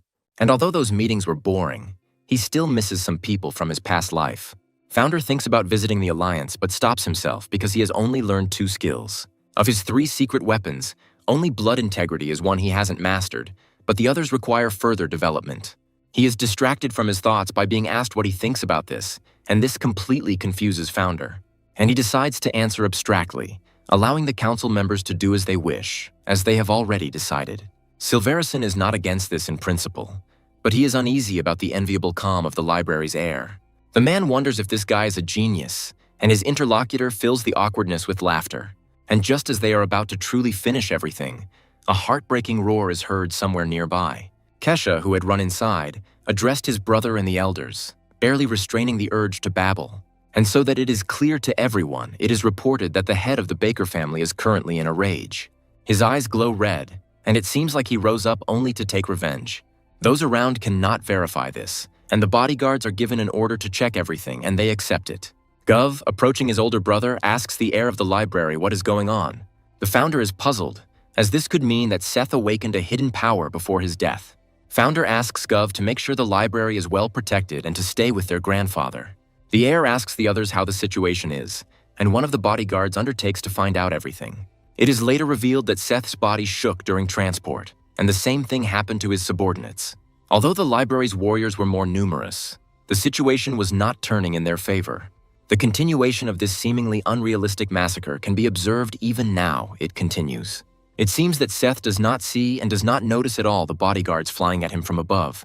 However, at the last moment he manages to parry each of their blows with enviable ease. Seth lets out a growl like a wild animal as he releases a burst of increased energy. Just at this moment our company arrives, eagerly peering at the fighters. Seeing this picture, Founder mentally notes that this man has quite a lot of energy. Kesha hopes that the library's heir will summon all his warriors here. Goody answers for him, believing that although it seems more logical, in fact it is irrational. Kesha then suggests that the heir fight, because he heard from the elders that he is very strong. The founder mentally notes that this will be extremely difficult, and thinks about the duration of the awakening of the hidden power. It is usually active for half an hour, after which its host dies. Meanwhile, the heads of the other members of the union are filled with completely different thoughts. Since the possessed person does not use weapons, he is left to expose himself to the enemy. Royal is delighted with this outcome because it means that victory is practically in his pocket. But no, at some point, along with his distorted face, a cry of disbelief bursts out of him. Everyone present understands that if more of the fallen rise, the situation will become worse. The leader of the observance squad closes his eyes because he doesn't want to die yet. He still had plans for this life. And although he clearly hears the sound of the blow, he does not feel pain. So he scouts out the situation. It's all about the savior whom the old man did not expect, and now he owes his life to him. And while he is amazed at the miraculous rescue, Founder asks Royal if he is okay. Meanwhile, the heir asks the man for permission to borrow his sword, since the guy does not have it with him. And without waiting for an answer, Founder rushes towards the rebellious Seth, thinking about his tactics. He remembers that in order to quickly sort everything out, he needs to hit exactly this spot. After all, this is the source from which all the hidden power accumulated in the revived corpse emanates. On the way to the source of all the problems, the guy manages to deal with the first zombie. The first is followed by the second. The founder specifically chooses his trajectory. This is how he manages to minimize casualties on the part of his allies and bodyguards. He continues to move around the field until he reaches his final goal. When Founder is just meters away, Seth turns around, sensing his presence. The man says he doesn't believe the library's heir decided to fight him personally. But he doesn't mind at all because he offers to look at Founder's intestines. The latter did not slow down for a second, and when they collided, an explosion occurred. All those who witnessed this involuntarily shuddered and cried out, worrying about the heir of the library. But when the smoke clears, he turns out to be alive and well, but still has no intention of retreating. As if accelerating even further, Founder fills his body with energy and surrounds it with a protective barrier. It helps him literally float without touching the ground as he moves. The young man makes a beautiful movement now, in contrast, as if slowing down and turning around a wide axis. Seth, who sees all this, is mentally indignant because he cannot believe that Founder was not affected. Meanwhile, the young man gets too close and cuts the enemy's body with a wide swing of his blade. Along with the gushing blood from the open wound, red liquid also bursts out of the mouth along with a cough. They rush to the aid of the library's heir, shouting appeals to him, but they slow down, puzzled. Smart promises that he will no longer believe rumors about him. House openly admires this young man. The founder, however, gently counters, saying that the head of the Baker family fell because he had used up his power. And while talking, the young man doesn't notice that they are watching him, analyzing his movements in battle and techniques. And someone, intoxicated with victory, suggests getting together and finally destroying the Baker family. Later, under cover of night, the brother asks his brother if he hears those loud sounds. He explains to him that the reason for this was the families from the northern lands who disturbed their peace. While the heir tries to call Flourish by name and ask about his father, He explains the situation to him. Hearing about his father's supposed loss, what was once silver begins to rush about in despair. Somehow the former heir of the bakers squeezes out a request to kill him. And then he tries to give arguments for this, but Flourish reproaches his brother for giving up on life. And expressing joy at what is happening, he suggests that Silver is not at all knowledgeable about people. Then Flourish asks his stepbrother what it's like to feel worthless. Continuing to mock Silver's indignation, he says that for his own pleasure he will take care of him for the rest of his life. And laughing ominously, he adds that they still have to live together for a very, very long time. Time passes, and it is midday the next day after the attack on the Baker family. News comes that during this action, the Baker army was completely defeated. After the Great Celestial Library learned of this, they began to rejoice and celebrate. Looking at his fools, Founder only chuckles to himself without condemning them. A few days later, Role Model Baker arrives at the library with the stolen treasures and gold. According to the investigation, the Bakers destroyed at least 5 families. The elder apologized to them all, promising to provide personal assistance in the restoration. The founder is amazed at how strong this man's sense of responsibility is. The next to arrive was the head of the Continental Military Administration, bearing a gift and apologies. He heard that the library's heir was looking for healing plants, so he gives him the Soul Power Flower. Noticing how quickly and dramatically Founder's face changes, the man expresses concern about this. The thing is that after taking the snake's blood, the young man cannot find the remaining ingredients for a long time. I didn't even know if I could get them, but then suddenly I got such a suitable gift. King misunderstands the young man, becoming upset and promising to prepare something more worthwhile next time. However, Founder abruptly interrupts him, declaring that this gift is the best one for him. After this, the guests are visited in the library by the heads of the White House and the House of Fiery Loyalty. The latter shares that the head of the January sect does not have a gift ready, so he could not come. House invites his daughter to the library, as the other families have already made their visits. And the girl asks him if it's okay that they come empty-handed, but the gift is ready. Asking what kind of gift this is, Ruth learns that her father wants to marry her off to the heir of the library. The man continues to talk about how it would be good for them to get to know each other better, but stops short. And then he belatedly realizes that he shouldn't have dumped everything on the girl so suddenly.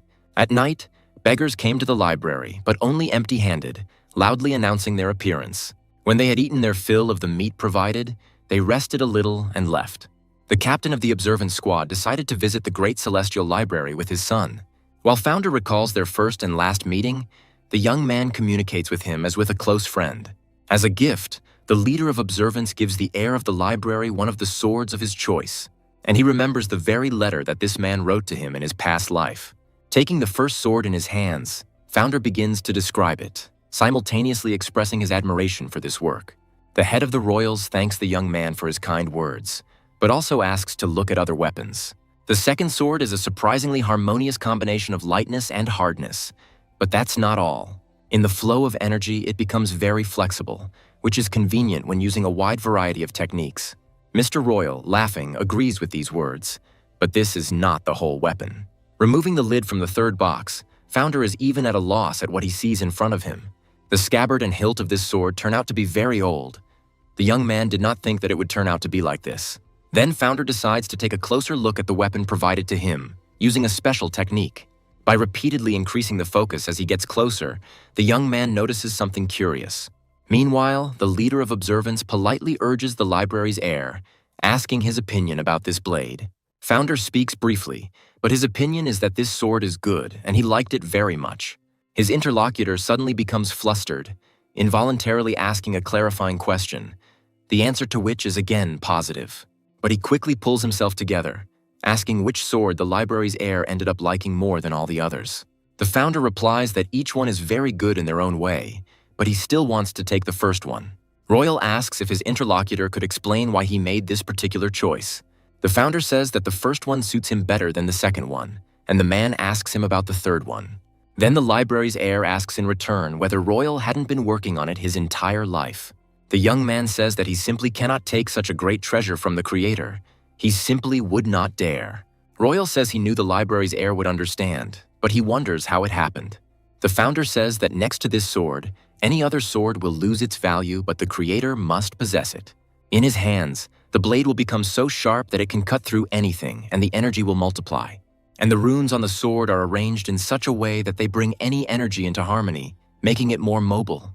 The founder says that he cannot even express in words his admiration for this work, and therefore cannot accept it. After a rather long pause, Royal says that this sword was made for the best man in the entire world. The blacksmith forged it so that it would be no less powerful than what the head of the Alliance, Murti, already possessed. But he died, and the man asks if this means that someone else should wield this weapon. And he very politely asks the heir of the Great Celestial Library to accept him. He can't wait to see how this sword can unfold in the hands of a young man, because with it he can reach the top. The founder hardly believes that such coincidences can happen in this world. He finds this kind of connection incredible and therefore even more surprising. And the young man respectfully thanks the head of the observant squad, accepting such a valuable gift.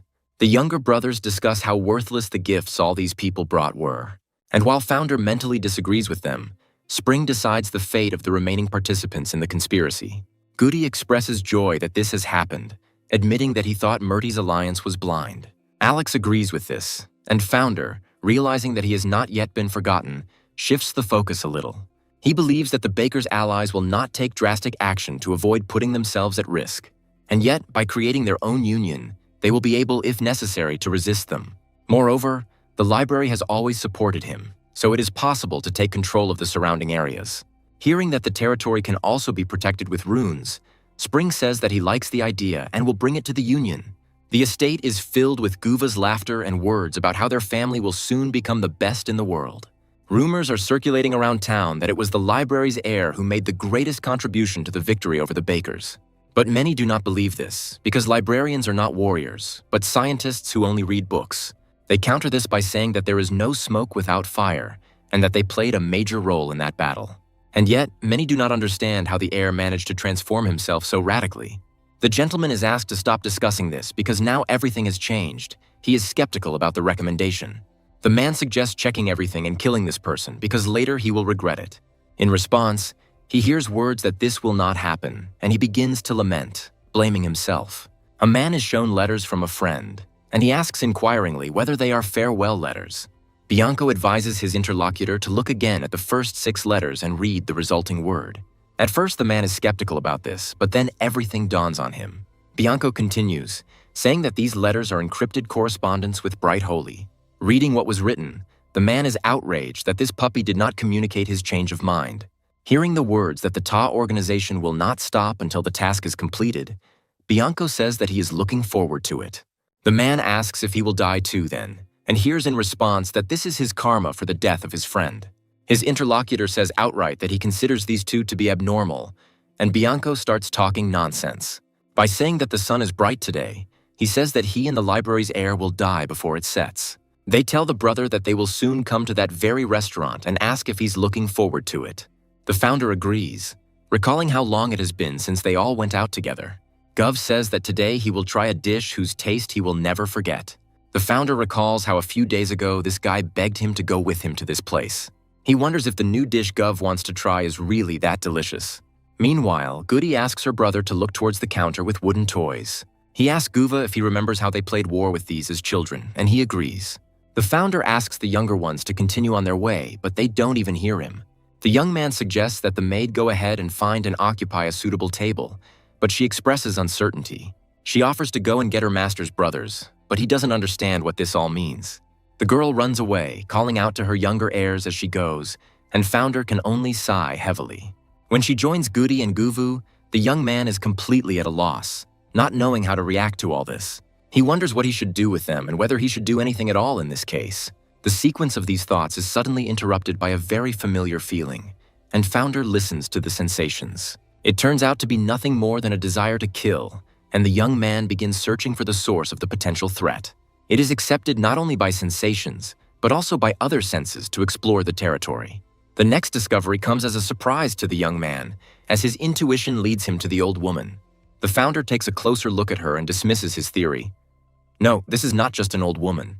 The one who has put on this harmless at first glance mask is only pretending to be one. Her steps are uneven, but it all happens quite naturally. And although the vertebrae are visible due to the stoop, the muscles do not look weakened by old age at all. The teeth that are visible from under pursed lips are not at all like those of older people. And the founder confidently concludes that this is not an old woman at all, but a middle-aged woman. The young man also notes the fact that she walked in the other direction even after they met eyes. He assumes that when she passes by, the illusion might fall away, and he thinks about the owners of the sent one. For some reason, it seems to him that it can't be the bakers, so there's only one option left. But Founder doesn't understand why he decided to do this, because Bright invited him to the library. The young man thinks that first of all, he needs to eliminate the threat hanging over him. But it begins to seem to him that it is not only the old woman who wants to kill him, but also this lame guy. A thin, middle-aged man passing nearby also emanates a threat. And so there are only 4 of them, including the man picking his nose behind Founder. This surprises him, because it seemed to him that he had eliminated all the warriors capable of killing the heir. Goody accidentally notices movement with her peripheral vision and turns her questioning gaze there.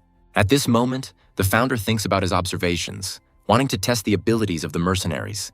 Beginning to understand the gravity of the situation, Goody apologizes to his older brother for his weakness. But the whole Trinity remembers the heir only when he presses the grandmother to the ground by the throat. Star asks his master why he hit the poor woman so hard. His brothers are calling him. The maid asks the old lady if she's okay, and Gov says that she has already passed away. The young man notices something and asks Star not to rush to conclusions, and it dawns on her too. Meanwhile, Founder is approaching his second target, raising his hand to strike. The man who correctly interpreted his intentions recalls that this man was described to them differently.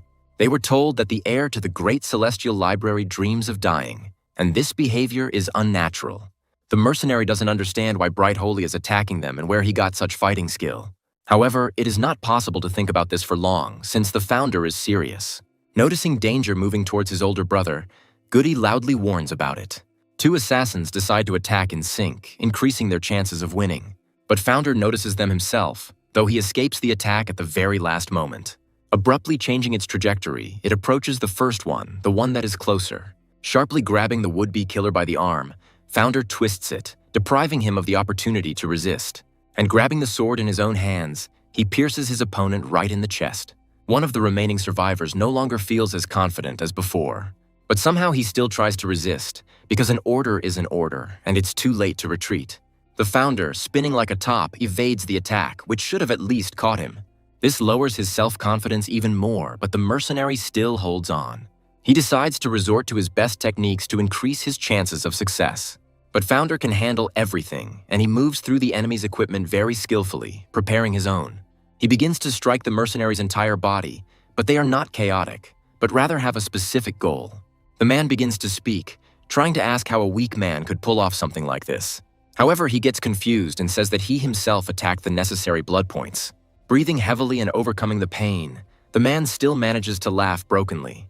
And then he says that the task is completed and falls to the ground unconscious. Founder knows it's poison, and it's a good thing it doesn't affect him after he's consumed the hexagonal serpent's blood. And yet, it is unpleasant for him to realize that someone managed to get him, even though the task was not completed. Founder is asked who it was and what they wanted from him. Star asks about potential injuries. The young man asks if it was the Holy Trinity who arranged all this. After all, it was they who had been persuading him for several days in a row to go to the city together. Goody starts to hesitate, but says that everything is not like that at all. Gov laughs nervously, and Star says that she is not involved. The Founder asks why they didn't tell him anything about Bianco being somewhere nearby. Gov takes the liberty of showing his brother his reply, saying that he wanted to give his friend a surprise. At the same moment, Founder senses another familiar sensation and activates the technique, and then he directs his gaze where it is needed, quickly finding the source of energy. Bianco slowly steps out onto the balcony at the same moment, looking around the square below with pleasure.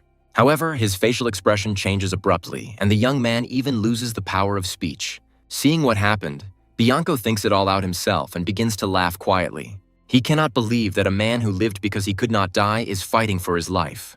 Bianco approaches Hope, asking if he can believe it, that his friend killed to survive.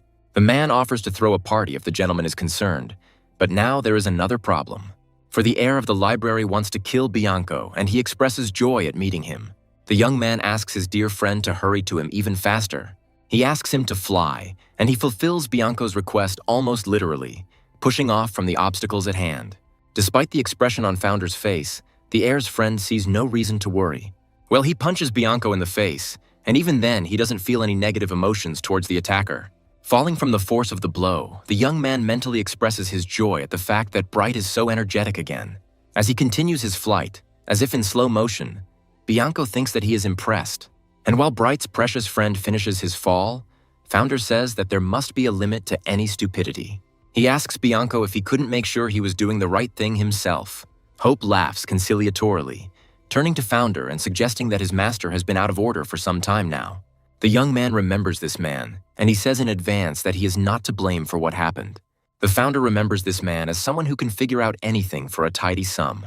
He himself hired him in a past life to obtain the necessary information. Everything falls into place, and Hope says that all he did was fulfill his contractual obligations. The Founder thinks that the previous Bright Holy is to blame for everything that happened to him and his body. And later, the angry grandfather asks Bianco if he has really gone completely crazy.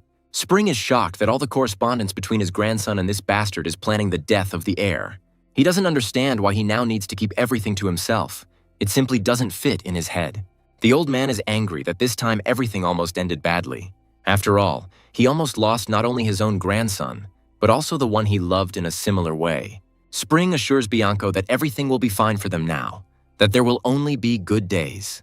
The young man cannot remain indifferent, so he reciprocates his mentor's feelings. The Founder, watching this, breathes a sigh of relief, happy that everything has worked out. Later, Bianco announced his intention to terminate the contract, but he was even glad because the problems had been resolved. Hope assumes that his interlocutor did not understand what he had just tried to explain to him.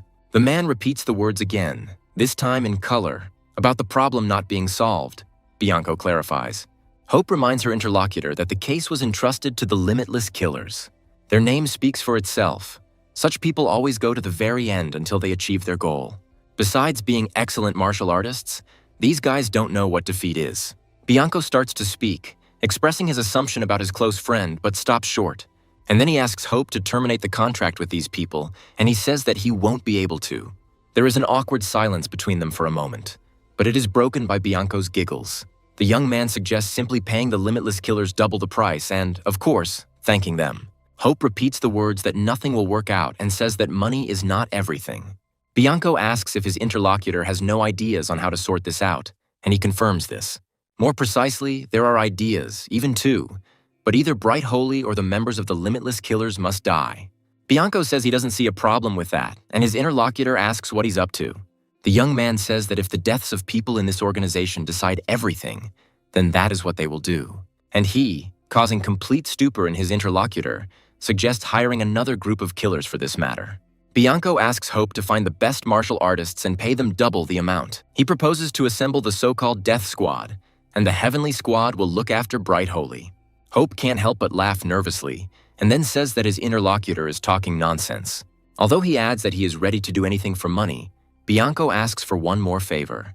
He asks Hope to keep this conversation a secret from Bright, and the man expresses his understanding. Bianco swears playfully, actually pleased, and mentally assures Bright that he will take care of everything. The young man remembers what his dear friend was like for a very long time, and also the recent scene, how the heir of the great celestial library became, having changed beyond recognition. And Hope expresses her opinion out loud that now this plan needs to be put into action. And he asks the young man to be ready to begin implementing their plan from tomorrow. In the morning, Founder asks his sworn friend if he is really leaving since he doesn't mind Bianco staying. The young man laughs sheepishly, wondering if his interlocutor really wants him to stay. He says that he has business now, but now they can meet whenever they want.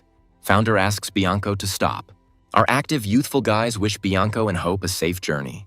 The Founder, however, notes with relief the fact that they have left and now the time has come. As he leaves, the heir asks Guva and Goody to go to his chambers, as he must talk to them. The guys get tense and ask the maid if she knows what could have happened. She says yes. The girl says they're going to get their asses kicked because her master almost died this time. Goody reminds the girl that she also helped them, and Gov suggests that his brother not make his situation worse. Sitting over his precious gift, Founder wonders if he should use it now. After all, the young man wants to increase and restore his strength as quickly as possible. The Founder believes it is necessary to achieve the state of blood integrity as soon as possible in order to return to the previous level. He remembers how he gained immunity to poisons by drinking the blood of that stinking snake. And if the killers hadn't relied on poison during that attack, he would have been in big trouble. And while he is thinking about how Spring promised to help him with the poisonous insects, the brothers arrive. The Founder starts to speak, inviting the guys to settle in, but stops short. Their appearance puzzles him, The young man cannot understand what is wrong with them. And yet, Founder tells his brothers that soon it will be difficult for him to leave his chambers. Because of the flower's reception, he asks Guva to take care of everything for him, and he is very confused. The Founder confirms his words, reminding that the grandfather is old and Alex is not very active. He reassures his brother, expressing confidence that he can handle it because he trusts him completely. This also comes as a surprise to Guva, but in a pleasant way since he imagined everything differently. And then the guy promises his brother to do everything possible not to let his family down. Regarding magical seals, Founder advises contacting Goody, and if something serious happens, then contact him. And then he says that it's time to get down to business and calls Star to him. The maid immediately appears. The brothers ask the heir for forgiveness, promising that they will never hide anything from him again. And during his process, Founder notes that the younger ones already knew what to prepare for since they dressed like that. After this, the young man asks his maid and bodyguards to listen to him carefully, and they agree. The Founder says that the conditions for absorbing the flower are similar to those for absorbing the snake. So he'll have to lock himself in his chambers just like before, and he asks the boys if they're going to do it with him. After receiving a negative answer from the bodyguards, the maid also makes excuses, exaggerating her own words.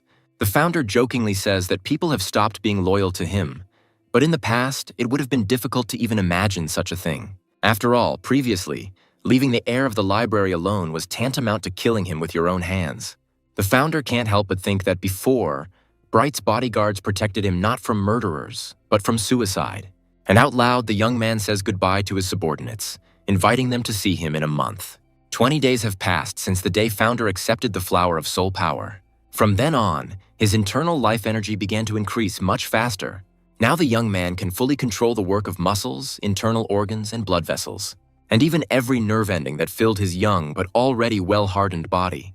The Founder thinks that it was all worth the restrictions he had to endure. His abilities quickly reached the 3-star level, and his spirit power became much stronger. And Founder began to notice that the more he improved, the more he felt like his old self. He expresses joy at finally being able to perfect 2 means of self-defense.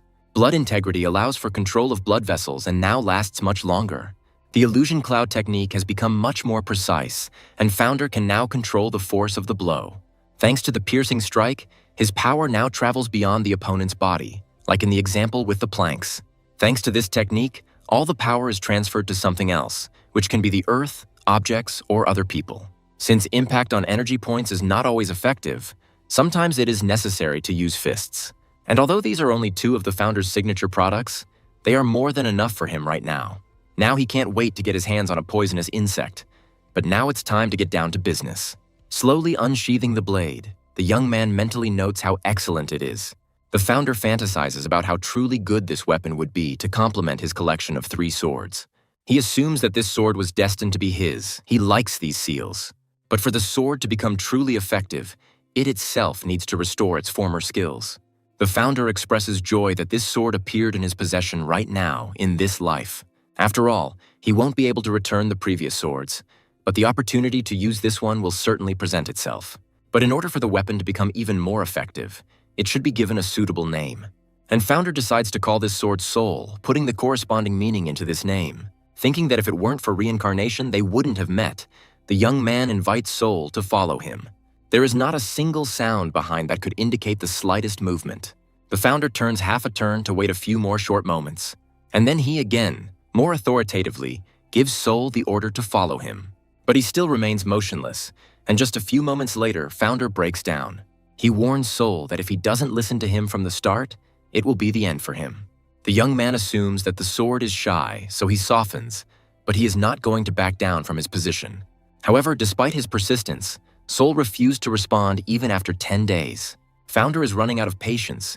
He doesn't understand why his sword still hasn't come to him. The sword remains silent, and the young man, expressing understanding, harshly curses it. But even this does not produce the desired effect, and the Founder simply gives up, abandoning the illusion. Star expresses joy that her master has returned and says that everyone missed him very much. And he adds that he came just in time, as the head of the Murti province, Peaceful Beauty, had come to visit them. The girl says that this man's name is Gates Eternal Gates, and Founder remembers someone like that.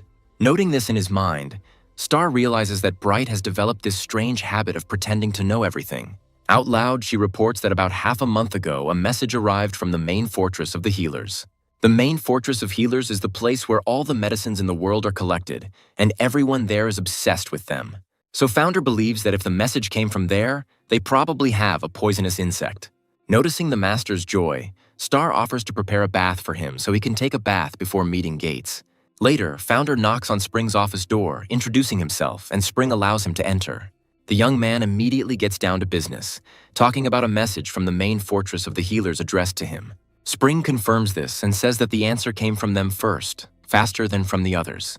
However, they did not send the insect, asking that the heir of the library go to them for it himself. The Founder can hardly contain his delight when he asks if there was anything else in the envelope along with this message. Grandpa answers negatively and asks his grandson not to worry about it, he is ready to fork out. But Founder doesn't see any need for this, since it doesn't seem like the healers have any hidden agendas. Now he asks his grandfather not to worry, expressing his readiness to go to the main fortress of the healers. Spring doesn't want to let her grandson go, worrying that something might happen to him, but he has a different opinion.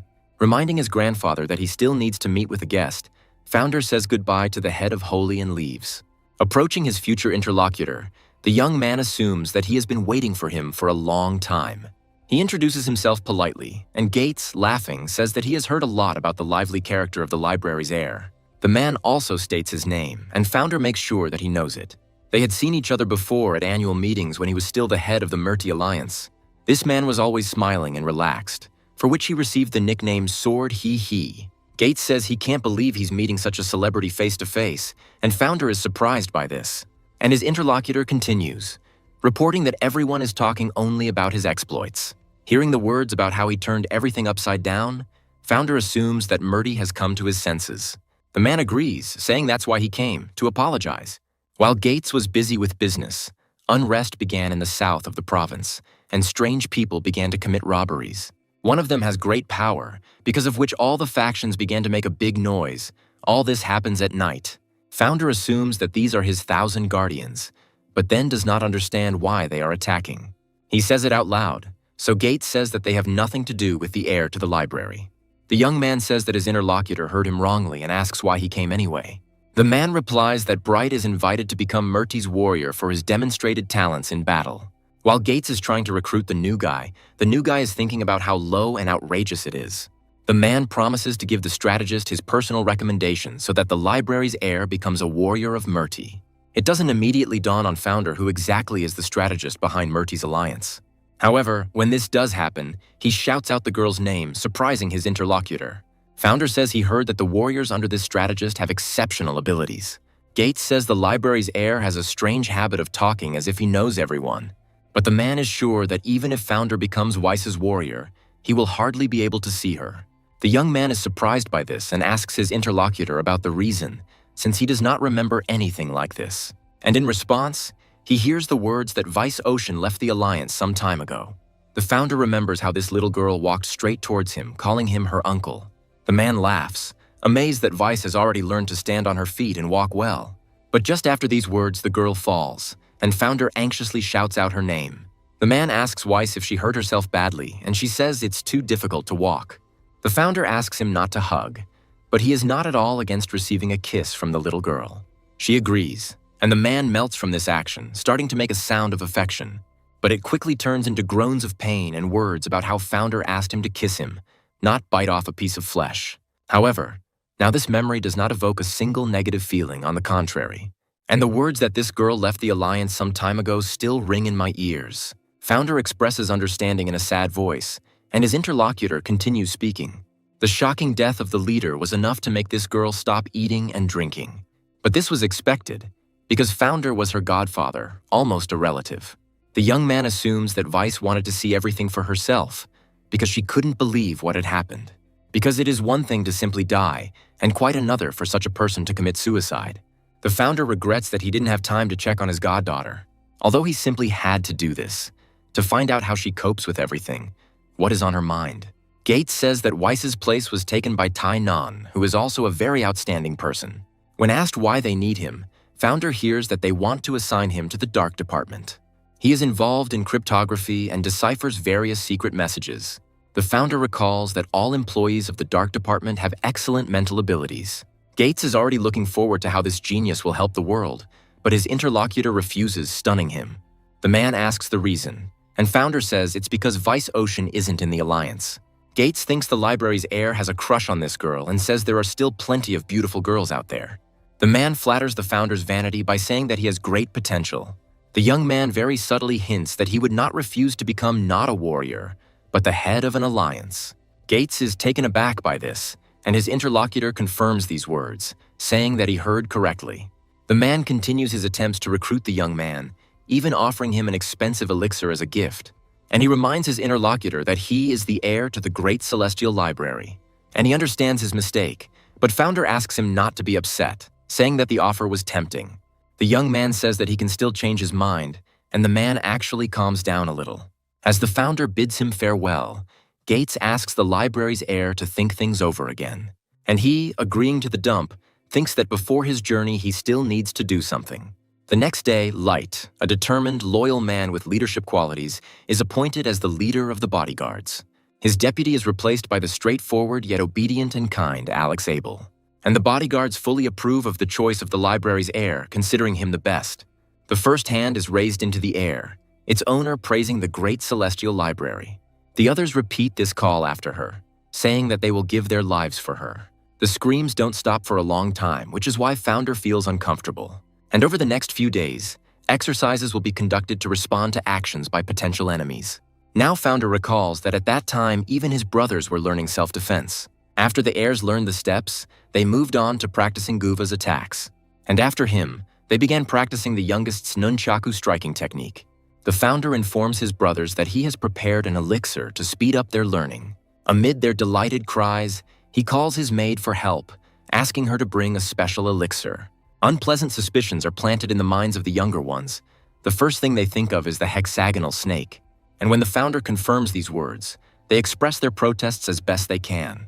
The boys bombard their brother with questions, expressing their concerns and asking him to find an alternative, but he only laughs. Founder tells Guvu and Goody to train until he returns from the healer's main fortress. Afterwards, as he drives away, Star can be heard singing joyfully from the carriage as they leave the library. She and Fair are accompanying the young master. The girl does not stop her joy. To the restless singing of his maid, Founder raises his eyes to the sky, noting the changes in the weather. The sky darkened very quickly, which could indicate that rain is coming soon. The bird, flying in the same direction as the cart, overtakes it and abruptly changes its trajectory. She falls like a stone, but Founder doesn't even notice her. There the bird finds its addressee, and he, reading the message, begins to retell it out loud. It says that Founder is heading to the great fortress of healers. The man informs everyone else that in about 2 hours the carriage will be in this forest. He thinks that the heir was lucky last time, but now everything will be different because the contract is eternal. And while Founder is somewhere on his way to this place, the mercenary mentally threatens him. However, nearby, the first and not the only cry of pain is heard from one of the comrades. With each passing second, the sounds of the struggle become more sophisticated and impulsive, putting the man into a stupor. And then one of them is heard very close, forcing the bald man to look down. From there, a body flies straight towards him, still screaming and thrashing in agony. The man manages to dodge, but this doesn't stop the disturbing thoughts in his head. He manages to notice a flash of blinding light only a moment before it becomes irreparable, and he begins to admit the thought that this is a mistake. But everything happens too suddenly. It only takes a moment before several pairs of legs land on the clearing, and then one of their owners bursts into a heart-rending, barking laugh. And after this, he says that the heir to the great celestial library belongs to them. Sometime later, the young gentleman is informed that they will soon enter a forest area. Fair warns Founder that the cart will shake due to the uneven road, and he accepts. Star asks his master why he is so gloomy, to which he receives a vague answer. Suddenly, a creepy laugh is heard somewhere outside, and the girl tenses up. She stutters and asks who it is, as the first laugh is joined by several others. The voice that answers her sounds loud, but for now, it only repeats the question asked. And Star is already feeling bad, it seems to her, as if this voice is sounding right in her head. The girl becomes even more terrified because her whole body begins to shake involuntarily. She urges herself with all her might to immediately pull herself together and gather herself as she feels warmth. The girl becomes so lost that she switches from harmful thoughts to her master. He calms her down with the same gentle voice, assuring her that everything is fine. But the touch is interrupted, and the girl fearfully reminds Founder that it is dangerous outside. He fearlessly continues on his way, asking the maid to stay inside. He also advises Fair to get into the carriage, and he, breathing a sigh of relief, agrees. The founder asks the unknown people to stop pretending to be incomprehensible and to show themselves to him. And they answer him that if he wants to know who they are, then their group is called the Squad of Heaven. A suspiciously familiar voice says that they are the heavens of the great celestial library. And he himself is the Lord of all lords, and they again pronounce their name. The strange guys appear with lightning speed and begin to line up in an equally ridiculous pose. They assure the founder that they will look after him. After all, they are his personal squad, and the girl standing on the edge says that this is the end. For miles around, there is a perfect silence that seems to last an unimaginably long time. Even Star appears from the carriage upon hearing this nonsense and is speechless. And while Founder is trying not to scream, he wonders about his two acquaintances. And Kesha himself attracts attention to himself, declaring that he came to help together with his brother. Finally, Founder gains the ability to speak adequately and asks to tell them more about their mission. He asks the squad representative to do this, and this old man, clearing his throat, volunteers to take on this role. The pair advise Master Futu Metal to step aside, taking on the role of representatives. But there are others who want to. The trio says that they should explain, because it will work out better. The little girl also intervenes in the conversation, reminding that it was she who said the word end. This leads to a very heated argument, and the founder already regrets asking this question. Finally, the bickering is interrupted by Silverison's middle brother, who asks how long this will go on. The founder mentally shakes his hand as the man begins to say that it would be better to stop this nonsense. And instead, he suggests drawing lots, which the young man is not at all surprised by. The founder addresses the younger one in a way that only he can hear, asking him to explain everything to him. The boy is not known for his modesty, but that is the beauty of childish spontaneity. And yet, he gets to the point quite quickly and begins his story, after which everything becomes clear. The founder now understands that Bianco had a good reason for hiring all these people. He just doesn't understand the point of hiring people who can't even work together without arguing. Kesha turns to the Heavenly Squad, asking them to stop everything, because he has already told everything to the heir of the library. The elder brother reminds the younger one of his vow not to act alone, and he apologizes and says that he forgot. The founder decides to take matters into his own hands, and since this is their first meeting, to begin with, get to know each other. As Foot introduces himself, the boy analyzes him, wondering why he is acting like a madman. The trio call themselves the Three Gorge Warriors, and Founder suggests that they are like beggars. The couple introduce themselves as the twins from DFIT, and these faces inspire a sense of trust in the young man. The girl says her name is Shiny Sideling, and she is a fan of the library's heir. This surname seems familiar to Founder, and he asks who the redhead's father is. She replies that she is from the White House, and everything falls into place. But the young man does not notice any external resemblance. It is unclear why this couple also introduced themselves, saying that they are warriors of freedom. Founder doesn't say anything out loud, but his brothers understand him even by his glance. And then he gives his coachman the order to set off, and he accepts it. However, they are asked to stop, and Founder wearily asks what else is going on. Kesha asks Fuda if he really wants to play his pipe, but the old man wants to check something. Taking enough steps to get to the front, he asks the squad to take their places. Foot reminds everyone that this is their first meeting with the young master since the squad's founding, and the old man offers to test his master's skill in order to better understand how to win. Oddly enough, everyone agrees with him, although Shiny adds a caveat. And only the Beggar brothers remind the children of what they saw with their own eyes. The founder is amazed by this group in a good sense of the word. He likes the fact that they are cheerful, and they are putting pressure on Stillison. Although they say that it's not that they don't believe him, they just want to check everything themselves. The man clarifies whether they really want to test the air, believing that it will be fun. The founder is no longer happy that he allowed the thought of fun to occur, because it didn't take long to come. However, he quickly switches gears and, with a new perspective, agrees to fight. The Sky Squad kids start to rejoice, but Founder adds a caveat. He suggests doing it later because it will start raining soon. They do not understand the air of the library because, in their opinion, nothing foreshadows trouble. Looking up at the light clouds, the children express confidence that Founder is mistaken. But at that very moment, it doesn't just start raining, it starts to rumble loudly with peals of thunder. The company wonders how the library's heir managed to predict this, and one of the brothers, taking advantage of the opportunity, asks if this is not what they were talking about with his brother. Still Ryzen suggests that Founder really can control the weather, and the younger one agrees with him. and the old man suddenly takes out his flute and begins to play a mournful melody on it. They offer him to play something more cheerful, otherwise he's somehow completely gloomy. The Heavenly Squad is already getting cold. Its members wish to be attacked so they can warm up in battle. And the trio starts yelling about who is riding in this carriage and where, and Founder restrains himself from killing them. Shiny comments on how delicious the library food is, and Star tells her it's for her master. The Founder, letting out a heavy sigh, mentally wonders what he should do with all of them. The delegation arrives at its destination when the rain stops. Reaching a safe place, Founder and his companions quickly set up a dining area. Right in front of them appears one large table and, around it, chairs and, of course, food. The young man wishes everyone a bon appétit, and sincerely touched voices echo him. To everyone's surprise, the loud voice of Foot cuts through the area, asking everyone to stop. Kesha assumes that he wants to pray before eating, but the old man replies that that is not the point. Foot reminds everyone that killers can resort to any method, including poisoning food. One of the twins agrees with him, saying that he didn't even think about it. Shiny giggles. The girl asks not to worry about the old man's words, saying that she is a master in this matter. Shiny confidently claims that these silver sticks will show whether the food is poisoned or not. When the girl takes one of the pieces, everyone watches her, mesmerized, holding their breath. However, when she calmly puts the food into her mouth, everything becomes clear to Founder. It is not the chopsticks themselves that indicate the presence of poison in the dish, but the girl who eats it. When the kids realize that nothing is happening to Shiny, they wait a few more moments. Once they attack the food, Star is the only one to express concern about the poison, and the young gentleman is offered to eat and not worry about anything since there is no poison. Founder recalls that the poison has no effect on him in principle since he drank the blood of the hexagonal snake.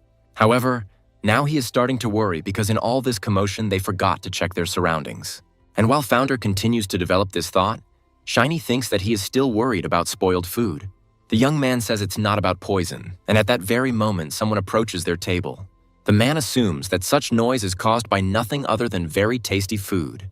The Founder mentally assumes that these are not murderers, but just ordinary guests, but they continue to get heated up. Grandpa Piper speaks up, asking how dare this brat speak to them so disrespectfully at their first meeting. He asks his still silent interlocutors if they know how old he is. The Founder switches his attention from potential killers to food because he also wants to eat. And while they try to calm the angry old man down, the other guests reproach their friend for disrespecting the old man. The twins suggest talking to these people in the language of fists. They are confident of their victory. Well, the grandfather continues to yell, saying that he is 60 years old, although in fact he is 2 years older. The person standing in front asks if they really need to ask this now. It's the first time they've heard this. Foot, meanwhile, asks his opponents about their own ages, and the fat man says that he is older. Suddenly, one thing dawns on him when the man hears the name of Master Metal. His henchmen also remember this man because he was always very polite. And then, noticing the golden flute in the old man's hands, they point to it too. The man tenses, finally making sure who is in front of them. In that case, they definitely won't win, because this man's strength is comparable to the elder of the demonic faction. This is noticeable even by the amount of effort these three are putting in trying to hold the old man back. And these two are certainly not so simple. A man cannot even imagine what they are capable of. Beggars also do not inspire confidence, because they are still too young to be part of such company. And of course, this young gentleman who seems to be part of this whole group. And while the man comes to the conclusion that it is better not to mess with them, the young gentleman speaks up. He tells his whole pack to leave, saying that he has had enough. The Founder turns around only to ask if they all had to arrange all this.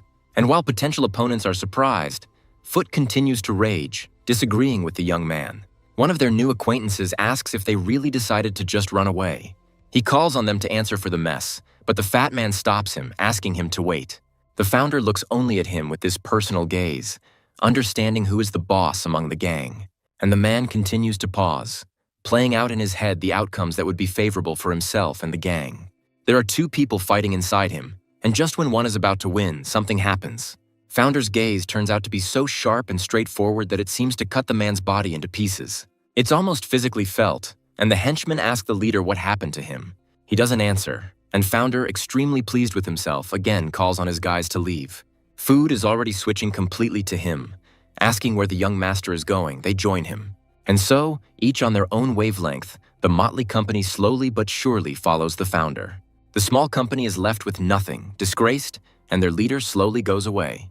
and his guys start discussing the look with which Founder looked at them, as if he wanted to kill them. Baldy catches up with his brother and asks if they will go after those people. However, his interlocutor cannot think of anything except the eyes of that young man.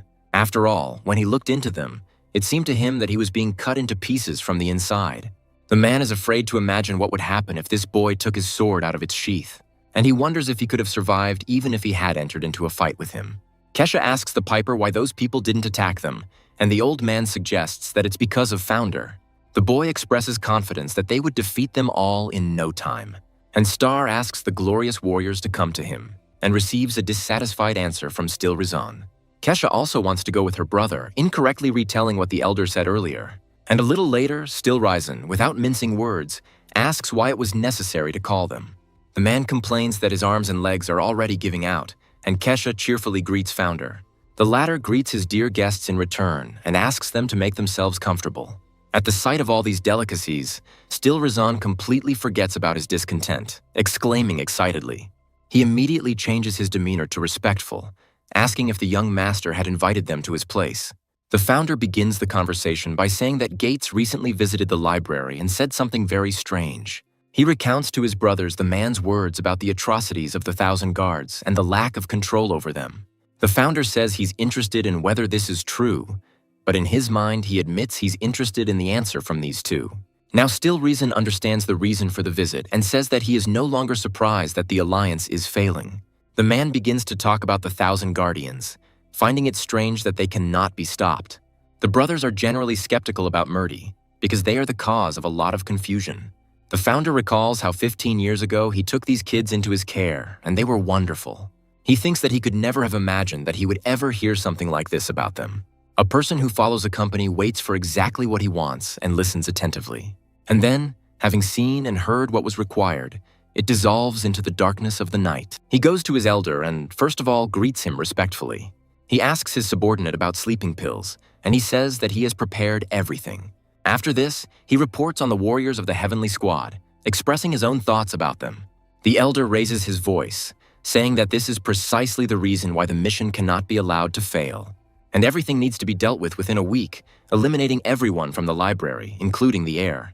The elder reminds his subordinates that all their lives now depend on them. The next day, Founder and his crew continue their journey. At first, the young man simply watched the landscape with boredom, but then everything changed. He noticed that this bird continued to fly after them for quite a long time. And if at first the young man wrote it all off as a coincidence, now he considers the feathered creature to be a messenger of spies.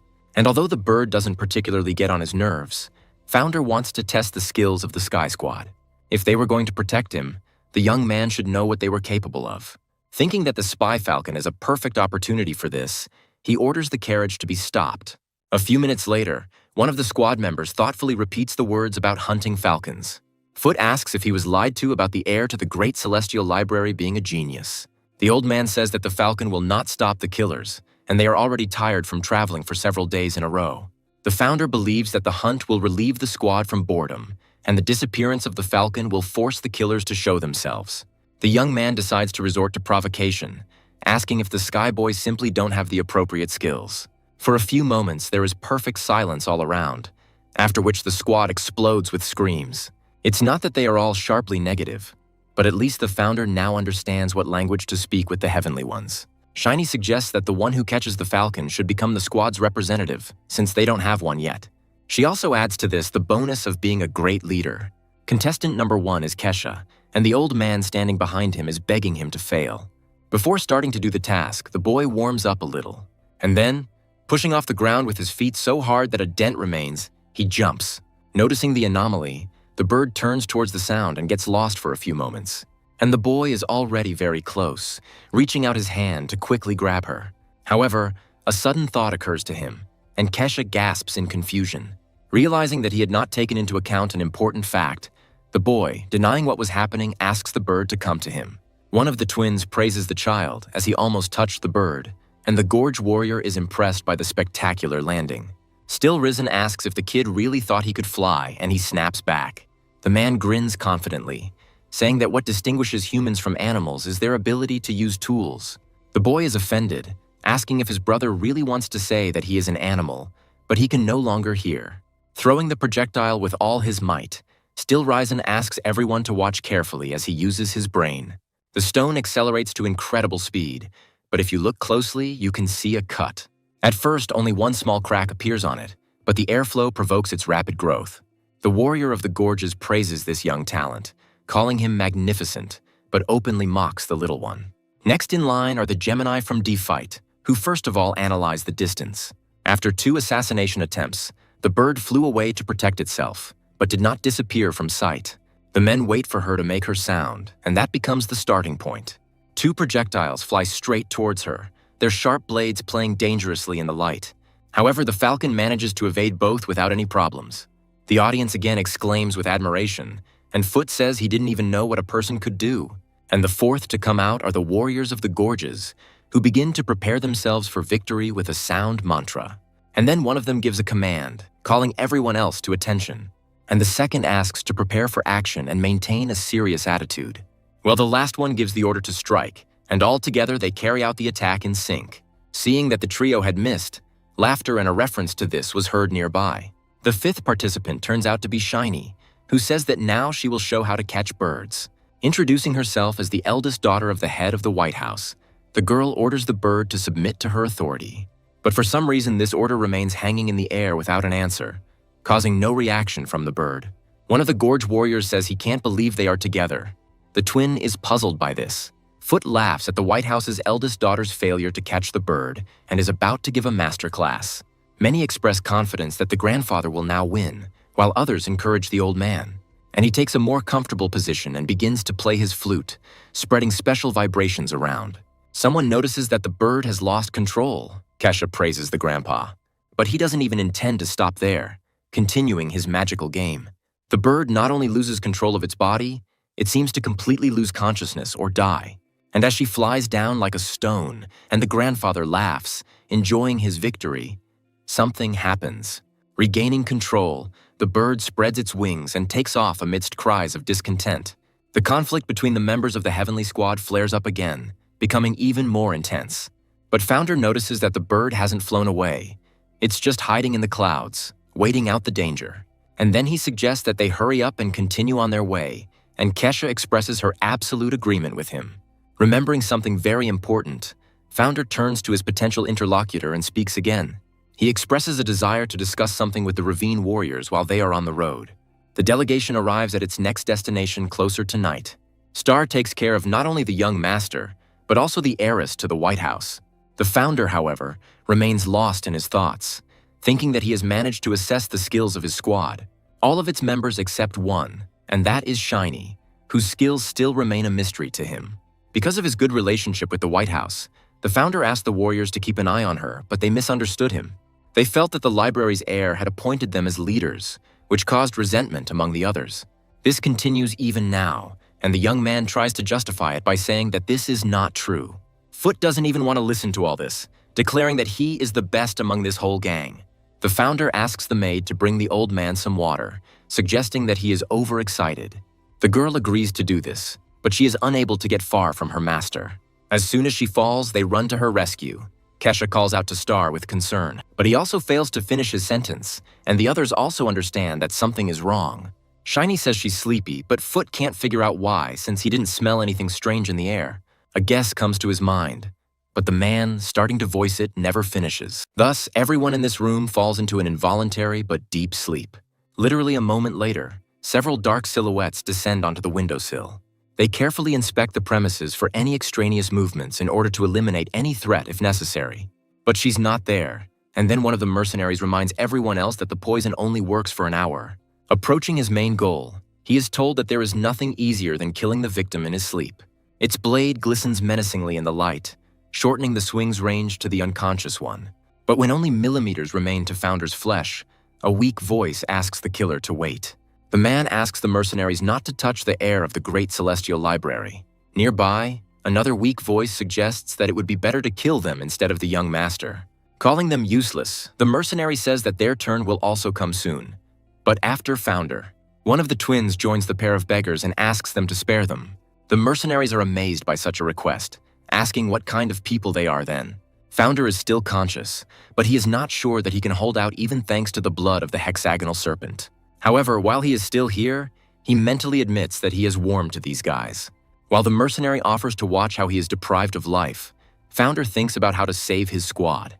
And he reminds us that the heir to the great celestial library still wanted to commit suicide. The Founder agrees to himself that this is indeed strange. He wonders why he was given this life. And then, addressing his potential killers in the same mental way, he says that now they will find out everything. The mercenary starts the blade again, but this time his friend asks him to stop. They ask him what difference it makes, in return for a reminder of who is in charge among them. The mercenary expresses indignation, but he is unable to finish his words. Straightening up to his full height, Founder pauses, allowing those present to come to their senses. And then it quickly turns around and rushes at lightning speed towards the nearest enemy. Founder swings his blade, cutting off part of his opponent's limb, and then performs a pirouette. The next movement sends the arm flying to the side, causing everyone to gasp in shock. Still not having come to her senses, Shiny calls the hand that fell towards her a warm pillow. And the wounded man screams, starting to squeal like a frightened piglet. His friend catches the library's heir's stern gaze and shudders, and he rushes towards him, twisting the sharp blade in his hand and pointing it at the enemy. He follows his example, not intending to give in to this battle, otherwise his honor does not allow him to do so. At some point, their blades collide, and from their zeal, sparks fly in all directions. Founder's sword lands on top, and the young man begins to apply even more pressure. He manages to drive his blade into the enemy's weapon as if it were butter without much effort. And the next moment, strengthened by runes, he finally breaks the mercenary's sword. Due to inertia, the sword continues its movement and cuts the man's body, causing his confusion. And while the mercenaries are distracted by their friend, Founder continues his trajectory. One of them comes to his senses before the others, ordering them to take the girl hostage. He himself takes the initiative to deal with the heir of the Great Celestial Library. But he is not afraid of such blows. He easily repels them. Founder is more outraged by the idea with the hostage. And driven by righteous feelings, he disables his next opponent, leaving him wheezing. Following him, the punishment catches up with his friend, and the mercenary screams in surprise, choking on a cough. Meanwhile, Founder, not allowing anything to happen to his servant, reaches the one holding her. The mercenary mentally wonders how he managed to pull off all this. He gives the order to retreat. After all, if later the library guards are set on them, they will definitely not live then. But before leaving, the mercenary decides to try one more attempt to eliminate the target. Although Founder is not caught, the hard surface under his feet begins to crumble. The mercenary's attacks prove so effective that soon there is almost no support left around the young man. The attackers, taking advantage of this momentary confusion, hurry to escape under the noise in order to survive. Trying to somehow resist their condition, the members of the Heavenly Squad groan from the effort. One of the twins manages to tell his master that these bastards are about to escape. Only Founder himself knows this, and so the very next moment he rushes away in pursuit. One of the mercenaries is breathing heavily, any movement causing incredible pain due to a serious wound. They offer him help, but the man refuses, even though it's difficult for him to even speak. He suggests abandoning himself and saving himself, and Founder, who appears nearby, approves of this decision. The mercenary doesn't have time to answer, but the last thought in his head is still completed. The mutilated body falls right in front of Founder, causing him to stop. However, his gaze remains invariably ready to break away at any moment and rush at the enemy. But suddenly something happens that makes the young man seriously puzzled. For some reason, this guy decided not to run away, but to stay and fight the Founder. The latter is amused by this and says that he has a wonderful sword in stock just for such an occasion.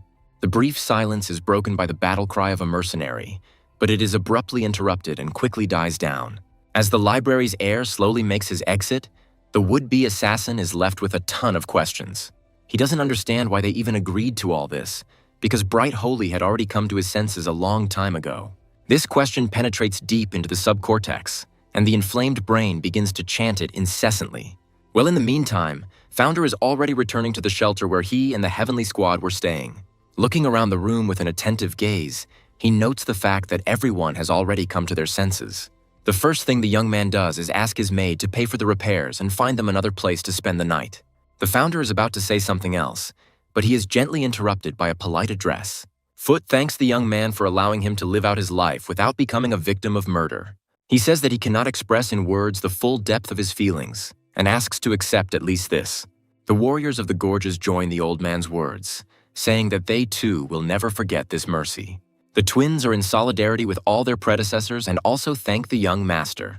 The beggars join in too, and Shiny stands out from the crowd by making an offer. She puts forward Mr. Holy as the leader of the Heavenly Squad, and everyone agrees with the girl. Each of them, in their own way, asks the heir of the library to grant them this honor. At first he is at a loss, but his opinion quickly changes, because Founder understands that the guy's intentions are sincere. And the next moment he says that if they want it so badly, then he will become their leader. And everyone, without exception, shouts joyfully, starting to chant the Founder's name, calling him their boss. And then, taking advantage of the privilege, the heir announces his first decree, maintaining the intrigue. To the general trepidation of anticipation, Founder announces that he is disbanding the Heavenly Squad. Everyone is so stunned that they can't even utter a single sound. Fire asks the gentleman if he invited him, to which he is told that formalities can be dispensed with. This man's name is Firecloud. He is the head of the healer's main fortress and is now reading a letter from Founder. Fireski is responsible for the fortress's external relations, and he believes that proper preparations must be made for the arrival of the library's heir. The head healer says he believes they can handle everything without alerting the Eyeflower Academy master. And yet, he does not intend to allow the heir of the library to visit the main house, considering it unnecessary. The man remembers what they wrote to Founder in that letter and continues talking. Firecloud is indeed willing to give the heir what he wants, but in exchange, he must decipher the message. Since the fortress is one of 3 that specializes in ciphers, the master of the Eyeflower Academy was invited. But since there was no response from him for a long time, an invitation was sent to the heir of the library. 10 days ago, the master of the academy arrived at the fortress, since his answer was positive, but the mail was delayed. If he finds out that he is not the only one who has been approached, misunderstandings may arise. And there is a huge risk that this could interfere with the solving of the hidden code. Firecloud asks Forsky to work hard on this, and he promises to do his best. However, the man asks not to let the library's heir in yet, and he doesn't understand why. Although Firecloud expresses hope that everything will be all right, he fears that they may not be able to predict the master's reaction. Firesky believes that keeping the library's heir will be difficult, but the leader has a solution. He tells the younger one that he has a letter from the heir to the Great Celestial Library for this purpose. It turns out that the young man's manners leave much to be desired, so this can be taken advantage of. The man inquires about the boy's affairs and receives the answer that they refrain from walking outside, staying inside. He notes that they cannot be banned from going out forever, although this may cause some difficulties. Firesky asks the leader not to worry about this, promising to check on the guys again before leaving. Later, Founder is informed that they will soon be at the main fortress of the healers. The young man thinks about the condition that requires him to personally come and get the poisonous insect. But then he switches over, glad that he can enjoy the silence without this ridiculous squad. But suddenly this silence and calm is broken by an authoritative voice that orders the cart to stop. Later, Founder expresses surprise that representatives of the fortress are already meeting him, and Firesky, laughing nervously, says that he came because the heir of the library invited him. The Founder says that, in fact, he didn't want anything like that, to which the man expresses indignation. The young man assumes that Star wrote something incorrectly, seriously wondering what it was. Firesky has little faith in him, wondering who would ever trust servants with letters like that. The man believes that the library's heir cowered in fear at the sight of Sibir and Kansu, and Firesky admits the thought that this boy imagines himself to be above the main fortress of healers. The man repeats his words about coming here because of the letter and clarifies whether it was an accident. Firesky warns that they need to clear up a few issues, so Founder will stay here for now. The young man sees right through the man, realizing that although he apologizes, he does not actually feel remorse. Recalling Fortress's letter, Founder comes to the conclusion that the problem of healers cannot be solved without his intervention. And now it looks like these people have already found someone who will take on this task. The trick is that the poisonous insect will go to whoever fulfills the condition, so Founder is not going to hesitate. He decides to also use force if this man is going to keep him in this place as well. Loud voices are heard outside, and Founder mentally notes that these guys have returned at the wrong time. The twins argue about the color of one of their embroidery, having opposite opinions on the matter. Firesky, noting the loudness of these people's communication, suggests dealing with them. Kesha giggles, noting that the conversation between the two is like that of 2 scary women. Still Risen boasts of their golden embroidery, believing that now they will become rich themselves. Shiny retorts. Firesky wonders what this rather decent-looking girl is doing in the company of these beggars. One of the twins won't stop screaming that he wanted his embroidery to be the color of fresh blood. While the second one answers him that this is exactly who she is, the healer's big guys recognize them. The three warriors from the gorges, unable to contain their laughter, advise the twins to stop acting like fools. Sibir and Kansu recognize them too, remembering that they are talented killers who have evaded arrest to this day. They haven't yet had time to fully come to their senses when they notice another familiar figure behind the warriors. They also know this man and are perplexed as to why he is with this terrible group. Fireski knows for sure that Foot's skill level is one of the highest. The man thinks that the fortress needs to be friends with people like that and is about to greet everyone. Meanwhile, the young master, the heir to the great celestial library, asks them to remain silent. Fireski wonders in his mind if this kid knows who is in front of him now, although it was clear that he had no manners of decency just from his letter. And then Firesky personally, in an ominous tone, asks the heir of the library to watch his words. The young man says that he didn't say anything bad. He's just concerned about the well-being of others. And whether these people are outstanding or not doesn't matter to him, because he is still better than them. Firesky disagrees. And then the founder expresses understanding, saying that the interlocutor does not fully understand who he is. He begins to speak deliberately slowly, allowing Firesky to become even more nervous. The man mentally tries to understand where he made a mistake, and whether this man is not the heir of the library. But when Founder says that he is the leader of the Sky Squad, Firesky relaxes, because he has never heard of such a thing. And then a memory suddenly hits him, and the man finds its source with his gaze. Firesky is the first to find Stillison's golden patch, reading the first syllable on it. Then the gold changes to the scarlet color of blood, allowing the man to finish the second and final syllable of the word. And lastly, Firesky reads the second word, making sure that all these people are members of the Heavenly Squad. And the founder recalls out loud how the guys themselves persuaded him to take this title and not give it up.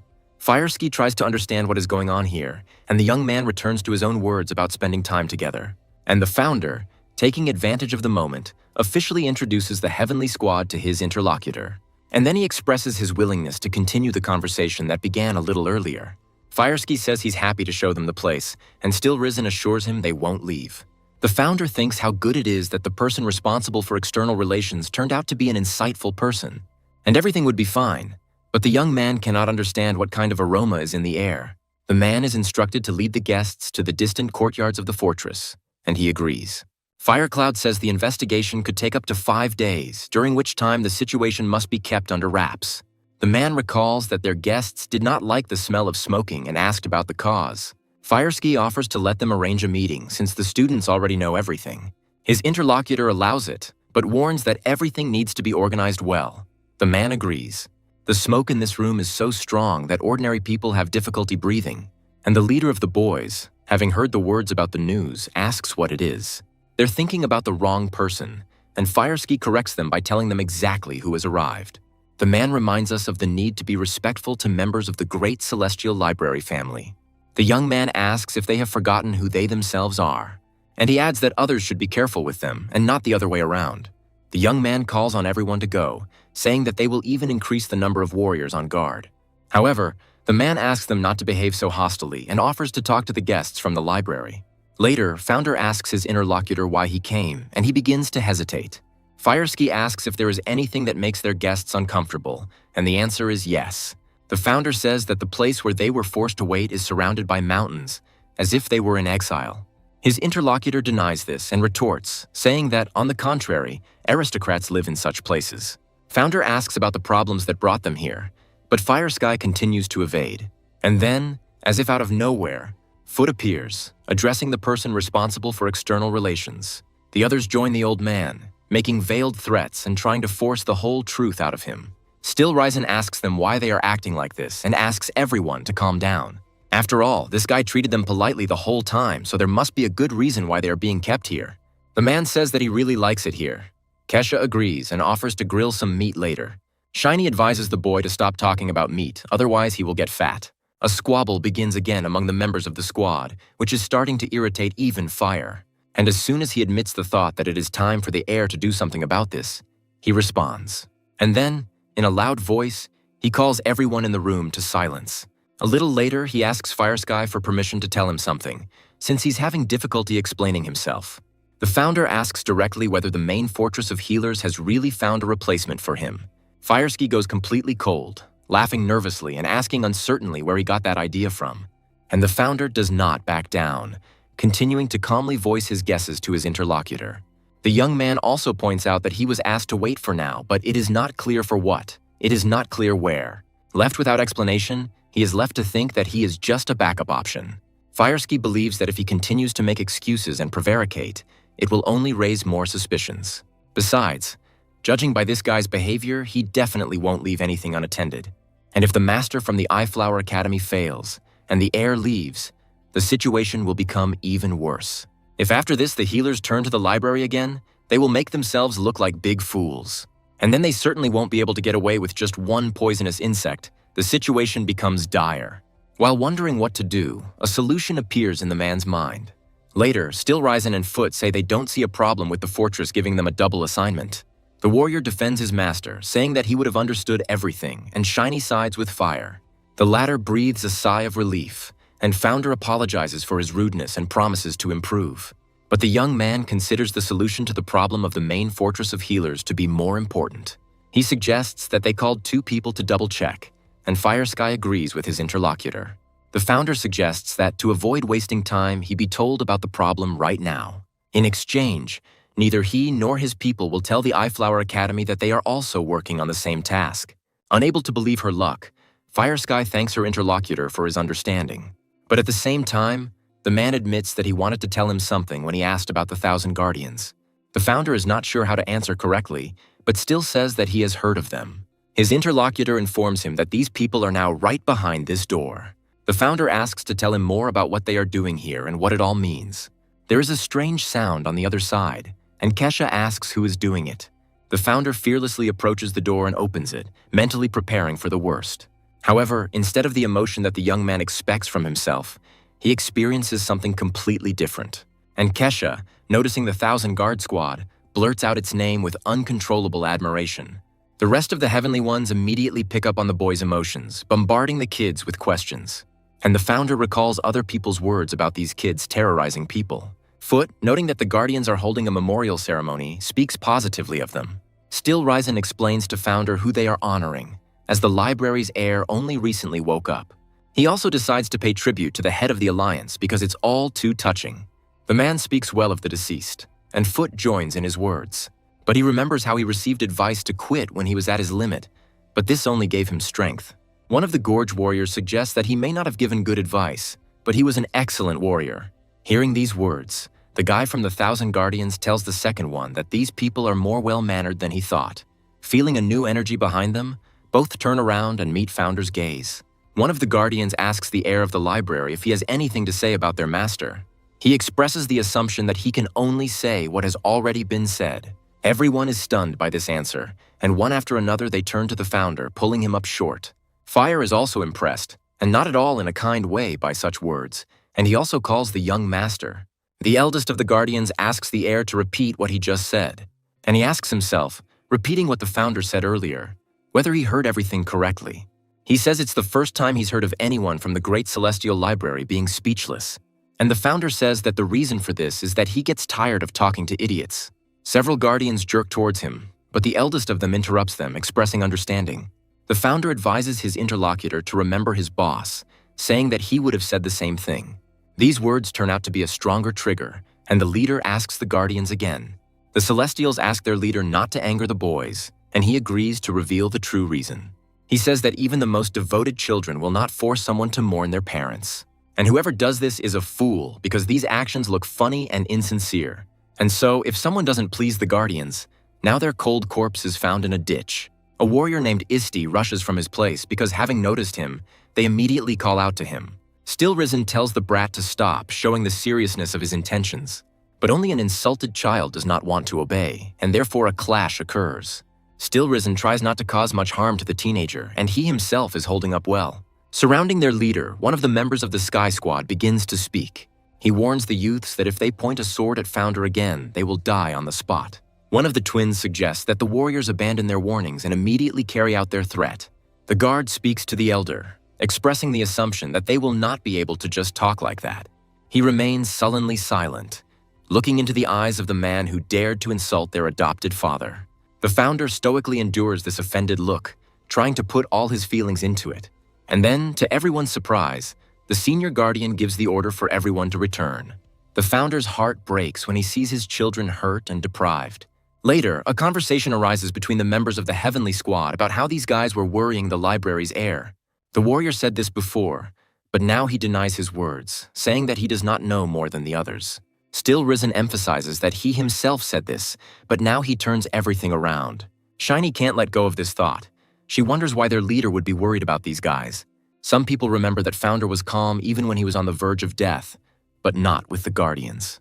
And Saini counters by saying that this doesn't prove anything at all, but there is a counterargument to this too. Still, Risen says that Founder was afraid that these guys would die because the Celestials could easily kill them. Oddly enough, Shiny is not indignant, and Kesha asks her if she has really forgotten where they are. The boy says that they are in Murti as if it were something obvious to everyone. Foot confirms his words, adding that in this place stupid quarrels often lead to deaths. Even the twins understand this, because on top of everything else, Founder expressed his condolences. The warriors have different attitudes towards the boy's behavior. Some are amused, while others are worried. The Heavenly Squad will have to come to terms with the fact that their leader took a risk and decided to help the 1,000 Guardians. Shiny suddenly realizes that Founder really did treat them more gently than she expected. She stares for a while at the dense wall behind which the leader is hiding, but then returns to her food. When the document is presented to Founder, Firesky says that this is it. But the young man sees that the ink is quite fresh. This does not bother his interlocutor. He admits that it is a copy. However, he asks the Founder not to worry about this, because this copy is no different from the original. The young man is not sure about this, but keeps these thoughts to himself, agreeing to look at the encrypted text. The Founder assumes that with his knowledge, it will not be difficult to decipher what is written on the parchment. However, an hour passes during this process, then another, and the sun is already approaching sunset. The Founder's bowl remains untouched, unlike the one next to it, the fire bowl. The last of his strength restrains his excitement in order to remain silent, and he fails, and Founder, in response to this, politely reminds the man to remain silent. Firesky finds this focus astonishing, and hope begins to rise within her. Founder's trembling is caused not so much by exhaustion, but by something more unpleasant. He doesn't understand a single letter, already imagining how his poisonous insect waves its paw goodbye to him. The young man puts forward a variety of hypotheses about why everything is happening this way. The Founder urges himself to pull himself together, otherwise he will lose his insect once and for all. He orders himself to try to decipher at least one word, and something comes through. The young man wonders if he imagined that the word moved. Looking at it, Founder tries to force the unfortunate word to do it again. It only works when you look away, the rest of the time. When you look, the movement stops. This means that in order to read this message, you need to defocus your gaze. The Founder starts implementing the plan immediately, but at first, nothing happens. However, just a couple of moments later, the letters begin to come to life, forming whole words. Others of them are completely erased as if they had never been on this parchment before. Several edges of new words form a sentence and begin a synchronous movement somewhere. Later, Founder finds out where they were all heading, as this is the picture that appears before him. And then some kind of silhouette begins to appear in front of him, forcing him to look closely at its outlines. The next moment, some strange portal appears in front of him, because the young man had never seen anything like it before. A golden glow begins to emanate from him, enveloping Founder with its pleasant, warm rays. From somewhere in the darkness, a familiar voice begins to come out, causing the young man to open his eyes. This is Firesky. He's worried about the young master because he has been sitting motionless for half an hour. The man asks about the cipher and receives the answer that the key to it has been found, but deciphering it takes time. Saying that it will take about a month, Founder asks who wrote this document. The man doesn't know, but the young man says that if they knew this, they would make things much easier for themselves and him. The Founder expresses a desire to greet the chief healer and asks about his availability. Firesky replies that he is in seclusion, and even they do not know when he will emerge from it. As he leaves, he politely asks Founder to do everything possible to decipher the message. In the last minutes, the young man almost physically feels someone else's intense gaze on his back, and then his inimitable squad rushes to the parchment, wanting to uncover its secrets themselves. Everyone believes that their own desire is hidden inside. They think about what they want more. And Founder mentally thinks about the chief healer, thinking about the fact that he is in solitude. And the young man comes to the conclusion that this very person is the author of this document. He thinks about it for a long time, even after some time, and this is not just an assumption. After all, Then the darkness of the strange portal spoke in the voice of this old man, asking him to listen. He said that everyone mistakenly believed that the main invention of his life was the golden core. The main masterpiece of his entire life is something that cannot be compared with anything else. The elder asks to look at what he is talking about, because one glance is enough to replenish energy. He shares that the happiest moment in his life was when this treasure smiled at him. He wants it returned to him, and then he will rejoice again, where the moonlight points in the medicine room. There is one person there, as well as all 375. The founder begins to reflect on this topic, becoming convinced that this is not just a golden core. He agrees that the chief healer could indeed have invented something like this. Strong Daring, the chief healer, asks his interlocutor to repeat what he just said. The founder asks the man what he is thinking about since he can't hear, and he replies that he is thinking about medications. The man is worried that with such a passion he could make a mistake and get poisoned. But the healer assures his interlocutor that he is fine, and without tasting it himself, it is dangerous to give it to others. The founder reminds him that his notes are encrypted and asks how they will be passed on to future generations. Now the young man wonders what state this man is in at the moment. After all, that boy was shaking like an aspen leaf when founder asked for an audience with the chief healer. And since this worries him, the young man asks the maid to prepare writing materials for him. Kesha is overjoyed because he believes that founder is already ready to write down the answer. The warrior agrees that once the text is written down, it will not be so difficult to decipher. The second one supports his colleague, saying that with their combined efforts, they will be able to decipher everything by the morning. Well, Shiny, seeing what founder is doing, asks if he has really already deciphered everything. She asks why then he pretended not to know anything, although he understood everything. The warrior finds it incredible that the fortress is asking to decipher the text written by its master. His friend believes that everything happened because of the desire to take possession of the treasure, and offers to take possession of it. The founder says he is exaggerating and that there is actually nothing special about him. He himself believes that something happened to the healer, but it is unlikely that it is due to the feud between his sons. But the warrior says that everything is exactly like that. Because this is Murti, he is cruel. Here, everyone goes to the end. He says he heard about a squad that was supposed to exterminate the mercenaries, but he didn't hear anything special about it. The founder agrees that they cannot be sure of their theories, so they need to find out more details. He turns to Foot and the beggars, saying that he needs something from them, asking for help. And he lets them in on a plan according to which the flutist will force the fortress guards to succumb to emotions. At this time, the brothers will penetrate inside and find out everything they can about the chief healer. Some of the squad begin to express doubts, but the trio says they are ready to carry out the order. The old man expresses his readiness to start right now, and they try to politely stop him. But the process has already begun, and the first sounds of a magical melody penetrate the minds of the beggar brothers. Kesha starts saying that he misses his mother, but still Risen won't understand why he's crying. The founder is convinced of the effectiveness of Foot's flute and asks the children to take a look at it. They obediently fulfill their leader's request and realize that their tears stop. Still Risen suggests that the library's heir use this special technique on the bakers. The smartest of the warriors has an idea about their leader because he knows something.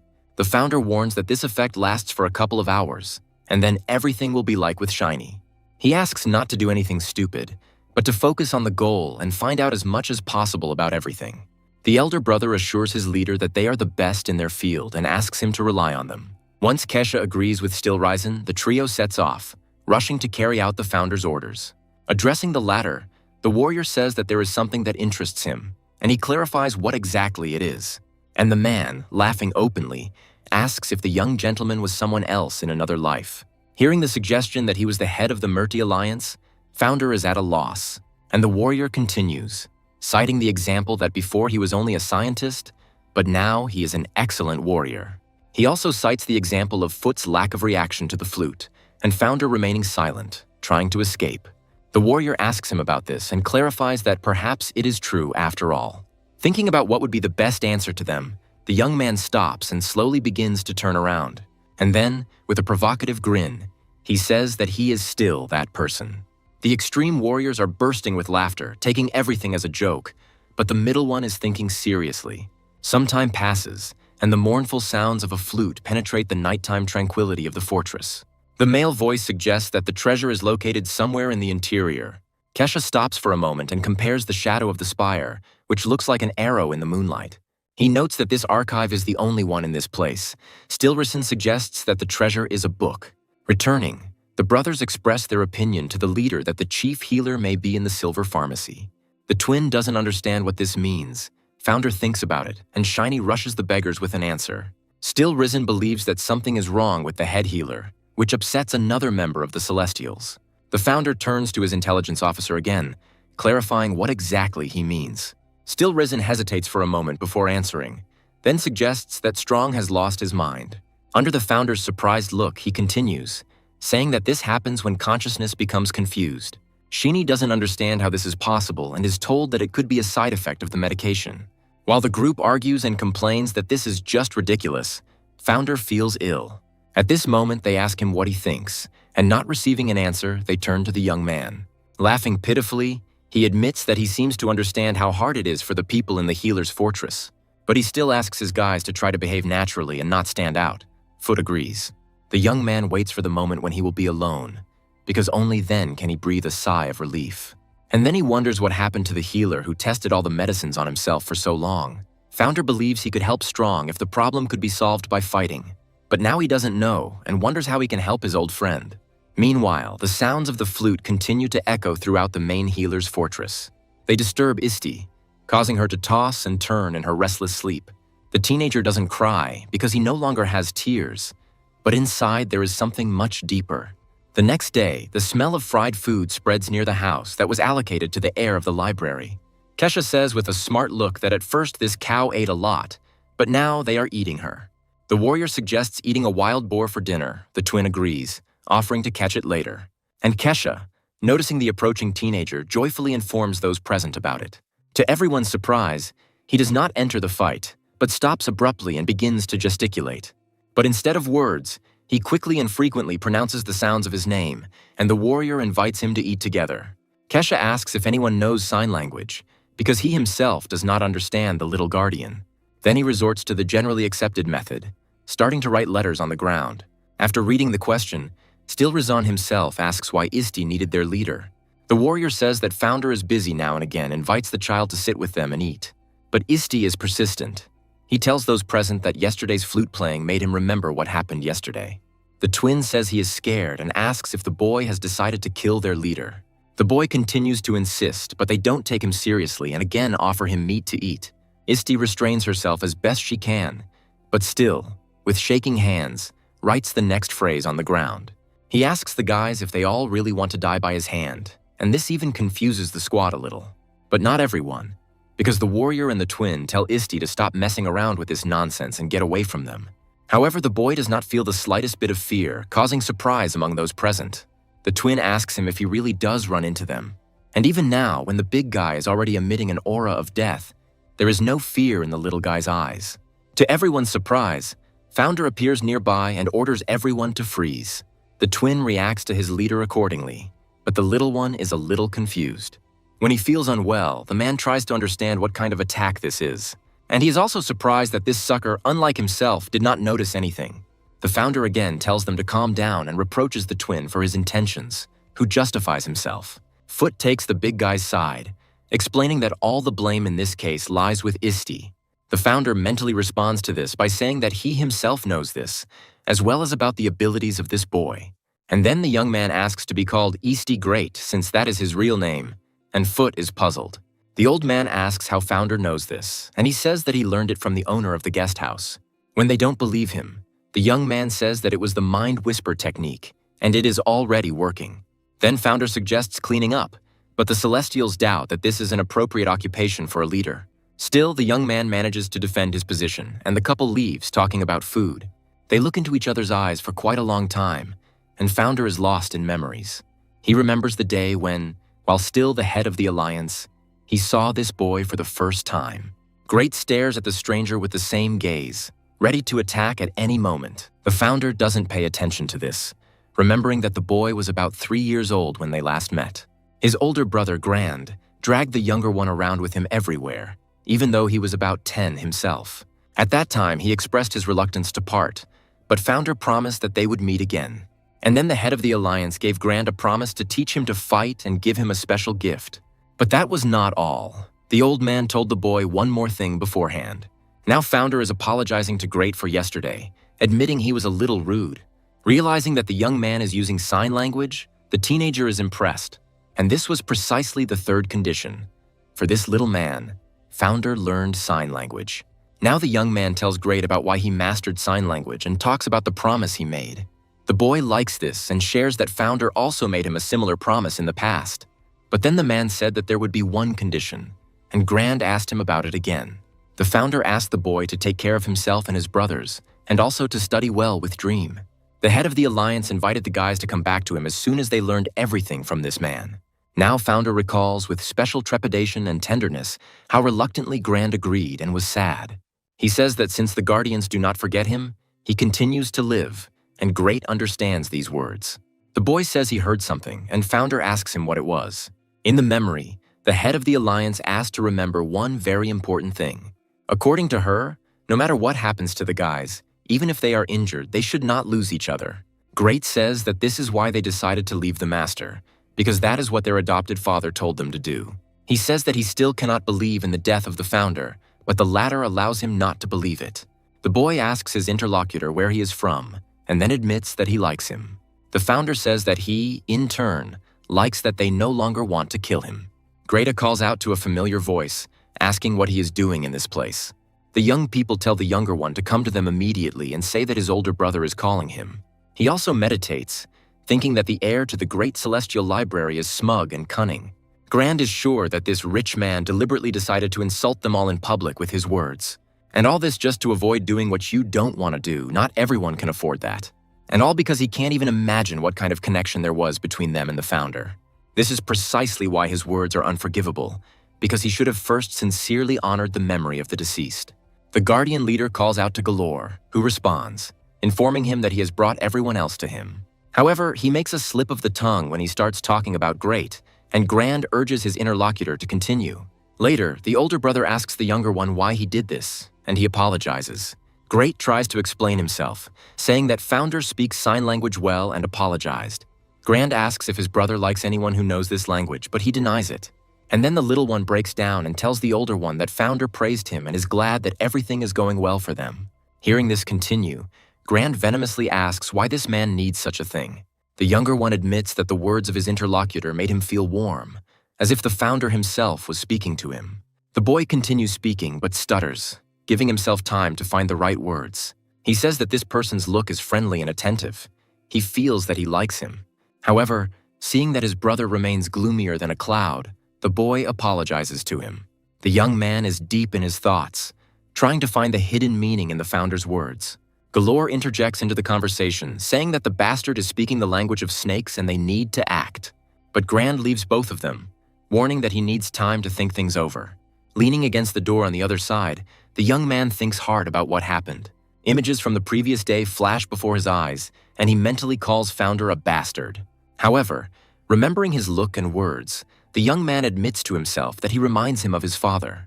As night falls, Founder silently expresses hope that the Guardians will develop self-respect. Taking the necessary tool in his hands, the young man thinks that this is all he has left to do. This seal can contain a spirit that has lost its mind and awaken a scattered mind.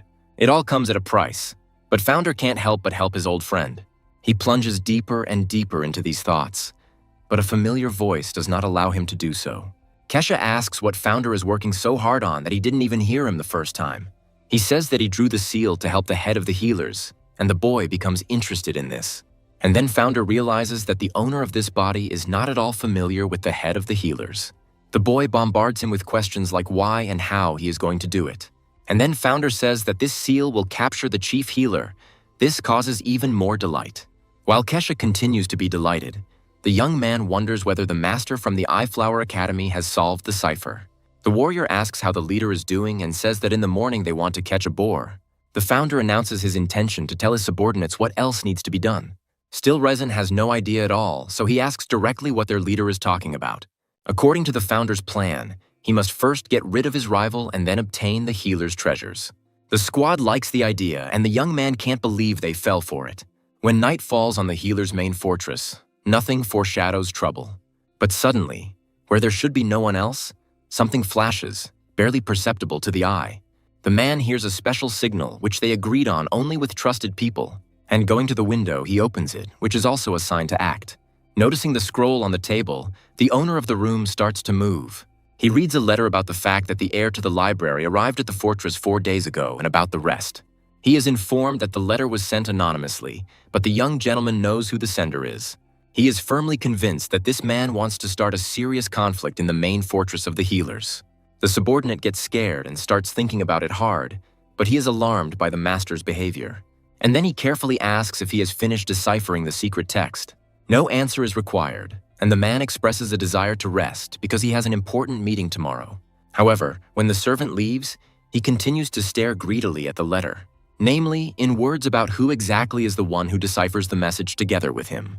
The man recalls the opinion that this library is the best among the main three, and also that her heir has no equal, but this turned out to be a lie once you dig deeper. The man thought his chance was missed, but the latest news surprised him, and he turns to the heir of the library with the words that he will prove to him who is better here. The next morning, Fireski, finding no one in her path, asks where everyone is. The founder says that they have gone hunting and announces his intention to talk about something. He says he needs books to energize his brain, but asks to see the library for himself. Fireski agrees to take his interlocutor there, but says that the passage is only open to the first floor. The founder says he understands this, because he is the heir to one of the 3 great libraries. But he is not upset, because he only needs the first floor. Founder notices Fireski's confusion and asks what else he wants to tell him. The man begins to speak, literally squeezing out the words about the guest from Iflower Academy. He says he doesn't know how the man found out about everything, but asks the heir of the Great Celestial Library for a meeting. The founder is amazed at how quickly his idea worked, but he is happy about it. When they meet, the young man introduces himself as View-wise and states his affiliation. The founder reciprocates the feelings and says that he never even hoped to meet such talent in this place. View says that the library's heir is much more talented. He has heard about this since childhood. He adds that he has always dreamed of competing with Bright Holy, and the founder is jubilant because everything is going according to his plan. And they start choosing aspects of the competition, figuring out who arrived here and when. So far, their discussion is proceeding quite politely, but founder understands what is going on here. The fact that this man is incredibly confident in himself is clear even to the naked eye. And founder understands that he has already deciphered the text, but asks how many days it will take him to do this. And that's when the master of the Iflower Academy breaks through. He snorts, mocking the formulation of the heir of the library. But he still restrains himself from open laughter and invites founder to guess it himself. The young man feigns surprise, asking if he really deciphered the message in 14 days. He laughs and adds that he also didn't think he would meet anyone smarter than his brothers. This catches Vyu's attention, and he asks for clarification as to what his interlocutor means by these words. The founder explains this by saying that the master of the Iflower Academy exceeded his expectations. He deliberately mentions that the message was written by the head healer, and View seizes on this. The young man tries to figure out in his head when exactly the library's heir arrived in this place. He is angry because he cannot believe that this message was deciphered in just 4 days. But hope dies last, so View asks if founder has already started deciphering the text. He asks whether it matters whether he started or finished, since the code is the same. View can't stand it anymore and asks directly if founder really managed to cope with everything in 4 days. The young man, correctly noticing the mood of his interlocutor, categorically denies it. He breathes a sigh of relief, calming down, but founder speaks up again. In an angelic tone, he says that it only took him half an hour. Vayu blankly drops out of life for several long moments, trying to digest what he heard, and then he mentally curses everyone and everything, refusing to believe the words of his interlocutor. He believes that the library's heir is simply throwing words around as anyone can do, and yet, in the back of my mind, the thought scratches enviously that he is telling the truth. And then View suggests to founder not to waste time, but to compare his transcripts. The young man expresses the assumption that they do not believe him and calls the maid to him. As soon as she appears, founder asks the girl to bring him his decoded message. Star asks his master to wait, explaining that the code was hidden in other documents. The founder apologizes in advance for everything looking so sloppy, and View is amazed. And he literally grabs the parchment to find out whether his competitor was bluffing or not. He reads the text thoroughly, checking every word, every syllable. And then he appears from behind the sheet and suddenly begins to laugh nervously and painfully. The founder assumes that he made some mistake and asks about it, but his interlocutor denies it. He reluctantly admits that there is not a single hint of this in the transcript. The founder asks for clarification and says that he was just lucky. View understands perfectly well that it's not a matter of luck, but he's trying to find at least some kind of catch. The man is amazed that this person trusts his subordinates, because he left the explanations just like that. And as painful as it is to admit, View mentally acknowledges that the difference between them is colossal. But oddly enough, he even feels calm in his soul after realizing this difference. But suddenly understanding flashes in the young man's eyes and something dawns on him. Now it becomes clear to him who the person was who wrote this mysterious message. The founder apologizes for being rude, but View only expresses her understanding, without offense, without envy. On the contrary, he says that he appreciates his honesty and assumes that the other person wants him to leave. The founder laughs sheepishly, expressing restrained joy that View came to this conclusion on his own. He agrees to do this since he lost, but he wonders if founder is going to resolve the healer's conflict. He says that there is no conflict, but that the noise is coming from his people who returned from hunting wild boars. The guys, intoxicated by their success, notice the Eyeflower Master and express themselves not very politely. The blue-haired man, noticing the arrivals, calls them mentors, and View is surprised by this. It turns out that the Gorge Warriors were Flourish's mentors, and a friendly dialogue develops between them. Hearing the words that they are guarding the heir of the library, the young man tenses up. The founder asks people not to pay attention to his people, but this is difficult, because they are not such simple individuals. Later, they tell him that they will not detain him anymore and wish him luck in his future endeavors. The founder hospitably invites them to stop by the library if it's on their way, then they can continue what they started. View is surprised by this, but he is more interested in whether his interlocutor will participate in the Heavenly Dragon competition. The founder clarifies what it is and then fishes out memories of this event from his head. View is amazed that the heir of the Great Celestial Library did not receive an invitation to this competition. The founder suggests that he probably didn't have time, and his interlocutor expresses his understanding. The young man thinks that now all that remains is to wait for further action from the main fortress of healers. The founder is happy that at the same time there is one less problem on his way to achieving his goal. Firecloud's angry voice echoes through the fortress, demanding to know what this means. The man orders them to send for the master to bring him back, since he has not yet reported to them. Fireski says that this is impossible because he was escorted by people from the retinue of the library's heir. Firecloud considers this a tragedy, as the message speaks of the treasures of a healer who has lost his mind. He remembers his father screaming madly that he had to find this treasure. The man speaks of a meeting between two cryptographers, and then of one of them leaving. And Firecloud expresses confidence that behind all this is none other than the heir to the library. Later, Founder's voice is heard near the library, noticing a potential interlocutor. He thanks the healers for allowing him to use their library. Fireski is now also sure that the heir organized everything, but he does not understand why he needs it. The founder asks his guys not to make too much noise and stay calm. They ask him not to worry about it.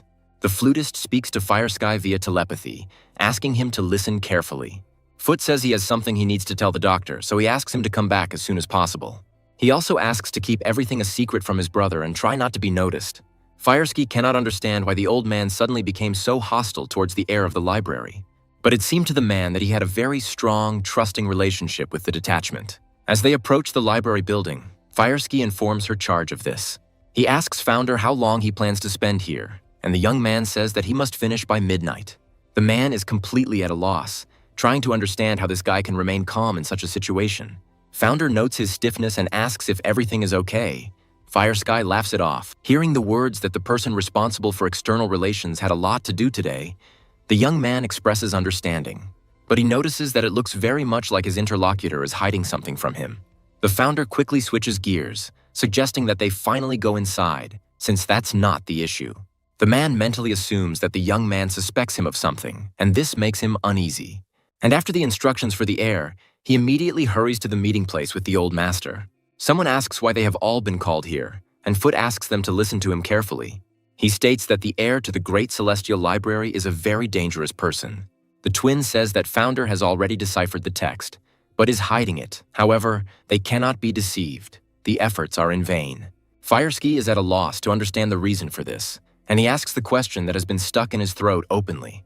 Meanwhile, the old man asks his interlocutor why he suddenly needed to go to the library.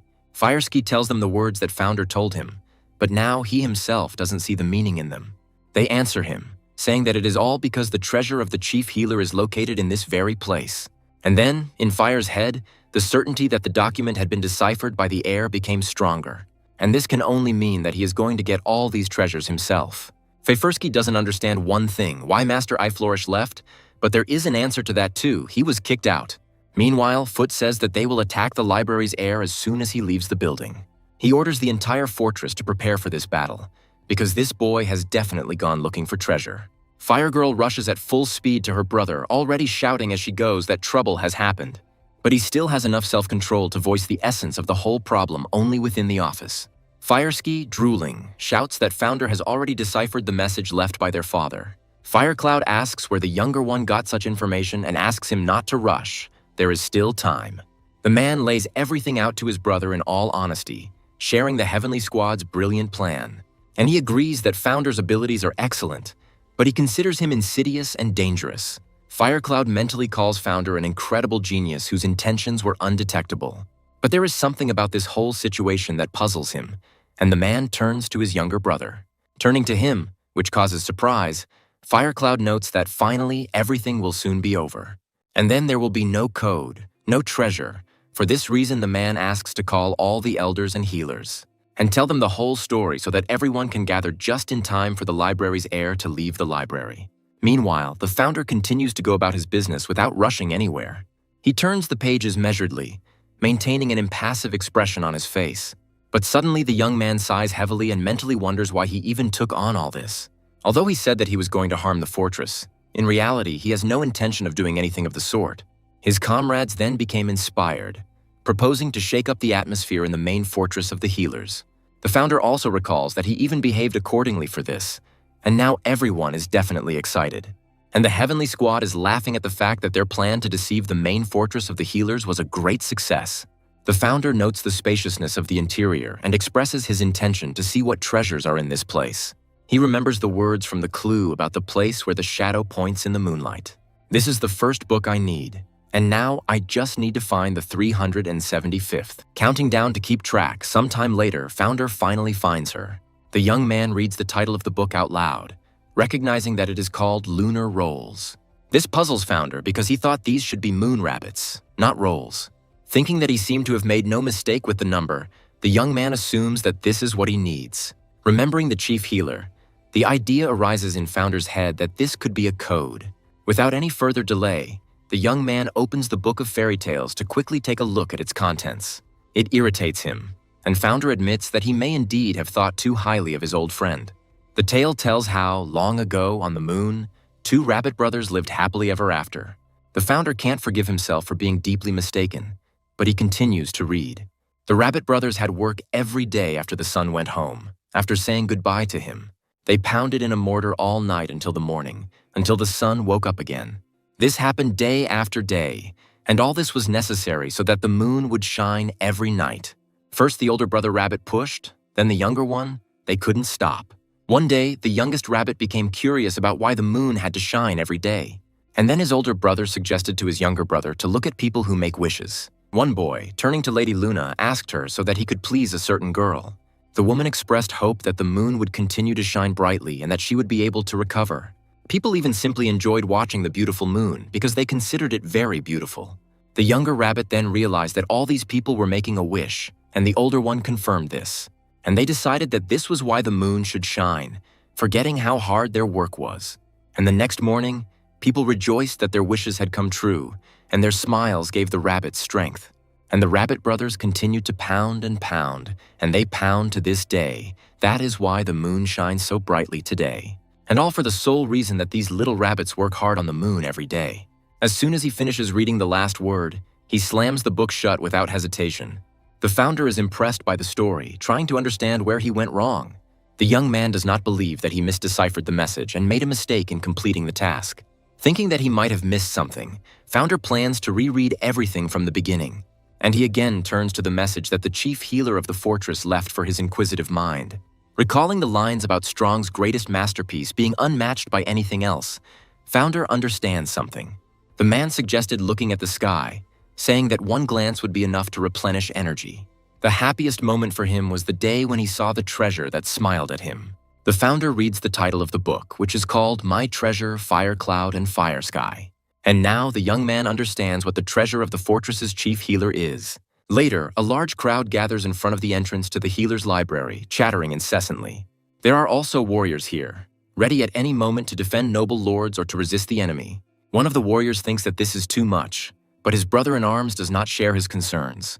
Kesha is also worried about Founder, but Foot reassures him, saying that their leader has been warned about the potential outcome.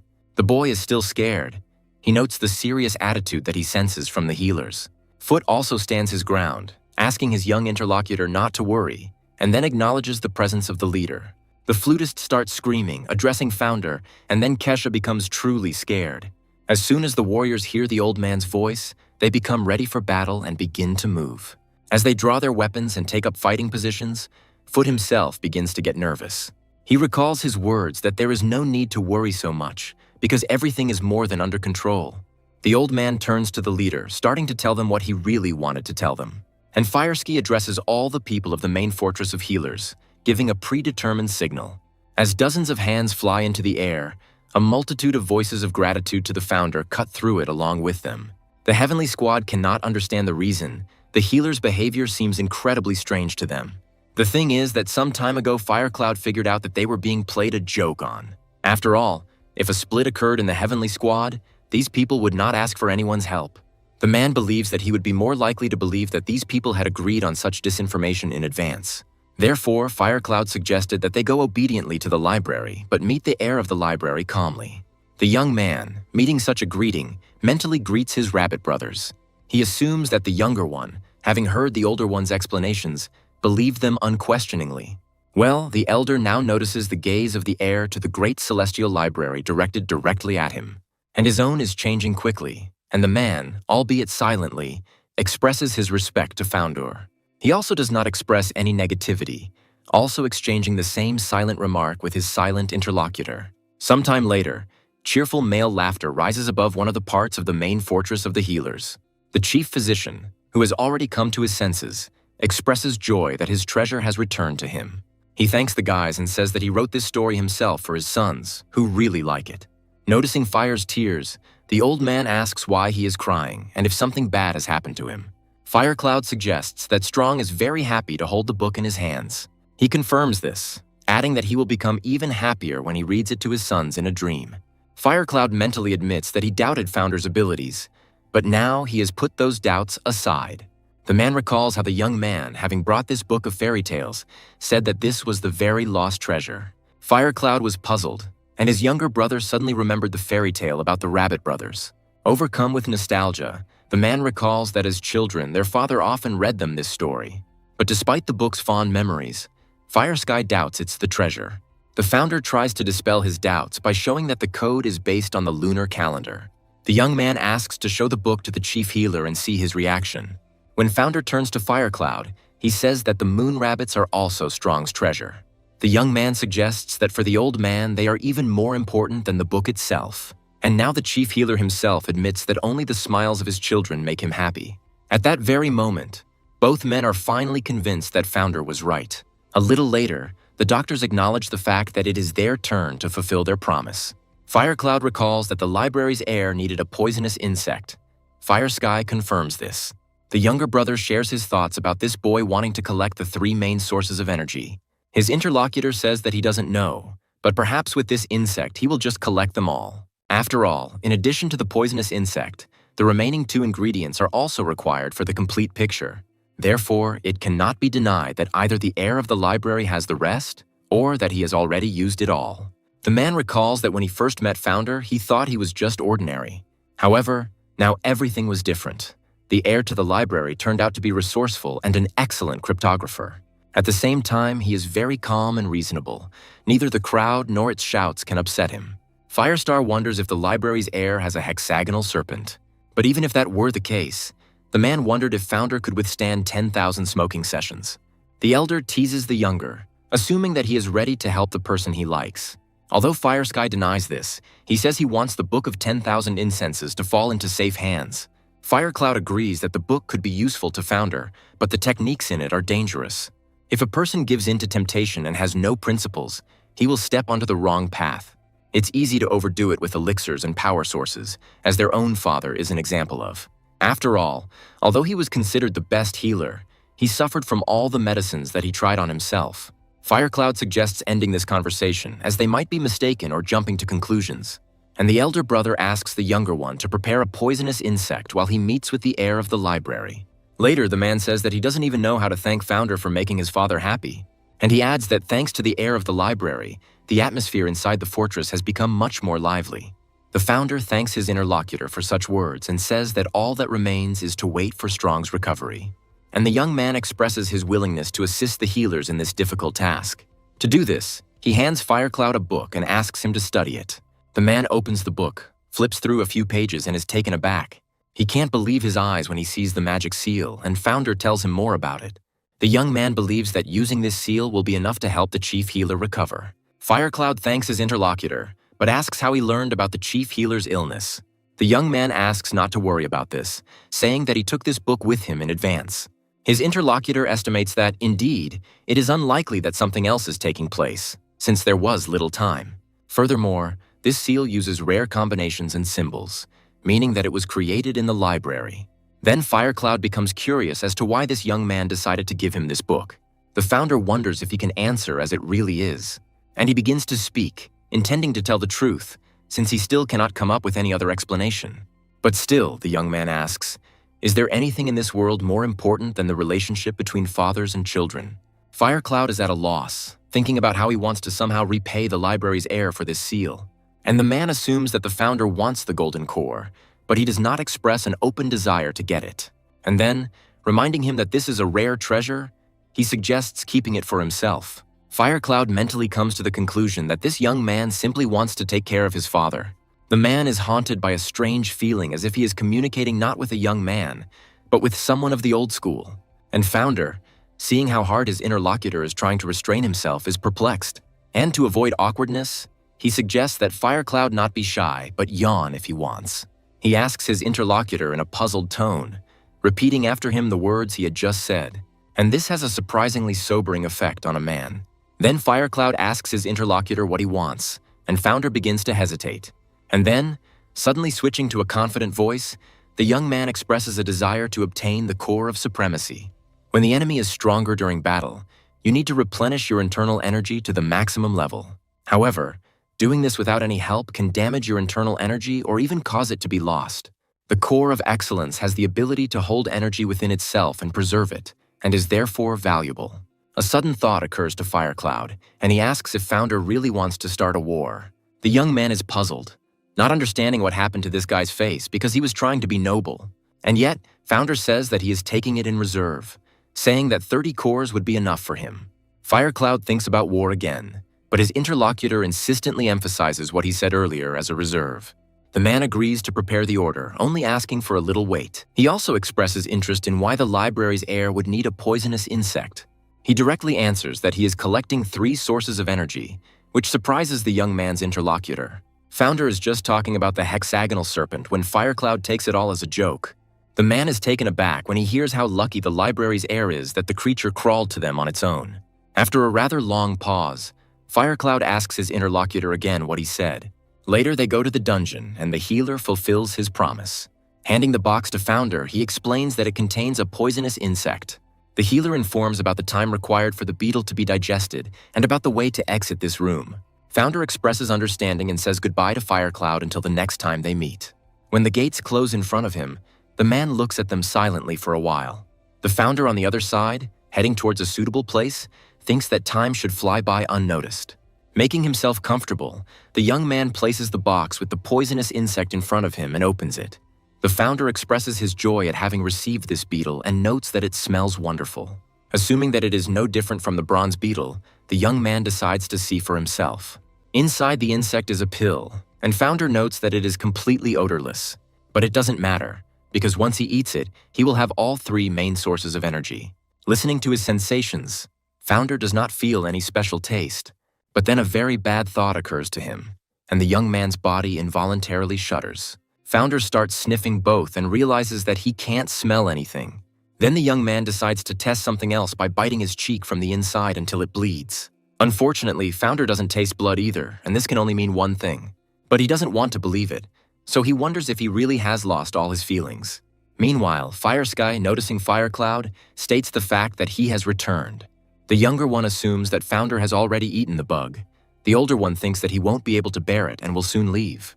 Hearing that it will happen in an hour, Firesky asks again, and Firecloud says that this is the maximum. The man begins to talk about the smell of a poisonous beetle and admits that he does not believe the air of the library. So he suggests staying here and waiting a bit until Founder comes out. After the younger brother laughs and makes a joke, 4 hours pass. Firesky confesses to the elder that she cannot believe that the air of the library is still inside. Firecloud assumes that Founder has not yet removed the beetle from the box and suggests waiting a little longer. Firesky reminds him that 4 hours have passed, and he could hardly have been idle during that time. Firecloud wonders if the library's air really did swallow the snake and the plant. The Founder still can't believe inside that he doesn't feel anything. But since the only thing he did was take the pill, it means that everything is happening because of her. The Founder is not tempted by the idea of losing 2 of the 5 senses, as this is too great a loss for anyone. The thought comes to his mind that he will not be able to taste food, and this is an incredible price to pay. After suffering like this for some time, the young man calms down and forces himself to exhale slowly. Chuckling to himself, Founder notes that he does know something about this. He thinks that the morning dawn can only be seen by passing through impenetrable darkness. The only problem is that this motivation won't work for long enough, which means you need to concentrate. The Founder does just that, because the sooner he starts, the faster he can get his mind in order. For the best concentration and unity of spirit and body, the young man imagines the pill inside him. Here, under the influence of the characteristics and will of his body, it gives way to its first crack and gives in. And then a burst of energy, like magma, bursts out of it to make its way. The Founder merges with this feeling so much that he literally sees everything from the inside. He knows for sure that the energy of a poisonous insect can go to many places. But for some reason, Founder feels like she doesn't do it. At some point, the young man realizes that he knows exactly what this energy wants. And then Founder fills his right hand with the aura of the hexagonal serpent's blood. At the same time, the young man pours the energy of a poisonous plant into his left hand. And mentally, he addresses all 3 powerful sources of energy, calling on them to unite. The Founder feels them giving in, practically seeing several auras merging into one. At that very moment, the young man feels how, giving the flow new strength, the energy literally shoots out. The Founder feels how a great force fills his entire body, entering each of his limbs and organs. Due to the acquisition of new strength, its streams habitually begin to seep through the skin. Since this was not easy for Founder, beads of sweat are rolling down his face. The young man mentally notes that his strength has now moved from the 3rd to the 4th level. He thought it would take about 10 years to reach the 12 stars, but now he doesn't think so. Taste and smell also return, and Founder decides to have a hearty meal when he gets out of here. However, the next moment he begins to feel a cloying honey smell in his mouth. The Founder is confident that the smell cannot come from outside, although he does not know if there are poison traps here. Immediately after this, the young man begins to smell an incredibly strong scent of flowers. Following it, some kind of stench appears, and after it, a fresh pine aroma. The Founder comes to the conclusion that these alternating tastes and smells are the result of the source of 3 energies. The harmony that happened to him allowed the young man to feel all the sense of this world. The Founder understands that if you focus, you can choose what you feel. And you can start with a neutral scent and end by accepting the aroma around you. And you can also make it so that you don't feel any smell at all. A mischievous idea pops into Founder's head and he decides to try to implement it. Just a moment later, condensation begins to accumulate on the man's finger. Having reached the required size for its maximum weight, the water breaks away from the surface of the skin, and it falls rapidly down to touch the mirror-like surface, disrupting its perfect surface.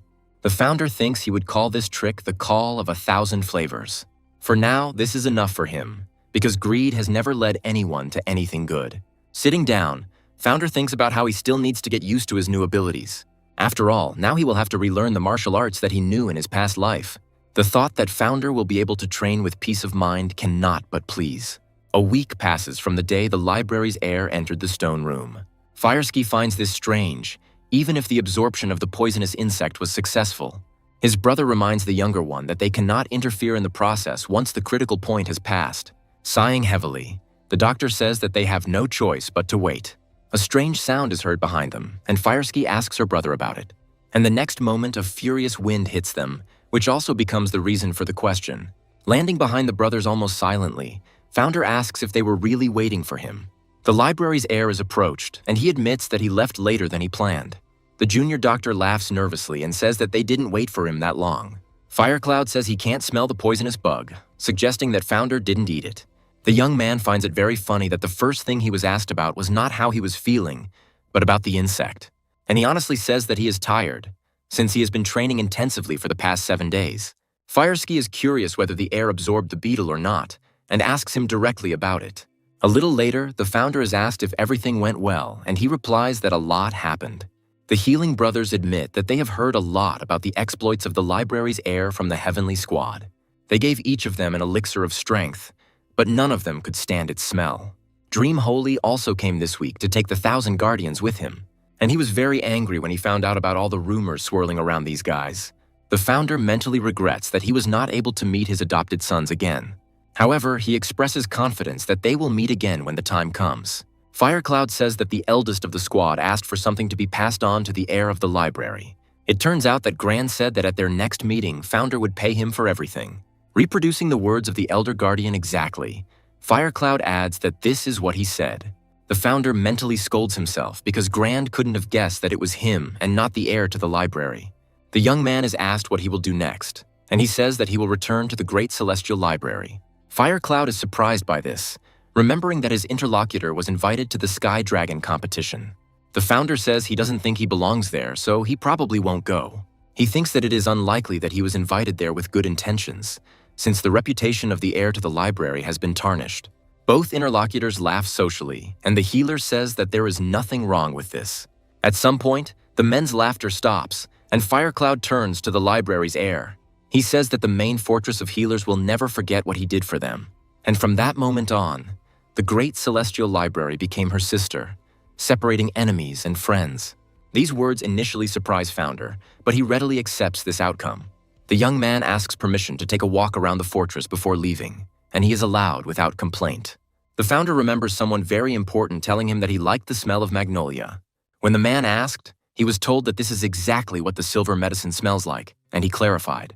And they explained to him that this is exactly the association his interlocutor had with his wife. The Founder then suggested that this woman always smelled of magnolia. However, to his surprise, the answer was negative. But the man explained that this scent always comes to mind when he thinks of his beloved. The chief healer carefully opens the window, feeling something achingly familiar in his chest. The Founder slowly leaves his memory, allowing it to complete itself. And now he mentally turns to his old friend, carefully asking him to take care of him. Sometime later, the young man finds himself on the way back from the main fortress of the healers. He thinks that now she will slowly return to her former well-being.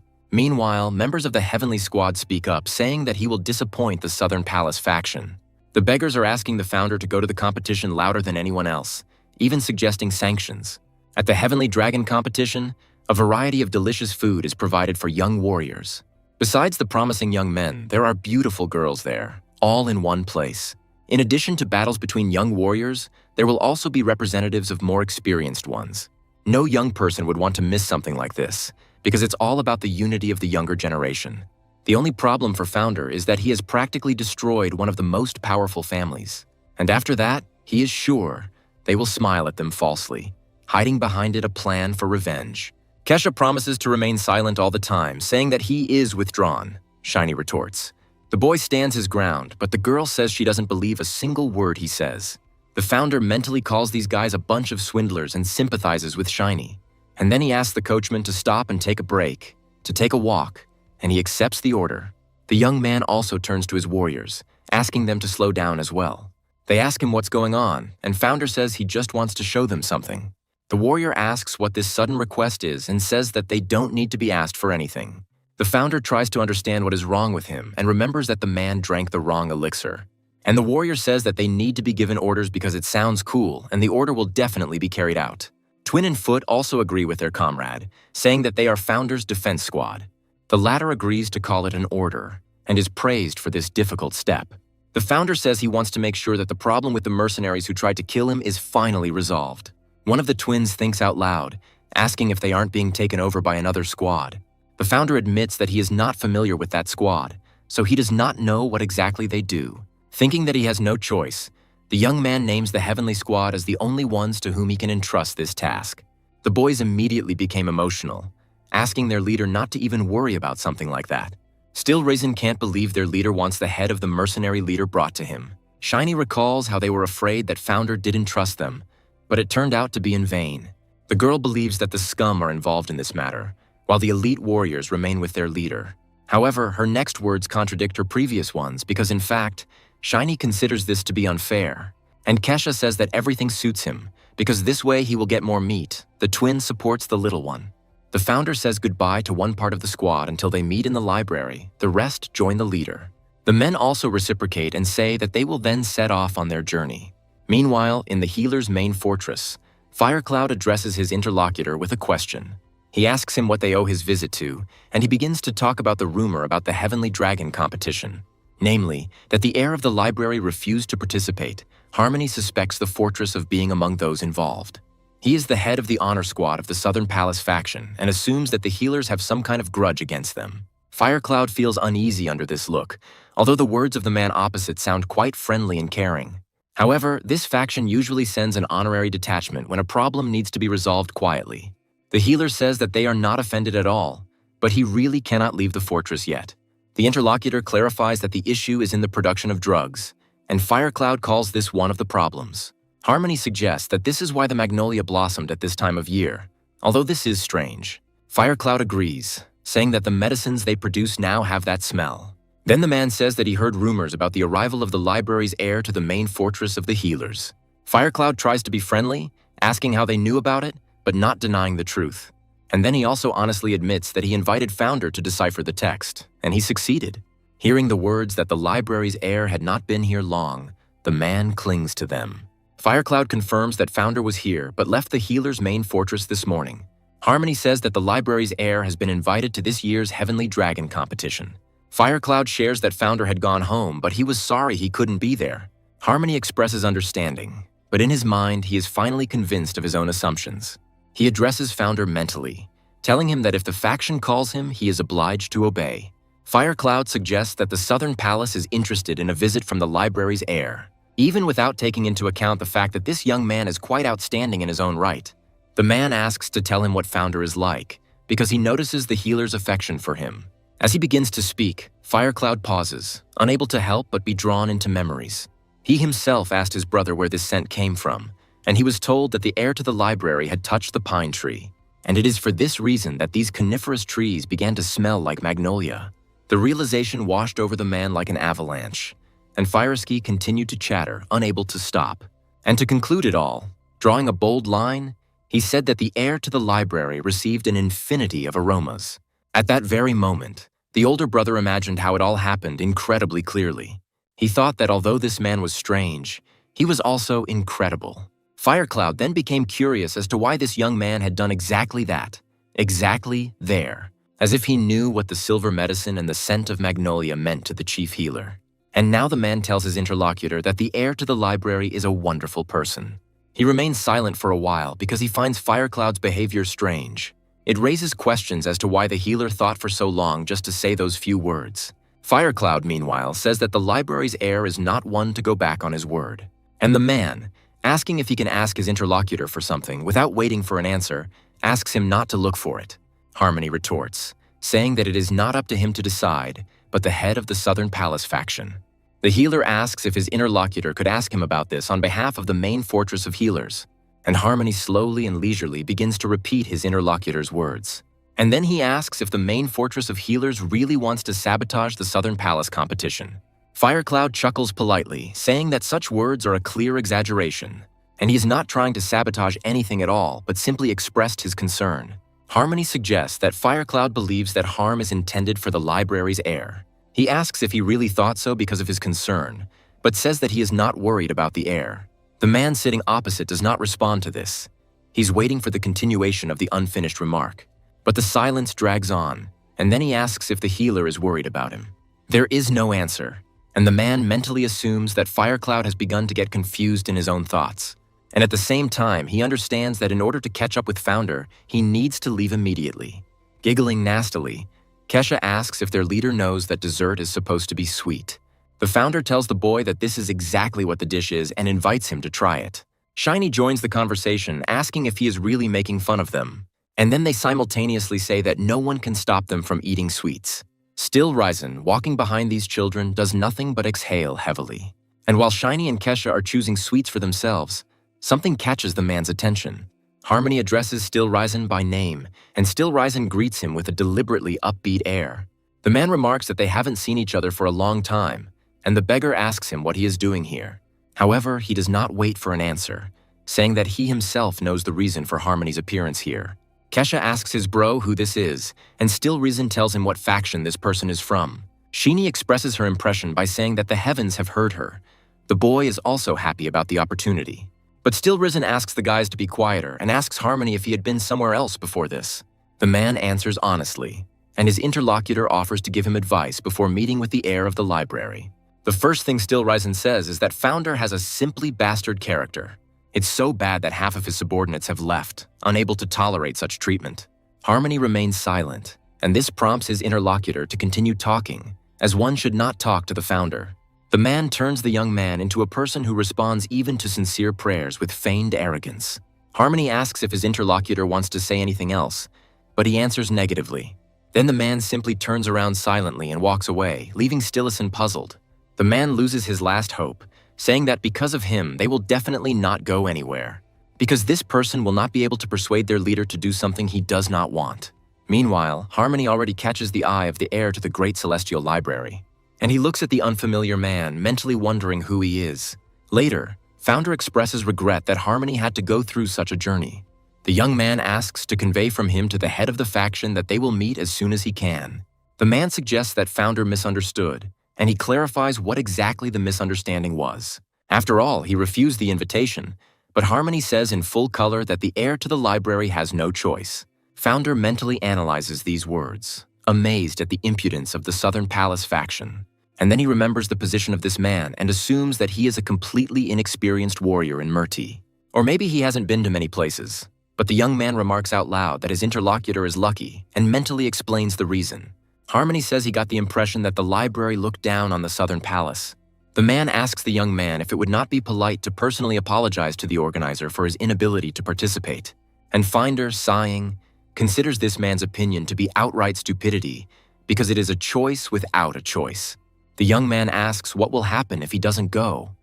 Will they really show him their strength then? And the man answers in an even tone that it would be a great honor for him to do so. However, the Founder himself does not intend to show his emotions to his interlocutor. But at the same time, such behavior allows you to understand that the person sitting opposite is not bluffing. And yet Founder leaves, saying that it is time for him to go, and asking that Harmony not follow him as he frightens him. The man follows the library's heirs back until he is out of sight, and later the guys sigh because they never got to go to the Southern Palace faction. Each of the three considers it important to express their dissatisfaction and disappointment to the Founder. Shiny switches to the memory of Harmony, believing that he has no self-control. Still Risen protects him. Kesha joins the girl, calling the surrendered man an idiot because he didn't really try to fight, and the little one continues to curse Harmony, not noticing how a dark silhouette flashes behind the cart. When they finally notice him, Shiny is surprised that the man followed them, and he, describing a beautiful and wide arc over the heads of the Trinity and the coachman, lands. The man places his hand on the horse's head and presses on certain points. Some kind of anomaly immediately happens to the animal, but before it dies, it manages to neigh heart-rendingly. Harmony does not stop on one horse, moving with lightning speed from first to second. This continues until every mammal in the team is disabled. Everything happens so quickly that the coachman barely has time to scream in fear and react. He lets go of the reins because there is no point in holding anyone anymore. All the horses are dead. Fair hits her head on the wagon as it jerks forward and groans. And then, finding Harmony approaching with his gaze, he asks him what he has done. The man confesses to committing a serious crime and advises to take him to the faction for trial. Shiny asks if he's really lost his mind. Still Risen thinks it's all nonsense. The old man stutters and addresses his master, who reciprocates. The Founder announces his intention to call the head of the honorary squad, but for this, the girl will have to leave. A little later, the young man asks his interlocutor why he did this, and the latter considers his actions polite. The Founder asks if this man does this to everyone and receives a positive answer. The young man doesn't remember ever meeting someone who frightened him so much, and Harmony agrees with him. The Founder says he never thought he would cross paths with him today. Harmony laughs, admitting that his interlocutor turned out to be nicer than he expected. But Founder says that now is not the time for jokes, and begins to talk about the power he has. The young man says that he can kill a person by just touching him with one finger. But Harmony is not shy. On the contrary, he feels interested and asks how this is possible. The founder says his victim will be buried alive, suggesting the man has never encountered anything like this. Thinking that this bookworm knows how to choose his words, Harmony turns to him. And then he says that the heir to the library has crossed the line, and the said one laughs terribly. And then he asks why. Don't you like realizing that you're dying without even noticing it? The members of the Heavenly Squad and their escorts outside have no idea what is happening inside. And the next moment they scream in fear, turning sharply towards their master. Without stopping to catch his breath, Harmony continues his advance, beginning to deliver a series of blows. Founder manages to dodge them quite well, but the enemy's speed is impressive. And the young man is more than confident that at least one of the blows will definitely hit him.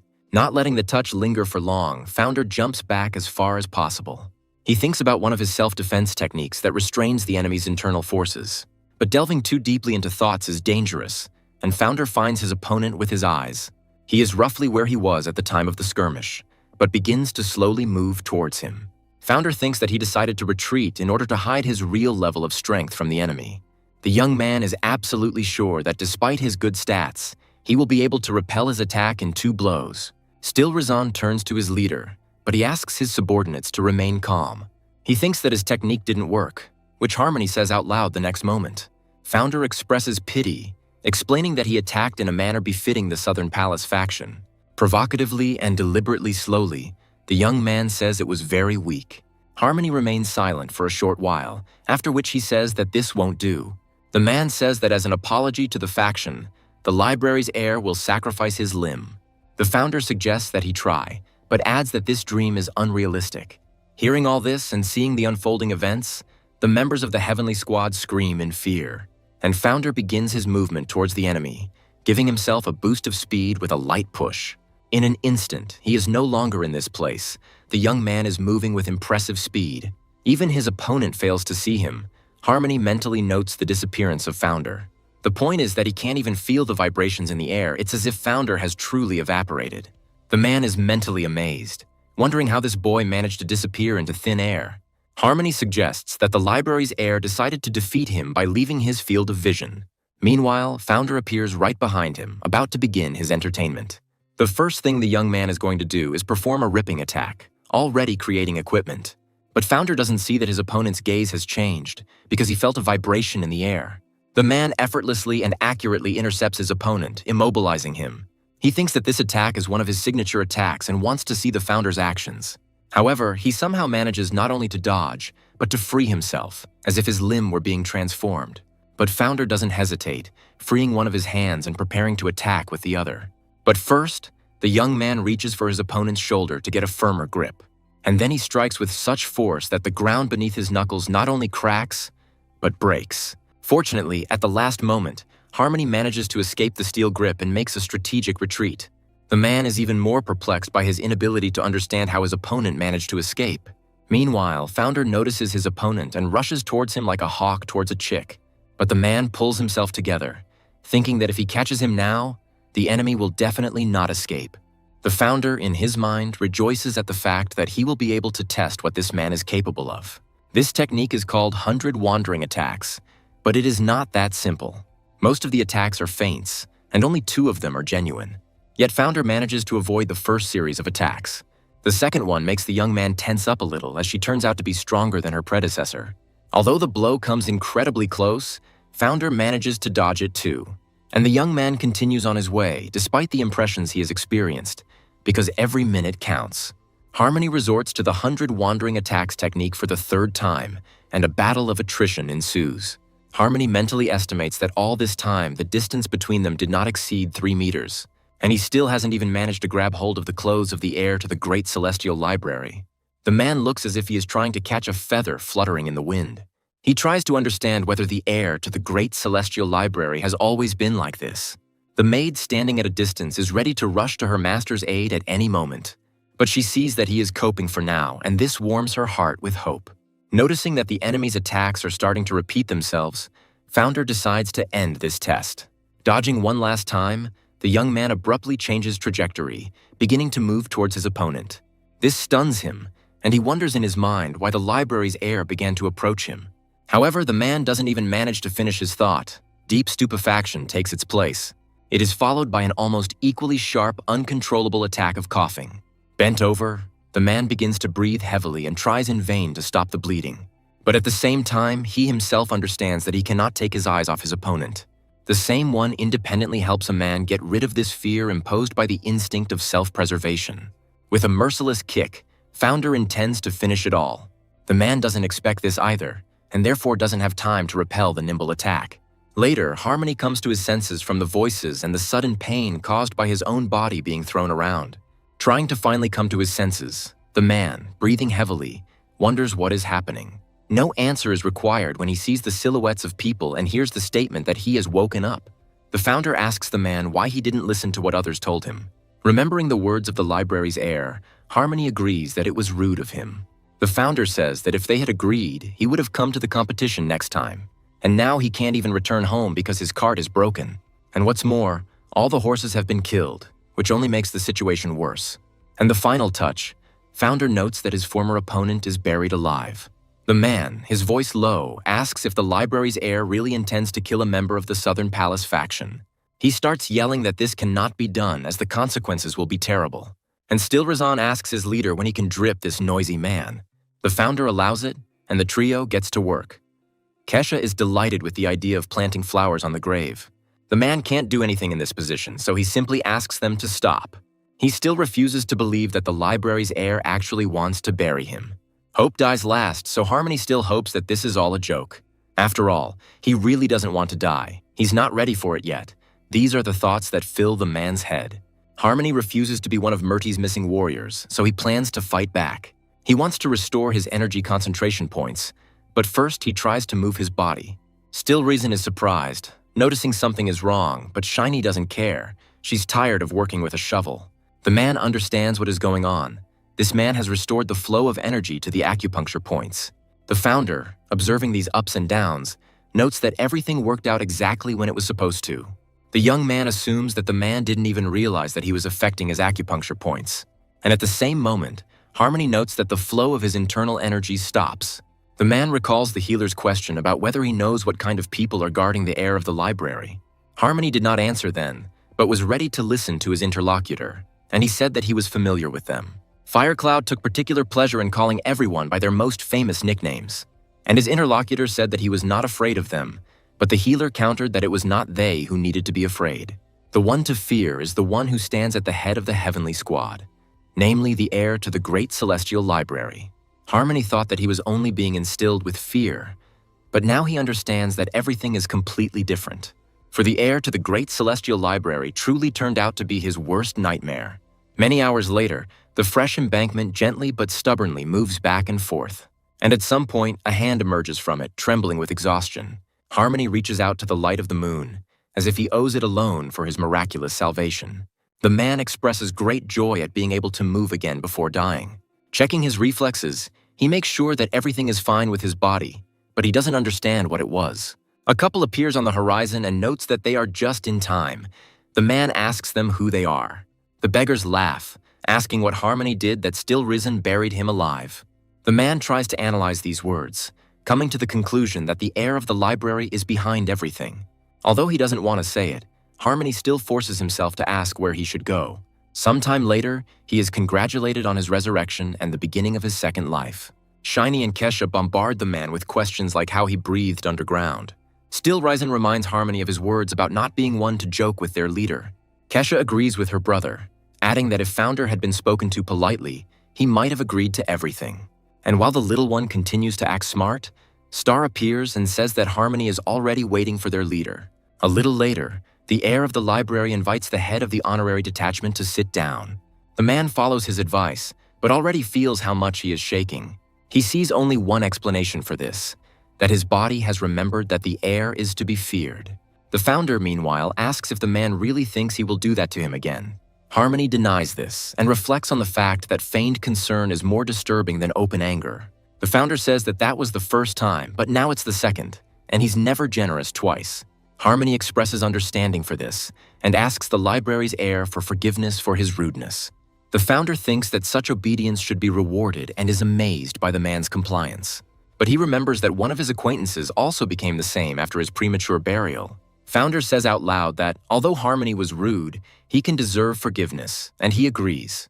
The young man notes that it is already late and suggests that his interlocutor meet tomorrow, who again echoes. And then it dawns on the man, and he asks what it means that they will meet tomorrow. The founder doesn't like this lack of insight, and he asks what Harmony himself thinks about this.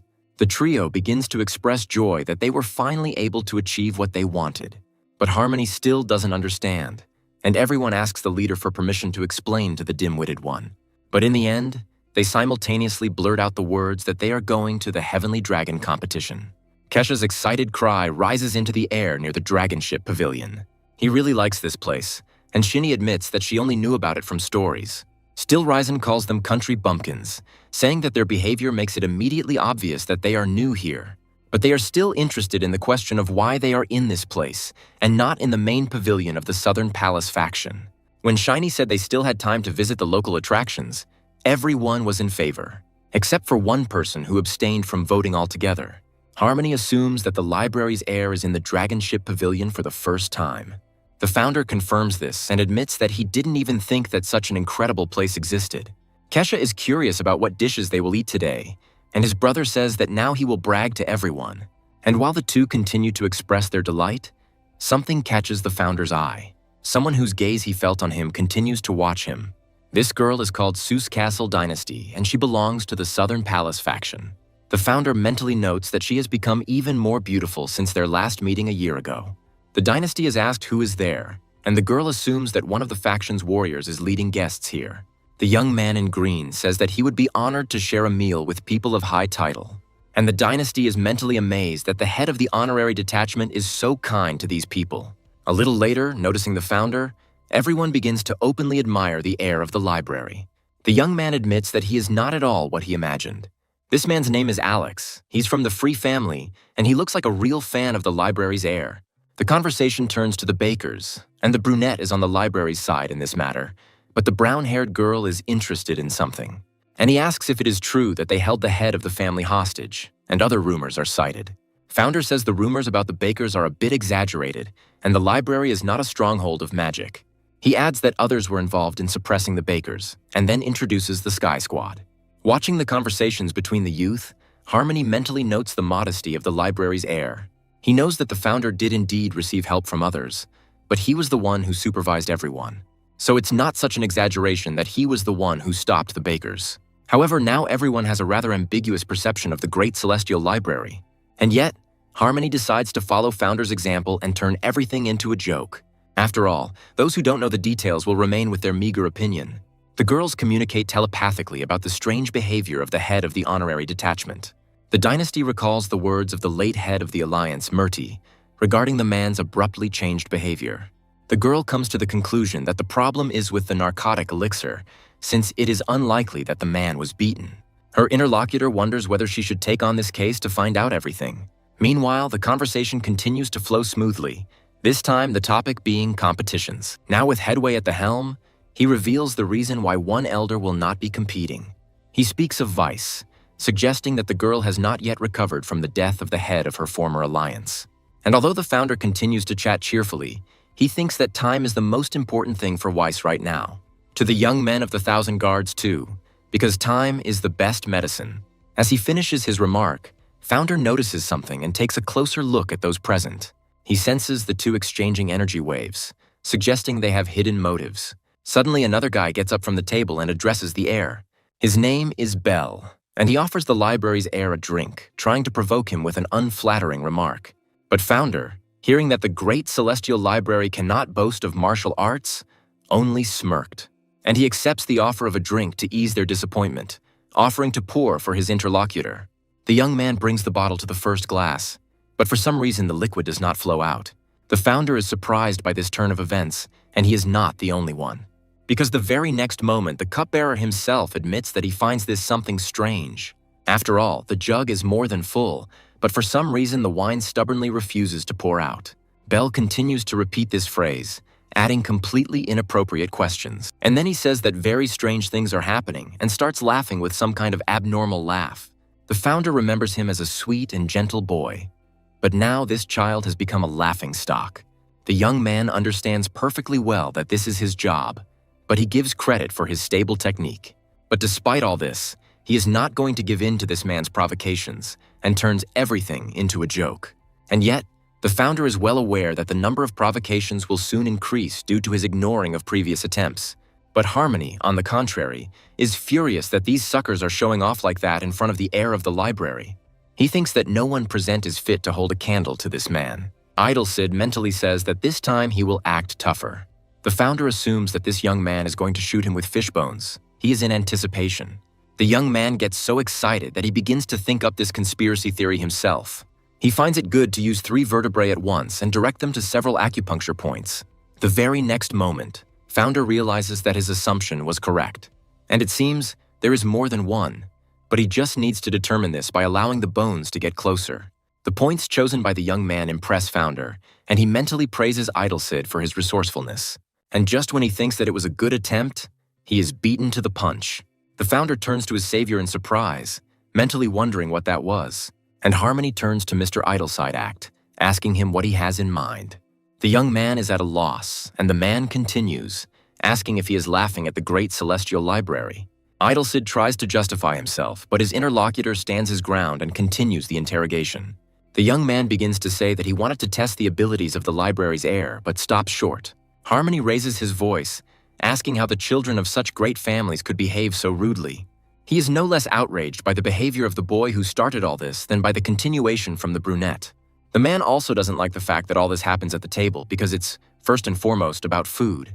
It is unpleasant for Harmony to realize that even this respected lady did not stop such meanness.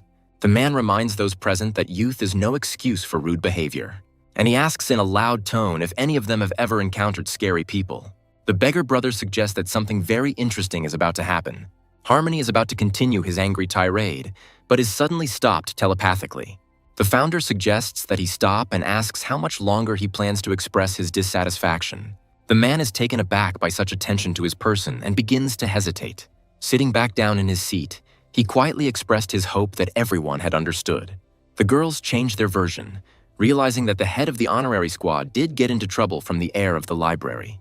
And Founder thinks with regret that the whole show was ruined for him because he wanted to see the abilities of these kids. But since nothing can be done, he takes the initiative into his own hands, confessing to one thing. He says that he didn't want to reveal his abilities, but changed his mind and offers to drink wine. Hearing words of support directed at him, Bell expresses his gratitude to the library's heir. Sometime later, Master Holy is offered another drink, but he refuses, diluting everything with a joke. He says that he has had enough for today, as tomorrow they are heading to the Southern Palace faction. When this happens, Founder slowly leaves the cart and takes an appraising look at his surroundings. Meanwhile, someone announces in a strong voice the arrival of the young masters. The founder smiles a tender smile, thinking that he hasn't been here for quite some time. And what appears before his eyes is nothing other than the great and beautiful faction of the Southern Palace. The measured admiration of the view is interrupted by a familiar voice greeting the heir of the library. Silverison expresses surprise that Founder is here and asks how he has been. A man asks his little ones how they are doing, and they can't stop laughing with joy. As soon as he sees Founder, View rushes towards him, remembering that the heir to the library was not going to come here. Gates also appears here, politely greeting his young acquaintance and expressing his joy at this meeting. Harmony warns Founder that he needs to report his arrival to the faction leader. The library's heir remains surrounded by acquaintances and, while talking, fails to notice something. Namely, that he is being watched by someone who is not very friendly towards him. Sometime later, Founder expresses surprise at his interlocutor's words. He asks him again that the faction leader wants to meet with him personally. Harmony confirms these words and admits that after hearing Founder's story, he remained silent for a long time, thinking. As they approach the faction leader's office, the man informs him of the arrival of the library's heir. The young man is allowed to enter, but when this happens, there is silence for a while. And then the faction leader speaks up, noting that Founder dealt with Harmony rather cruelly. Crane asks the library's heir if he really despises their faction that much. The founder retorts, saying that otherwise he wouldn't be here, and the old man says that he's behind his mountain. After all, he is not one of those who turns a blind eye to the fact that his person has been harmed. The founder believes that if nothing is done to him now, it can be considered a gesture of goodwill. He recalls a conversation they had many years ago, when Crane had just become the leader of the faction. The man asked the founder for advice on taking on a new position, and he readily gave it. He spoke about murders and pardons, about a special love for young soldiers, and the future legacy. And Crane remembered all of this, because now he says that the Southern Palace faction lives by the principle of honor. This means that the harm caused to her member will return to the pest in an amplified form. And the elder asks the heir of the library what he thinks he will receive for his misdeed. The founder pauses dramatically, then stretches his lips into a provocative smile. This is followed by even greater impudence, for he says that he will receive something good. If the old man is surprised by this, he doesn't show it. It's clear that he has enviable self-control. He finally agrees to give the young man a chance, as the Heavenly Dragon competition is coming soon. But the old man says that he has not forgiven him and will continue to monitor his every action. Founder does not mind. As they say goodbye, Crane can't get the library heir's behavior out of his head. First of all, he wonders why he looked so calm. Although the victory over Harmonious explains a lot and shows the high level of professionalism of the young man, and what they say about him and his squad creates a very positive picture of this man's personality. And taken together, all this can only mean one thing, that the heir to the library is a real treasure. The man thinks that he knows how to attract this imposing young man to his side. He is happy that he has a daughter, because she has become very beautiful. Crane can already imagine how this couple will have 5 children, but he regrets a little that they will have a different last name. However, the union is still very profitable, and the man orders that the chief manager and his daughter be called to him. A little later, speaking about the heir of the library, he gets confused in his words, calling him his son-in-law. And then he clears his throat and says that he needs to be placed with his companions in the Eastern Pavilion. The manager clarifies whether the head of the family is talking about the pavilion located near the garden, and he confirms. Crane orders his daughter to take a leisurely walk with Founder and tell him everything in detail. The man does not answer her clarifying questions, saying that she can be free for now. Later, the girl is asked about what happened, but she only exhales heavily. After a long pause, Dynasty suggests that they want to sell her. Her interlocutor begins to ask who dared to do this, but stops short, understanding everything. And yet she clarifies that it really is a marriage of convenience and begins to ask who the groom is. The Dynasty confesses and talks about the basis on which this assumption was made. Hearing what Crane said, the girl, without losing hope, begins to ask clarifying questions. The Dynasty admits that, to her memory, this only happened once when she showed the property to Founder. The girl also shares exactly where her father ordered the library's heir and his retinue to be housed. The Dynasty's interlocutor sighs heavily, saying that this is the end, and this is even more puzzling. And the girl teases her friend, saying that a father-in-law always loves his son-in-law more than his mother-in-law. The Dynasty desperately restrains itself, asking its interlocutor not to rub salt into its wound. And sometime later, Kesha cannot enjoy the most beautiful view of this pavilion. His bro rhetorically asks why the Southgate faction has such a great place. While Stillrisen wonders why such honors, Founder mentally agrees that this place is special. And while this is not bad, the young man also believes that the faction leader behaved strangely. Remembering his old friend, Founder reflects on the mark time has left on him. But he, unlike Crane, now looks very young, although he is biologically older than him. And then the words about youth have an unexpected effect, causing Founder to tense up a little. It suddenly begins to seem to him that that very person could be someone from the faction. A little later, Founder asks Fair to tell the master from the Eyeflower Academy that he wants to see him. The old young gentleman gives the order to catch 2 birds early in the morning, and the girl agrees. Embarrassed by her exposure, the maid diligently pretends to be rushing about her business. The Founder doesn't pay any attention to this. He slowly enjoys the view. The young man notes that he has not been in this place for a long time and has not heard the local frogs croak. A memory involuntarily comes to mind of how a little girl, having introduced herself, promises to show him everything. Bursting into loud laughter, Dynasty named the Eastern Pavilion, saying that Founder would live here. She noted that there were a lot of frogs in this place, and having just found one, she pointed it out. The Founder couldn't resist making a joke, asking if she was showing her house or the frogs. Realizing her mistake, the girl became puzzled, and for a few moments there was an oppressive silence. But then Dynasty cleverly steered out of it, saying that she had worked hard today and that was enough. The girl's father noted that children are very curious and easily distracted. The Founder believed that the most important thing was the health of the Dynasty and that it was growing well. Noticing what the girl was doing, the man asked her not to climb there as it was dangerous. But of course, the curious child did not heed the adult's concerns, and at some point Dynasty's hand slipped. When the girl fell down, both men were already rushing to help her. But to do this, It was necessary to close some distance, and then Founder used his power. When the magical flow caught her, Dynasty was still afraid for some time. However, later, when Founder was nearby and she began to rise, the fear subsided. The man gently scolded the girl, reminding her that she needed to obey her grandfather.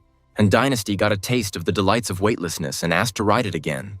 Her ringing laughter still sounds in his head, but Founder is already returning to reality. He remembered this funny story because it all happened in this very place. And somewhere else, sitting in her room, the girl is immersed in her own thoughts.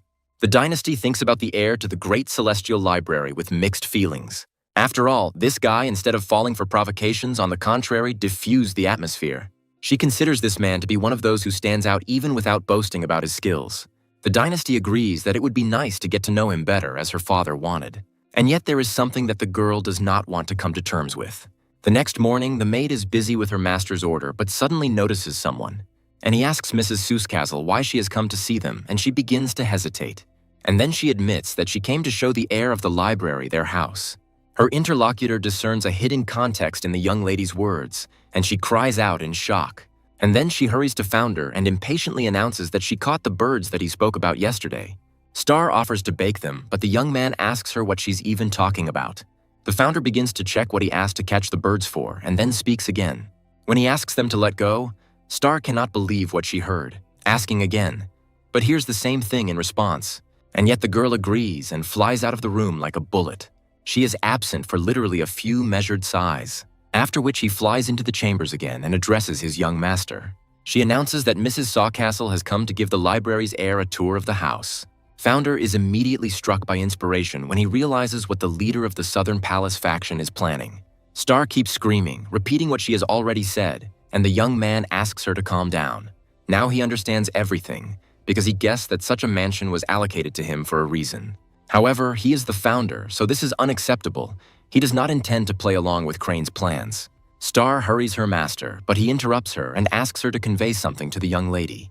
Namely, that yesterday one young lady already showed him everything here and explained it in detail. Star doesn't even know what to answer to this, being in the most conflicting feelings. And then she asks Founder, clarifying what he's even saying. After all, yesterday, from evening until late at night, he talked by the pond with a young master from the A-Flower Academy. Star says that she saw it herself, but Founder insistently asks her to convey these exact words to the Dynasty. Ultimately, the maid agrees, and literally a couple of minutes later is already fulfilling her duty.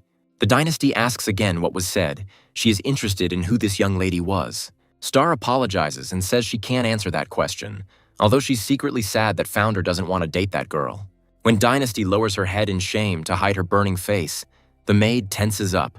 This girl has never been rejected by anyone before, but she's also outraged by Founder's lack of tact.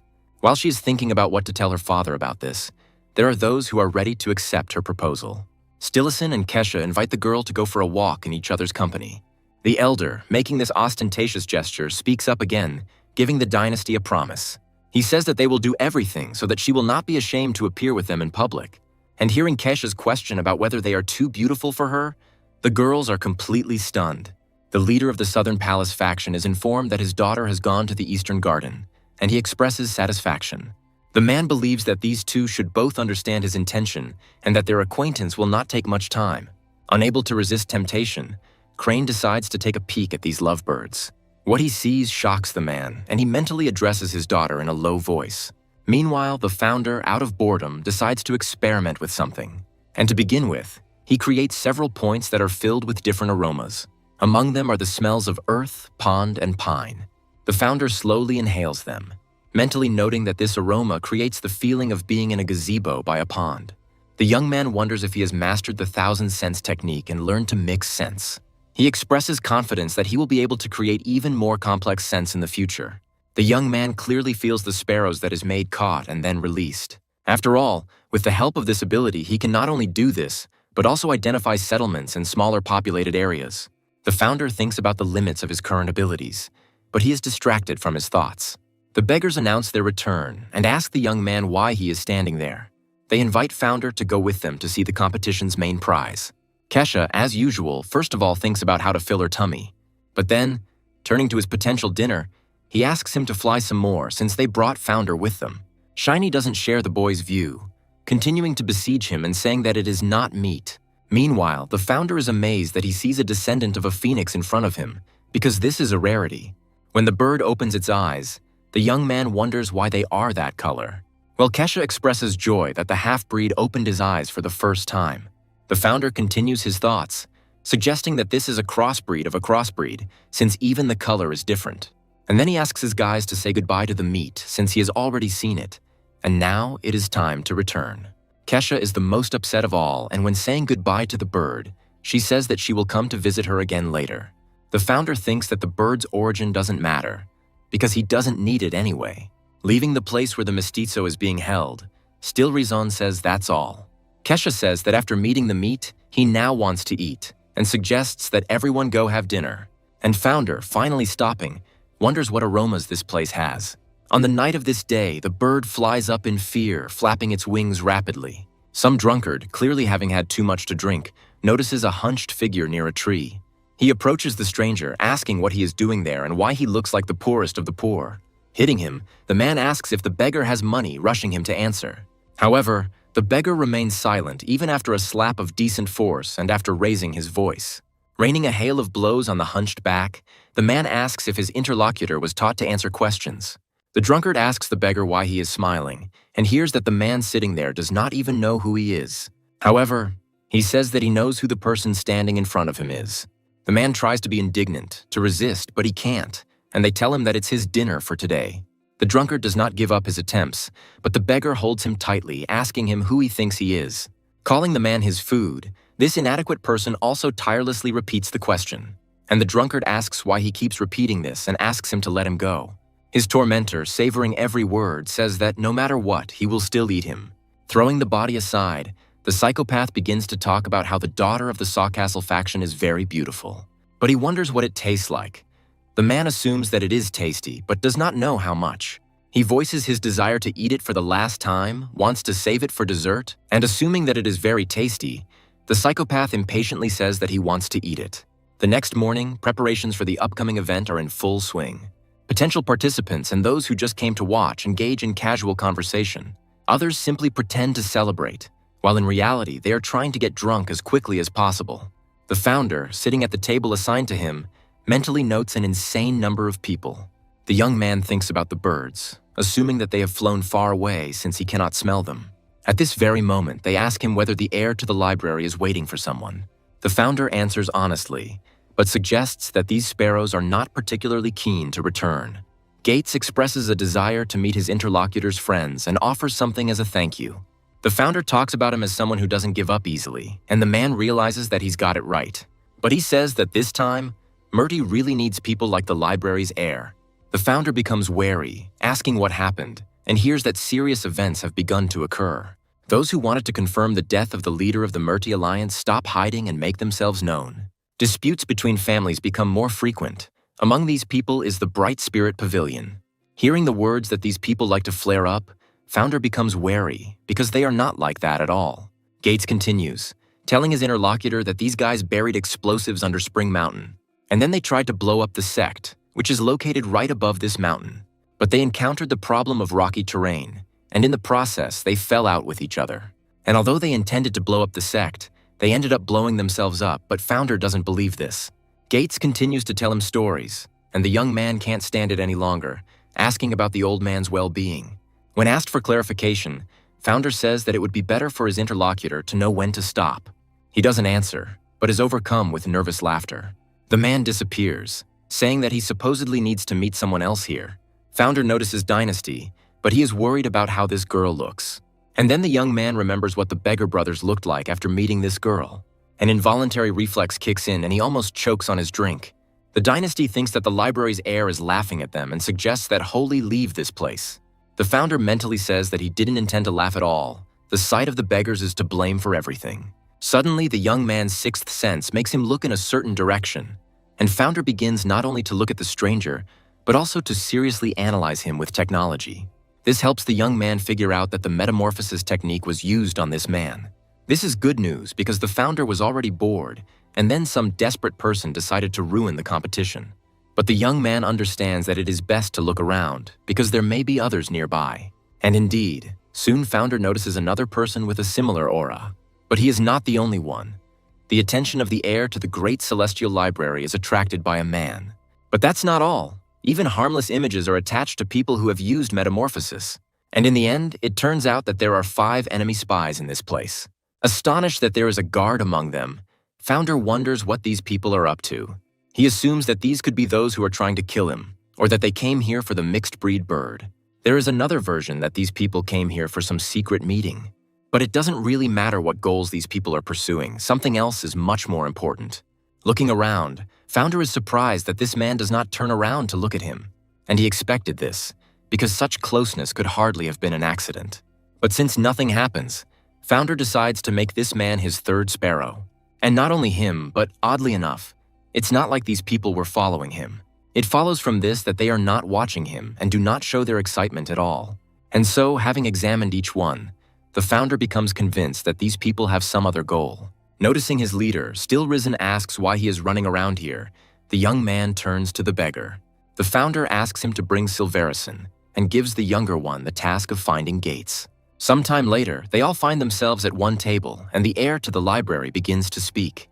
He says out loud that he gathered them because of loneliness, and telepathically tells about the 5 traitors. The men pretend to have a casual conversation, but in reality, they continue to discuss the problem that has arisen.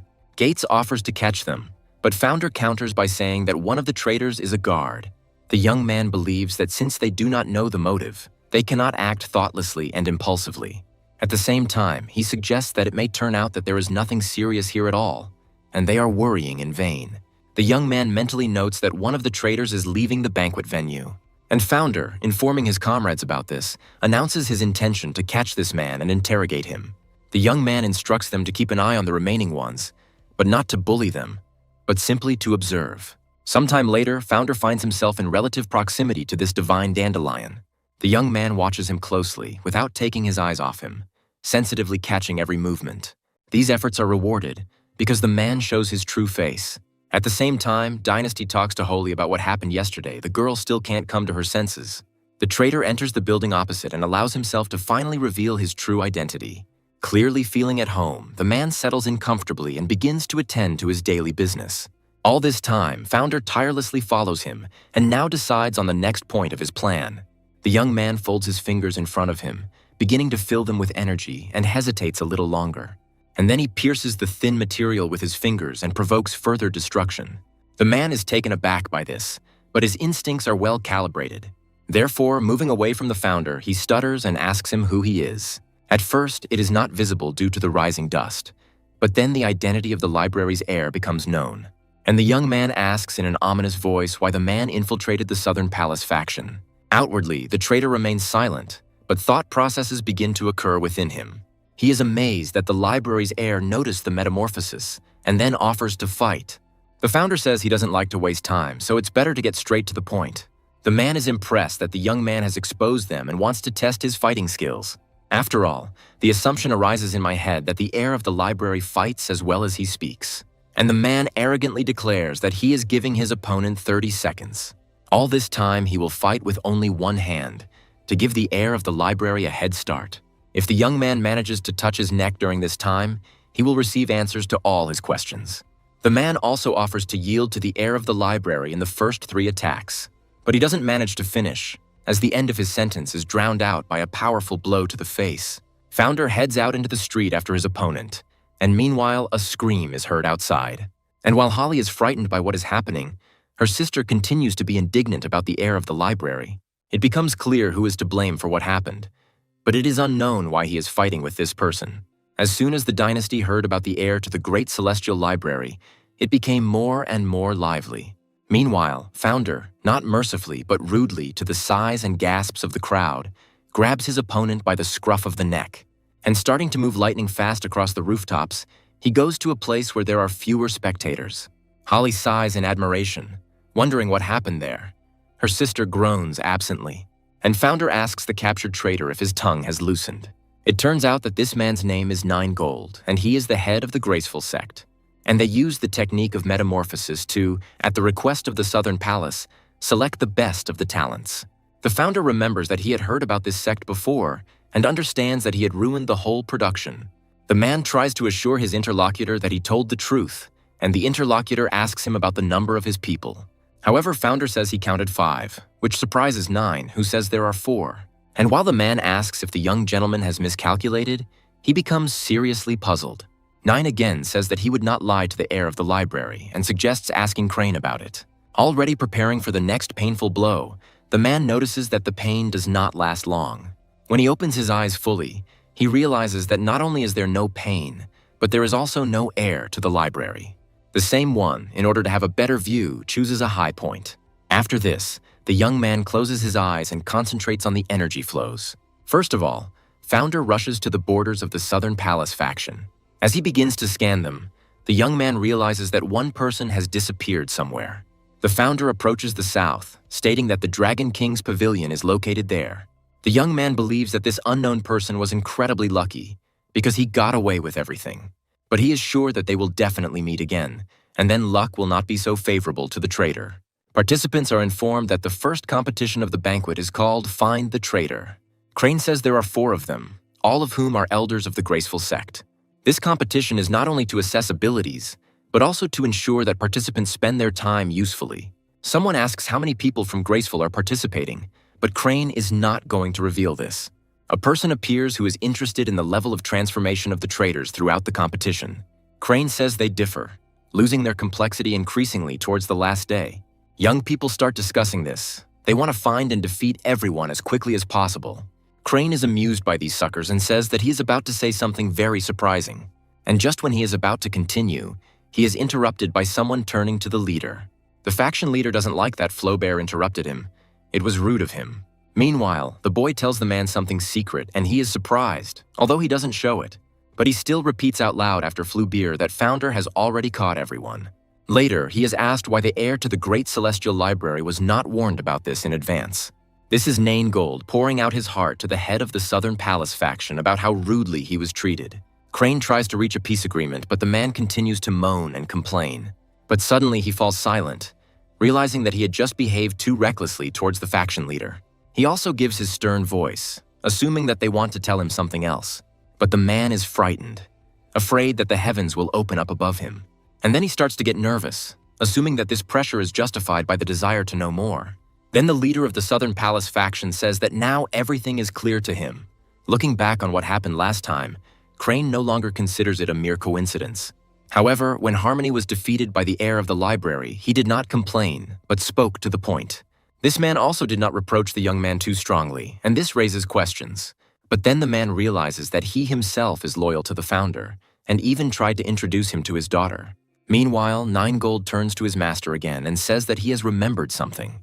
Crane asks to share this, and his interlocutor says that Founder told him something strange. He recalls the young man's words about the number of people and talks about his quick disappearance after that. Naingold notes that they had personal permission to change their appearance, but only 4 of them. The man asks his interlocutor with cold fury what he is talking about now. He starts to speak but gets confused, and gradually it begins to dawn on him. A guess immediately begins to sound from Naingold's lips, because this is already beyond the bounds of what is acceptable. After the news that a spy had appeared in the faction, the whole thing was turned upside down. Trusted people with special skills informed everyone else about important things they had learned. The search for the spy was carried out throughout the entire Southern Palace faction, but no one was able to find his trace. Someone said that this whole situation was tarnishing the faction's reputation. Others admired how quickly and easily the library's heir had discovered the spy. But there were also those who fought the urge to insult this noble man. Along with everything that was happening, there were those who did not openly express their discontent, keeping everything to themselves. And all this bitterness from one's own powerlessness and the feet of others grew inside like poison. Sure didn't like listening to all this squabbling. He had his own opinion on this matter. And then at some point, the heir to the Great Celestial Library himself returned. He told the head of the Southern Palace faction everything he had learned, and the man frowned sullenly, because on that same day, Founder finally left the walls of his faction. One asks the other how things are going with this whole situation. Shur almost openly demonstrates his dislike for the heir of the Great Celestial Library. But when his interlocutor asks if he is really jealous, he categorically denies it, and he begins to fawn, reminding us of the kind of people the library's heirs squad consists of. He says he's tired of hearing others blame this man for everything. The young man begins to talk about what irritates him most, but his interlocutor stops him. However, he doesn't listen, still saying that he hoped to meet and talk with him today. And while his friend is suffering, the master of the Eyeflower Academy makes fun of him, causing indignation. The young man asks if he's being bullied, and the answer is yes. Sure begins to scold his friend, but he only laughs heartily. As she strolls leisurely, the girl wonders what her father was thinking about. The fact that Founder left looks like he was deliberately kicked out because he ruined the faction's plans. The girl recalls that she was unable to talk about this with Crane because he was busy. Therefore, wanting to talk at least with her older brother, she shouts out her appeal to him. But inside, it turns out to be empty, and the girl wonders where the young man might be. After all, he wasn't in the training pavilion where she had already been before. Exhaling heavily, Dynasty thinks that in this case, she no longer has any other choice.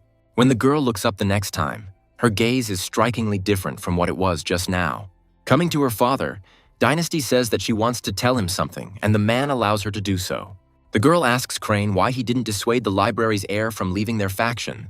The man breaks away from his work and addresses his daughter by name, and she responds with all willingness.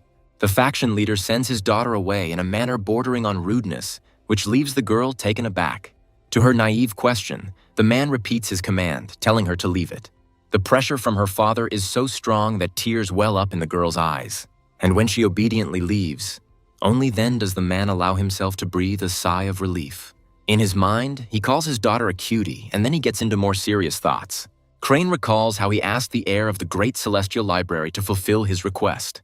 After all, the last place where he left his scent was the Dragonship Pavilion. The founder thinks that by making this place a search center, searching will become easier. The young man is sure that today's infiltration into the Southern Palace faction was not easy for this man. And apparently, having thoroughly enjoyed his walk, he decided to slip away. But such things are always risky. Still, Ryzen and company inform their leader that they need to go somewhere. The young man does not protest. The founder is asked where all his subordinates are going and is offered to go with them. The young man recalls his conversation with Crane, who said that he would be able to recognize the energy of a traitor. And then the head of the faction appointed a man to help him, who turned out to be Faith, his son. The founder, of course, was puzzled by such treatment of his own son by a father. And now he asks the young master not to worry, saying that his men have gone out to talk to the vagabonds. He advises Faith to rest, as they are going to explore the area after midnight. The founder himself has no intention of remaining idle, deciding to get down to business immediately. He believes that one meditation will be enough to begin with. The young man clearly hears steps approaching him, although their tread is very light. Therefore, opening his eyes, he immediately turns his gaze towards the door, already waiting for his guest. When one of the doors slowly moves to the side, thin, girlish fingers appear inside. Behind them, the vague outlines of a short silhouette appear, which Founder recognizes among 1,000. Only for some reason this person is behaving even more strangely than usual, which is puzzling. Meanwhile, the silhouette begins its leisurely movement, slowly stepping over the threshold of the room. But when Founder addresses her, the girl responds with a sharp cry and stutter. The young man tells the maid that today will be the last time she comes to his chambers at night. Despite her inner feelings, the girl agrees, and Founder, remembering Bright, sympathizes with her. He doesn't like Star's reaction, so Founder tries to explain why he's doing this. He starts saying that he needs personal space, and that in general he is already a completely healthy person. Founder ends by saying that if everything happens again, he will send Star home, and she agrees to these conditions. And when the girl leaves his chambers, the young man mentally jokingly scolds her and then returns back. He thinks that he has lost the connection he established with everyone except the last 5th spy. Opening the window, Founder thinks about how fresh the wind is today. At night, the streets are deserted, which means it will be much easier to find the scent of the one he is looking for. The Founder believes that today he has a great chance to find the necessary trace. As he moves, the young man hears the library's heir being called. The voice comes from above, so Founder stops and watches as Faith approaches him. And then he asks him what he is doing here, to which he receives the answer that the young gentleman wants to go with him. It would be impolite to refuse, so Founder allows Faith to follow him, who expresses his willingness. And although the young man slows down so that they can keep up with him, it is still not easy for the faction leader's son. The Founder is mentally torn between pity for this man and praise. But hearing that Faith is not experiencing any difficulties, she suggests that he add a little more speed. It seems like this room is empty, but it is not. It is just that the one who is in it is extremely quiet. The door opens and a woman enters, stopping right at the threshold. She remains silent for a while, peering into the darkness, and then speaks up. This woman is the fourth ghost, and she asks her interlocutor what he is doing. The fifth ghost in his answer states the fact that he is shaking all over. The fourth one asks him if he has eaten and receives a positive answer. Then she does not understand what the matter is. The fifth one admits that he constantly thinks about the air of the library. His interlocutor is delighted. The man starts talking about how they saw each other today and he got scared. And although the fifth did not want to be near him, he could not run away because he was unimaginably afraid. The man says there were people there who used the same technique, which is why he survived. 5 also admits that he attended the banquet to look at the daughter of the leader of the Southern Palace faction. He wanted to eat, but first of all, he wanted to look at this girl. But there's a catch. For some reason, he can't remember her face. The man believes that the heir to the great celestial library is the cause of everything. The fourth chuckles. And the fifth says that this is exactly what this heir to the great celestial library looks like. Although he was too scared to get a good look, he guesses that 4 might be scared of him too. The woman asks her friend to be patient a little longer because they only have a few days left. Then the head of the ghosts will arrive, as will Lady Elderly. The fifth says that this lady is not tasty. The fourth advises the interlocutor to be patient, because after the death of the founder, soon everyone will be afraid of them. The fifth one agrees with her, but at the same time tries to understand why he is still afraid. And then he says that he knows why this is so. It's all because of the library's air, but he also sees a solution.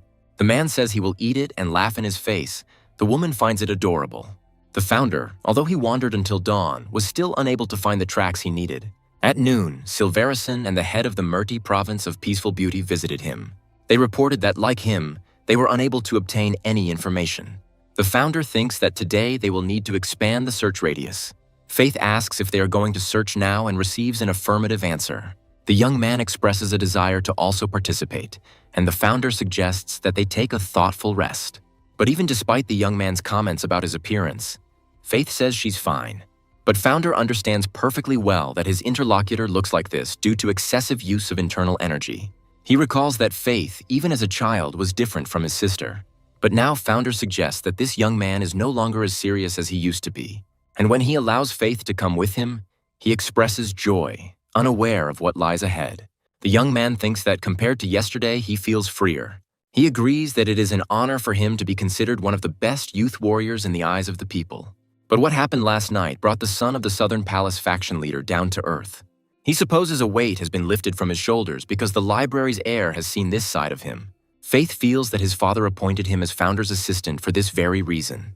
From these thoughts, the young man is brought back to reality by the realization that there is no one in front of him anymore. The library's heir appears on the other side, and Faith wonders why he stopped. The founder suggests out loud and thoughtfully that it is a corrosive poison. But Faith doesn't understand where he came from, and the library's heir suggests moving on. Right on the go, he asks the young man if he also smells this smell. Faith asks if founder is referring to the smell that was in that place. The library's heir confirms this, beginning to talk about the sensations he experienced then. The people standing below are talking about something. One asks the other whether he saw something, and he himself answers it, saying that in that place there were the remains of that woodcutter's clothes. Then his interlocutor asks what he means by this. Is there some version? And they answer him that there is nothing to even talk about here, since the woodcutter himself has disappeared without a trace. Faith feels nauseous, while founder wonders about the psychopath's identity. And while he is thinking out loud, the son of the faction leader is amazed by this man's sense of smell. The founder begins to think to himself, assuming that this psycho is the very traitor. Then the library's heir suggests that Faith search the place, and he agrees.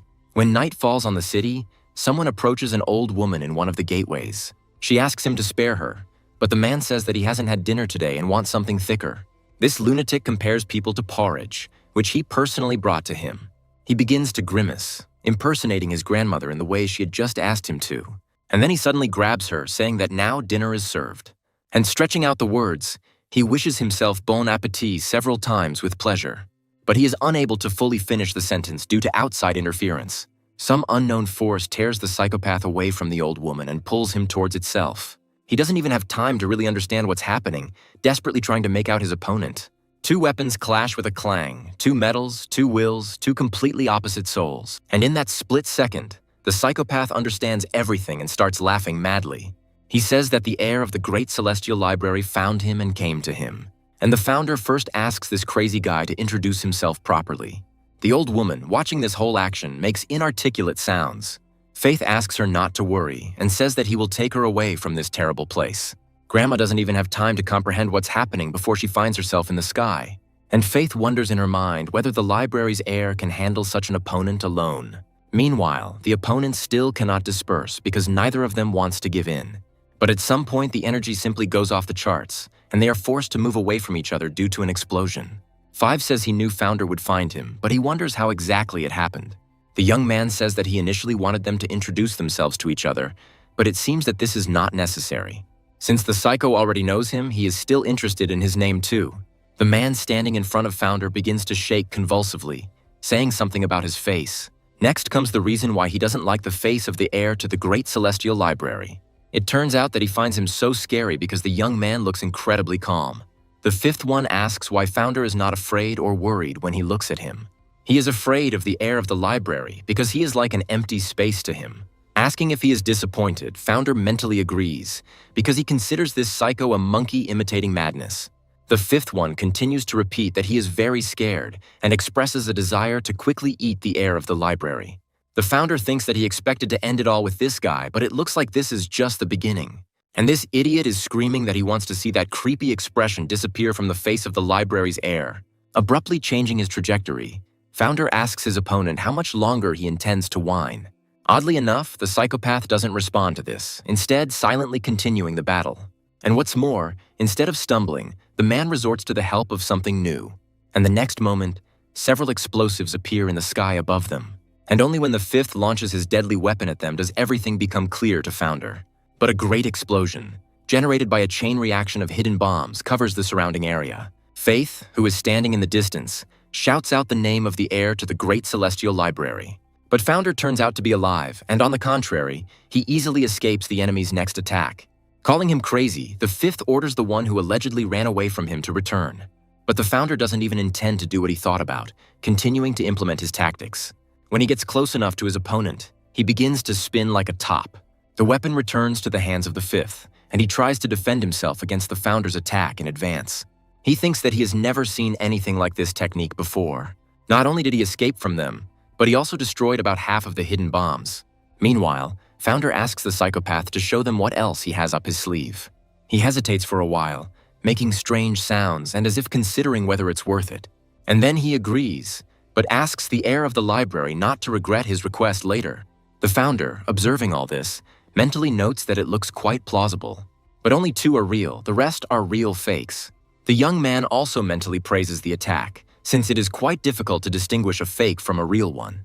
And the psycho, realizing that the enemy was able to unravel the illusion, becomes even more insane.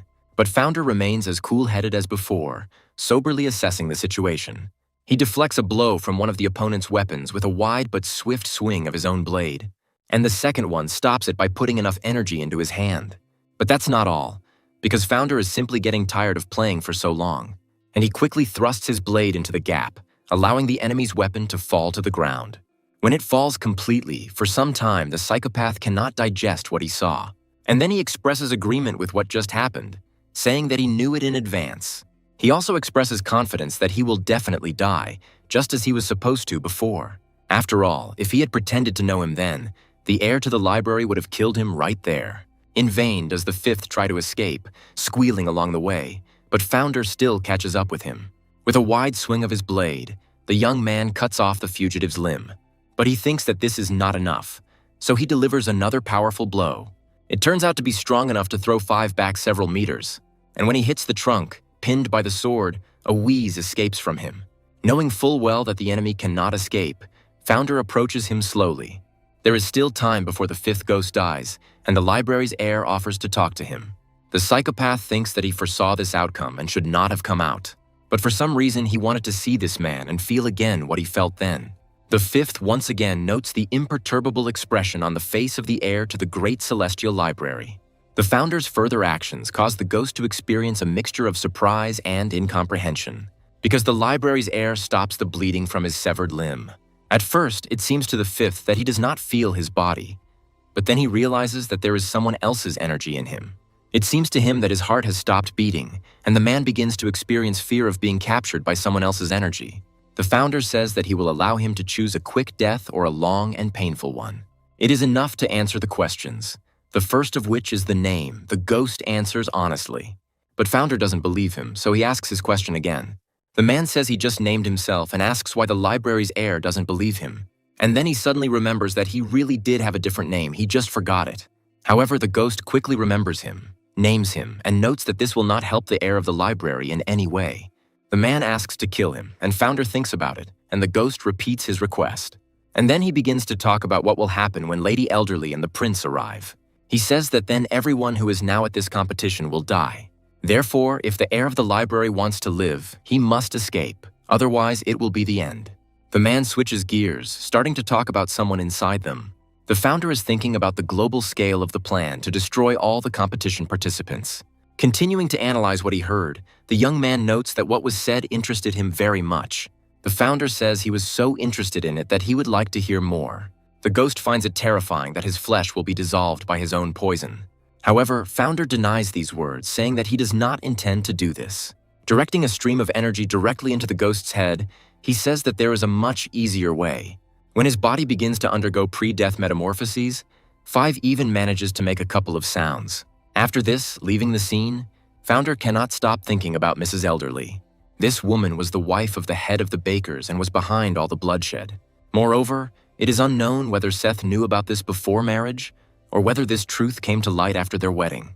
However, when all of the bakers' plans were thwarted by the library, Mrs. Elderly became furious. But this woman's anger could no longer fix anything, because the Baker family had already fallen. The founder had already heard of this lady and the 12 ghosts, which could not be said about the prince. Continuing his reflection, the young man recalls the words of the 5th about the traitor within them.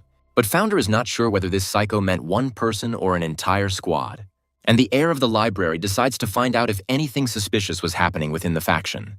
The founder tells his companion that he needs to go, and he agrees. Faith stops and sighs heavily, losing herself in destructive thoughts. He thinks that instead of helping, he is only burdening the heir of the library. The young man thinks that he is nothing at all. But he doesn't let these negative thoughts get the better of him, reminding himself of how his skills have improved. But it was enough to just spend a couple of days in the company of the library's heir, and this is also his merit. But the young man is in too much of a hurry. His movements are ahead of his thoughts, and his thoughts are confused. He stumbles, and then, gasping and gritting his teeth, he falls from one branch to another, unable to react or stand. Eventually, he falls on his back and just lies there for a while, trying to get his breathing back to normal. The adrenaline that has accelerated the heart to a crazy speed drives terrible thoughts into the head. Faith remembers the face of this monster, and an unpleasant question arises in his head. Could he himself have survived if he had been in the place of the heir to the great celestial library? However, there is something that frightens him no less than the prerogative of being torn to pieces. It is what the heir of the great celestial library himself did to the 5th ghost. Just like what he did later, leaving no evidence behind. But only a witness who was watching all this time, who happened to be nearby. And now the young man understands why the 5th ghost was so afraid of the heir of the library. He can't help but wonder what he would feel if founder were his own enemy when confronted. And from these disturbing thoughts, the damned breathing refuses to return to normal. Meanwhile, turning to the heir of the library, someone expresses joy that he has come.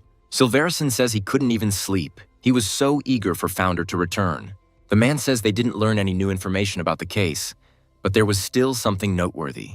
Namely, that a man from Benny's faction left last night. After listening carefully to the report for some time, the head of the Southern Palace faction chuckled thoughtfully. Summarizing the information provided to him, the man admits that it is not easy to understand all of this. The founder admits that he has not yet identified the traitor and asks about the oddities that occurred during the competition. Silverison says there was something, and Crane agrees with his words. He doesn't remember exactly who it was, Shurigard or Shermount, but he behaved with extreme disrespect towards Shur. But since this guy has pretty good skills, he parried the blow with his bare hands several times. And at some point, Benny's sword ended up in his hands, demonstrating its filigree work. And then, under this pretext, representatives of Benny's faction left the Southern Palace faction. The founder believes that only a madman could leave the Heavenly Dragon competition in such a way. Most likely these people knew that they would be expelled from the faction, so they decided to escape themselves under the cover of silence. The founder suggests that the traitor is in Benny's faction and is asked what they should do. The young man believes that he must catch these people and extract all the necessary information from them. It would also be a good idea to enlist the support of the Healer's Fortress, which is located just to the west. But Crane sees this as a problem, saying it's unlikely the organization will help them, because healers are reluctant to engage in such feuds. But Founder asks not to worry about it. He admits that he has a friendly relationship with the head of the fortress, so he will help them. But he has a request for Silverison, and he agrees to do whatever he wants. The founder wants the man to find out everything he can about the prince, and he readily agrees. But the young man warns that one should not think narrowly, since the psycho's words were confusing. And in general, he believes that it could be some kind of explosive that could blow up the entire faction. Or at some point, there will be a volley of poisoned arrows that will rain down from the sky. Hearing the words about the spawn of darkness, Silverison admits that he never even thought about something like that. When asked if he has any more questions, Founder agrees and wants to ask the faction leader. The young man says he wants to know about all of the Baker's connections, including those that are not just family. After listening carefully to the founder's request, Crane agrees with it, mentally considering it amazing. Although this young man speaks to him respectfully, it feels like he is giving orders, but it is not repulsive. And yet, the head of the Southern Palace faction asks what the library's heir's own plan of action is. He says that he is going to meet these so-called ghosts. He has been sitting like this on the roof for quite a long time and cannot let go of what happened. The son of the Southern Palace faction leader mentally addresses the heir to the Great Celestial Library. Now he remembers the moment when they ran together. But then they had to separate. The founder then said that he needed to leave on important business. Faith thinks about how the library's heir spent all his energy on that battle last night. Yet he didn't look tired, and the young man thought he was just a burden to Founder. Meanwhile, a familiar voice is heard from behind, addressing him, scaring the hell out of him. The founder teases him, suggesting that Faith had been sitting there with some girl before he showed up. The boy laughs nervously, saying that of course not, and his interlocutor thinks about it. Founder suggests that Faith is still in shock from last night. Thinking that it seemed to be harder for him than before, the young man turns to the boy. And then, after a short, polite pause, she thanks him for his work. For a while, Faith remains not only silent, but afraid to even move. And then he clears his throat and, turning away, says that he didn't do anything all that remarkable. The founder says the boy needs to rest, but he assures the library's heir that he is fine. The founder says that this is not the issue, and he would also like to relax in complete comfort. Mentally noting that the library's heir speaks in euphemisms, Faith agrees to return to the faction. As soon as he does this, he is met with all honors and respectful greetings. Dynasty immediately runs to her older brother, who notices that she woke up early today. The girl apprehensively assumes that Faith will leave again now, but he says that he is going to rest. As soon as she begins to talk about the heir of the library, the young man says that it is time for him to go. Dynasty wonders in her mind why neither her father nor her brother can listen to her until the end. The man is offered to try this tea, saying that it is the best of all existing ones. The head of the Benny family, Wright, does so without much prompting, saying that it is immediately clear where he comes from. After all, he felt its taste after taking just a sip, and his thoughts were already clear and his energy was replenished. Firecloud says he doesn't even know how to respond to this, but he is assured that these words are not flattery. However, the man says that Benny's appearance yesterday was a big surprise for him. Wright says he's ashamed to admit it, but they left the competition because of him. The task was to find 4 spies, but his son did it before the competition even started. However, the heir to the Great Celestial Library objected to this, saying that the participant was helped by his father. The quarrel did not end there, as some began to side with this self-confident greenhorn. And even though the head of the Southern Palace faction sided with them, Benny couldn't stand such a disgrace. Wright admits guilt, saying that all this happened because he lacked virtue. Firecloud tries to reason with him politely, but the man stands firm. And then the healer says that, according to his interlocutor, it seems that he is not worthy of being the head of the faction. Jumping up at Firecloud, the man mentally wonders if he misheard. But this is not so, because the very next moment the healer calls him a brute. Wright doesn't want to stand for this. He immediately jumps up and rushes at his enemy. He asks the deputy head of the chief healer if he doesn't agree with his words. Fireski bursts inside and shouts his brother's name while Wright is still trying to dodge. And he says that in order to prove his case, he needs the help of the chief strength of healers. But suddenly his attention is drawn to an involuntary glance at his hand. He tries to understand what is wrong with her, because just recently there was nothing like that on her. But the anomalies don't end there. because the man's heart pushes with force, causing sharp pain. Right involuntarily lets go of the healer and the knife, as his instinct for self-preservation is stronger. Firecloud explains the state of affairs to the traitor, saying that they received a letter from the Southern Palace faction this morning. Right asks if the healers really believed all this conspiracy nonsense so easily. Firecloud says he didn't fall for it and even considered ignoring the message. However, I later learned that it was written by the heir to the Great Celestial Library. And this man is none other than the benefactor of the main fortress of healers. Chief Benny can't figure out how this little brat knew his family was in on the plot. Firecloud suggests that Wright fix one thing, recalling his words about the library's heir's impudence. After all, the deputy chief healer knows that Founder is not one to worry about such base things. And then the man turns to his brother, asking about the situation, and everything is confirmed. Hearing that the library's heir has asked to be interrogated to the fullest extent, Wright curses him. And although Faith obediently follows Founder, he feels uneasy about this creepy place. He wonders mentally what the heir to the library needed here. He has an idea, but he can't think it through. Founder asks Faith to return without him, which prompts a clarifying question. The boy recalls his father's assumption that the library's heir wants to meet with his opponents. But then Faith thinks that he definitely can't go back and asks Founder to let him go with him.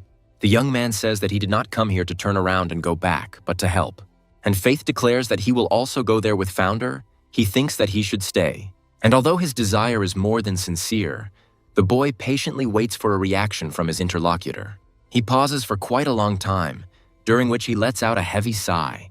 And then he turns halfway around and in a cold tone tells Faith to leave right now. The young man is overcome by such a strong feeling that for some time he cannot even breathe. And the Founder wonders whether all today's youth are so emotional or whether he is the only one. He cannot understand what there is to cry about if, on the contrary, he sent him home because it had become very dangerous. And to distract himself, Founder looks up at the thin crescent moon. Looking at it, he mentally notes that the sun set very quickly today. Founder also wonders to himself where he should send the invitation now. But he ultimately decides to do something a little different, throwing his former opponent's weapon into the air. And then he deftly catches it with his sword and begins to deliberately spin it loudly. In fact, this was precisely his plan. Founder wants to attract the enemy with sound. He continues to spin and throw the weapon into the air, and then catch it again on his sword, and even directs him towards this creepy house, and then repeats everything from the very beginning. Since the moon is shining especially brightly tonight, something good can surely happen. Even from here, the faction's residents see this unimaginable sight, but the children mistake it for dragons. And while the residents themselves are beginning to believe it, the Founder wants the prince to drop in for a visit, because he wants to meet him first, and the residents are already starting to get scared, hiding in their homes. The henchman comes to his mistress with a report, stating that he is alone. Mistress Elderly is amazed by this, wondering in her mind whether he is fearless or self-confident. The head of the ghosts continues his report, saying that Founder is in an abandoned house. And although they searched the entire area around, they found no helpers, no ambushes, no traps. Ms. Elderly thinks that she doesn't know what he's capable of, but he would make an excellent strategist.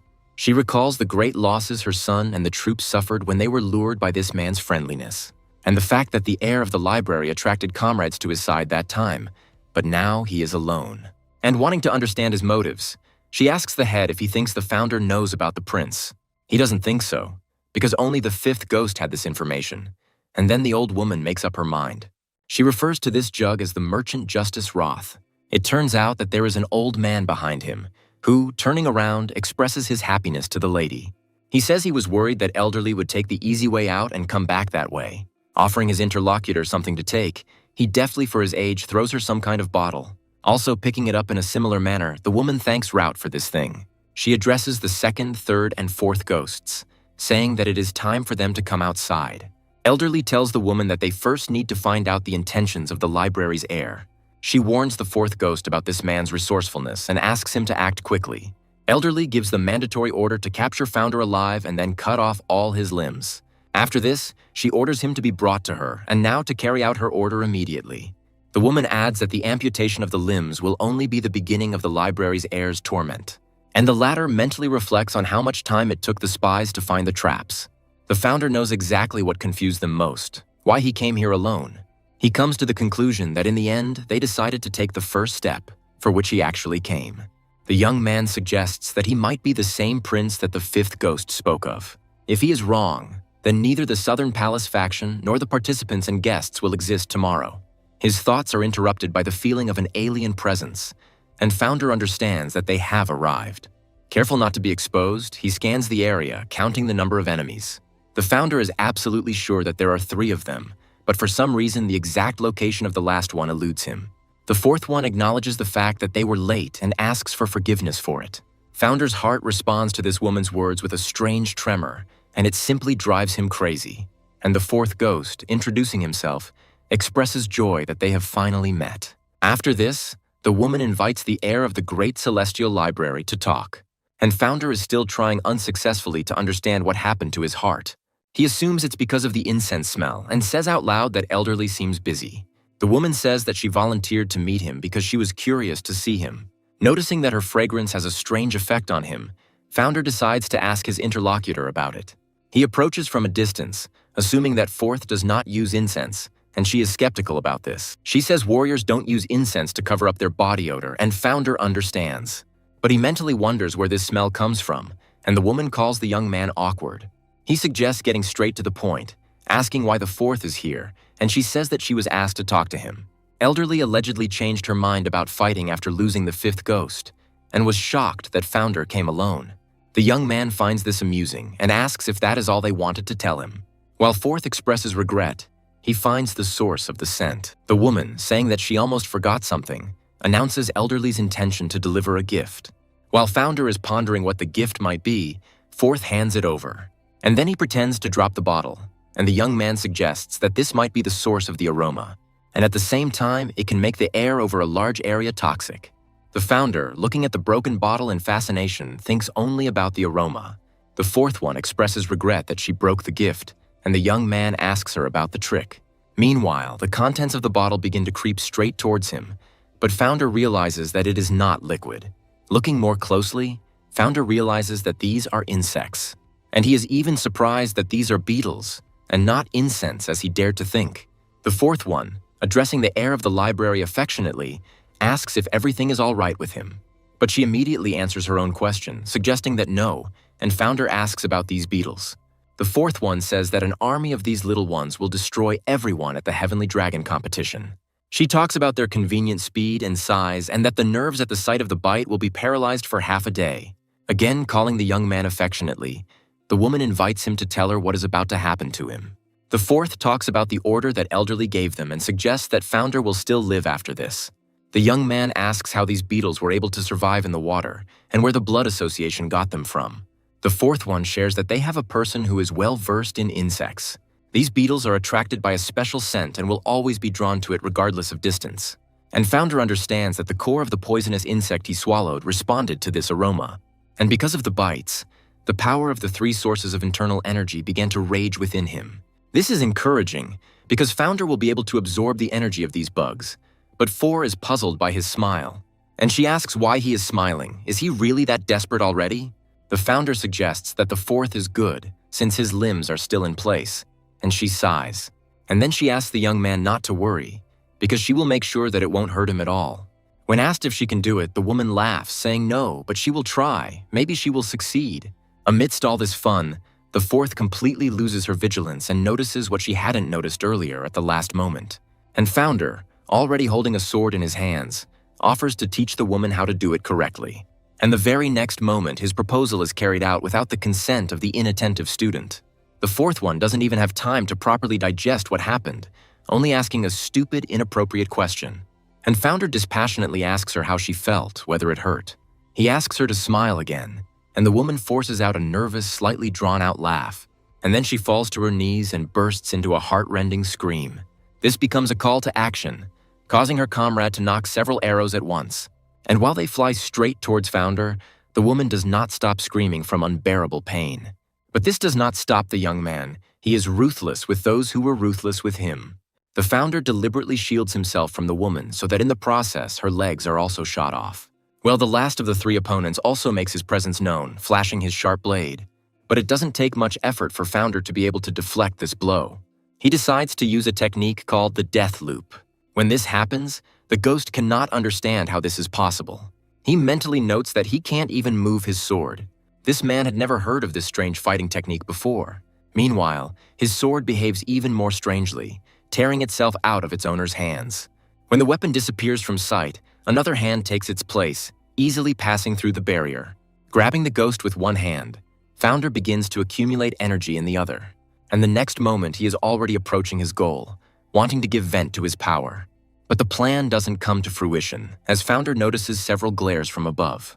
This forces the young man to retreat and allow his opponent to move further away from him. Founder chuckled, mentally noting that this archer attacked at the perfect moment. The young man himself thinks that the residual effect of the 1,000 aromas does useful things. After all, at least this way he manages to return the sparrows to their nests. It is for this reason that he will have to make a strategic retreat for a short time. And the third ghost thinks that if it weren't for the second, he would already be dead. He is about to leave this place, but he hears a familiar voice behind him addressing him. In a weak and trembling voice, the fourth asks him to kill her to save her from suffering. However, the man is unmerciful. He says that he has no time to fulfill her posthumous wishes. The second ghost, trying to catch up with his target, wonders why the bug bites didn't work on him. He is also interested in what kind of energy shield the heir of the Great Celestial Library used.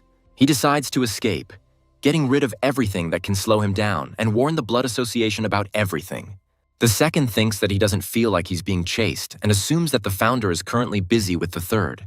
However, why there is no one behind becomes clear in the next moment. The thought that this might even be a good thing is interrupted by a silent question and a loud gurgling cough.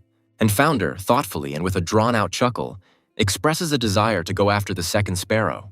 And while the library's heir continues to reason out loud, the second cannot understand what the sparrows have to do with it. And yet, belatedly, the idea comes to his mind that he is the third ghost. The same one, having first found a safe shelter for himself, is slowly regaining his strength. He thinks that he was very wrong and that they were all stupid to think that they could defeat this man. And while the third is entertaining thoughts of escape, Founder finds his sparrow. The man encourages himself by thinking that all he has to do is restore his energy. And Founder asks him what he is doing, causing him to scream in fear and surprise. In his mind, the young man notices that due to fear, all of this guy's internal energy has become mixed up within him. The second one, meanwhile, is trying to figure out when this person managed to get close to him and whether he got close at all. The founder even feels ashamed that such a pitiful appearance does not touch him. Then he asks if the second is going to protect the Blood Association, but receives a negative answer. Then Founder gets lost, not understanding why they are in this place at all. The second one says that he will tell him everything, but only if the heir of the library promises to kill him painlessly. And while he is pondering how strong Founder is, he gives the ghost his word. But the latter believes that this man is not one of those who so easily grant a peaceful death. But nevertheless, he says that Ms. Elderly and the association are already on their way to the Southern Palace faction. The ghost also says that Founder should have been brought there too, but they were too late. By about an hour, which means the Blood Association and Ms. Elderly should be there by now. This turns out to be like a blow to the gut for the founder, because even he is not omnipotent. Even his journey to the faction will take about an hour, and the beetles only need a moment to destroy everyone. The founder doesn't want to give up so easily, thinking that he should return back at least half an hour earlier. Otherwise, something irreparable will happen, and the young man will blame himself for it his whole life. With nothing else to do, Founder decides to resort to that very method. Unfolding the opaque fabric to think for just a moment, the young man makes his decision. As he chews the pill, he mentally reassures himself that he won't be late. And the next moment, the space around is literally enveloped in a split second by a bright flash. This forces the third ghost to take cover, but he's afraid to take his eyes off the founder completely. The man still doesn't really understand what just happened, but he already sees changes in the library's air.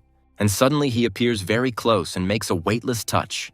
But this lasts literally a millisecond. The next a flash appears in the sky, which is Founder. The third still doesn't understand what happened, but he mentally admires the air of the library.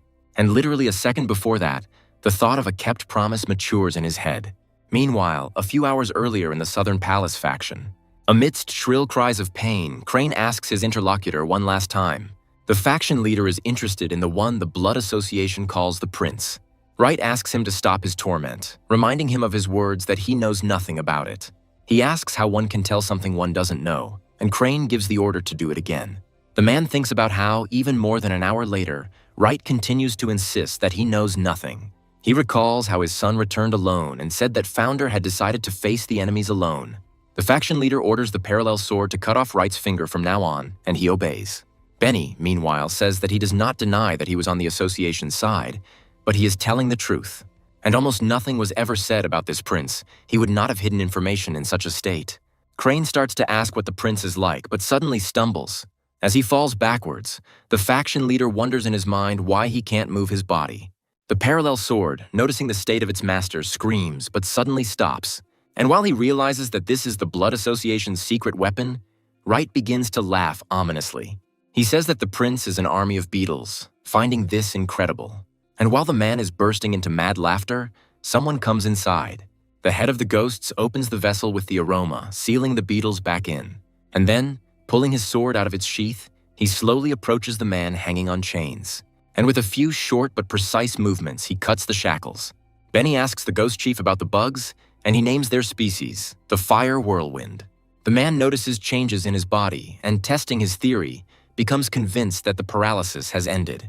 Laughing ominously, he turns to the faction leader and says that it is his turn to turn the other cheek. However, the head of the ghosts says that this man's life does not belong to Wright. When the latter asks a clarifying question, the man answers him vaguely, and he adds that a bloody feast will take place in the Southern Palace faction tonight. Some guests of the Heavenly Dragon competition are still trying to resist, at least verbally. The head of the Blood Association is approached with a compliment on the spectacle she has put on. But when addressing the head of the Southern Palace faction, words are heard about the similarity of this situation to a dream. They accuse Benny of being worse than an animal and ask how he can be like that. And while this daredevil carries out his angry tirade, Wright does not utter a single word in response. But he turns to the head of the association, and she says that she is going to give everyone a present today. At this point, jewelry had no meaning for those present, so she decided to give them something special. And the woman says that she intends to give everyone one last memory before she dies. She says that it will be a tragedy, the memories of which will carry over even to the next world. Saying that this is a gift for centuries, the woman asks if something like this is not priceless. The children's limbs will be cut off one by one as they slowly die, writhing and screaming. They will crawl, trying to delay the inevitable, and their parents, looking at this, will go crazy. Well, the children themselves will also see their parents, which can also drive them crazy.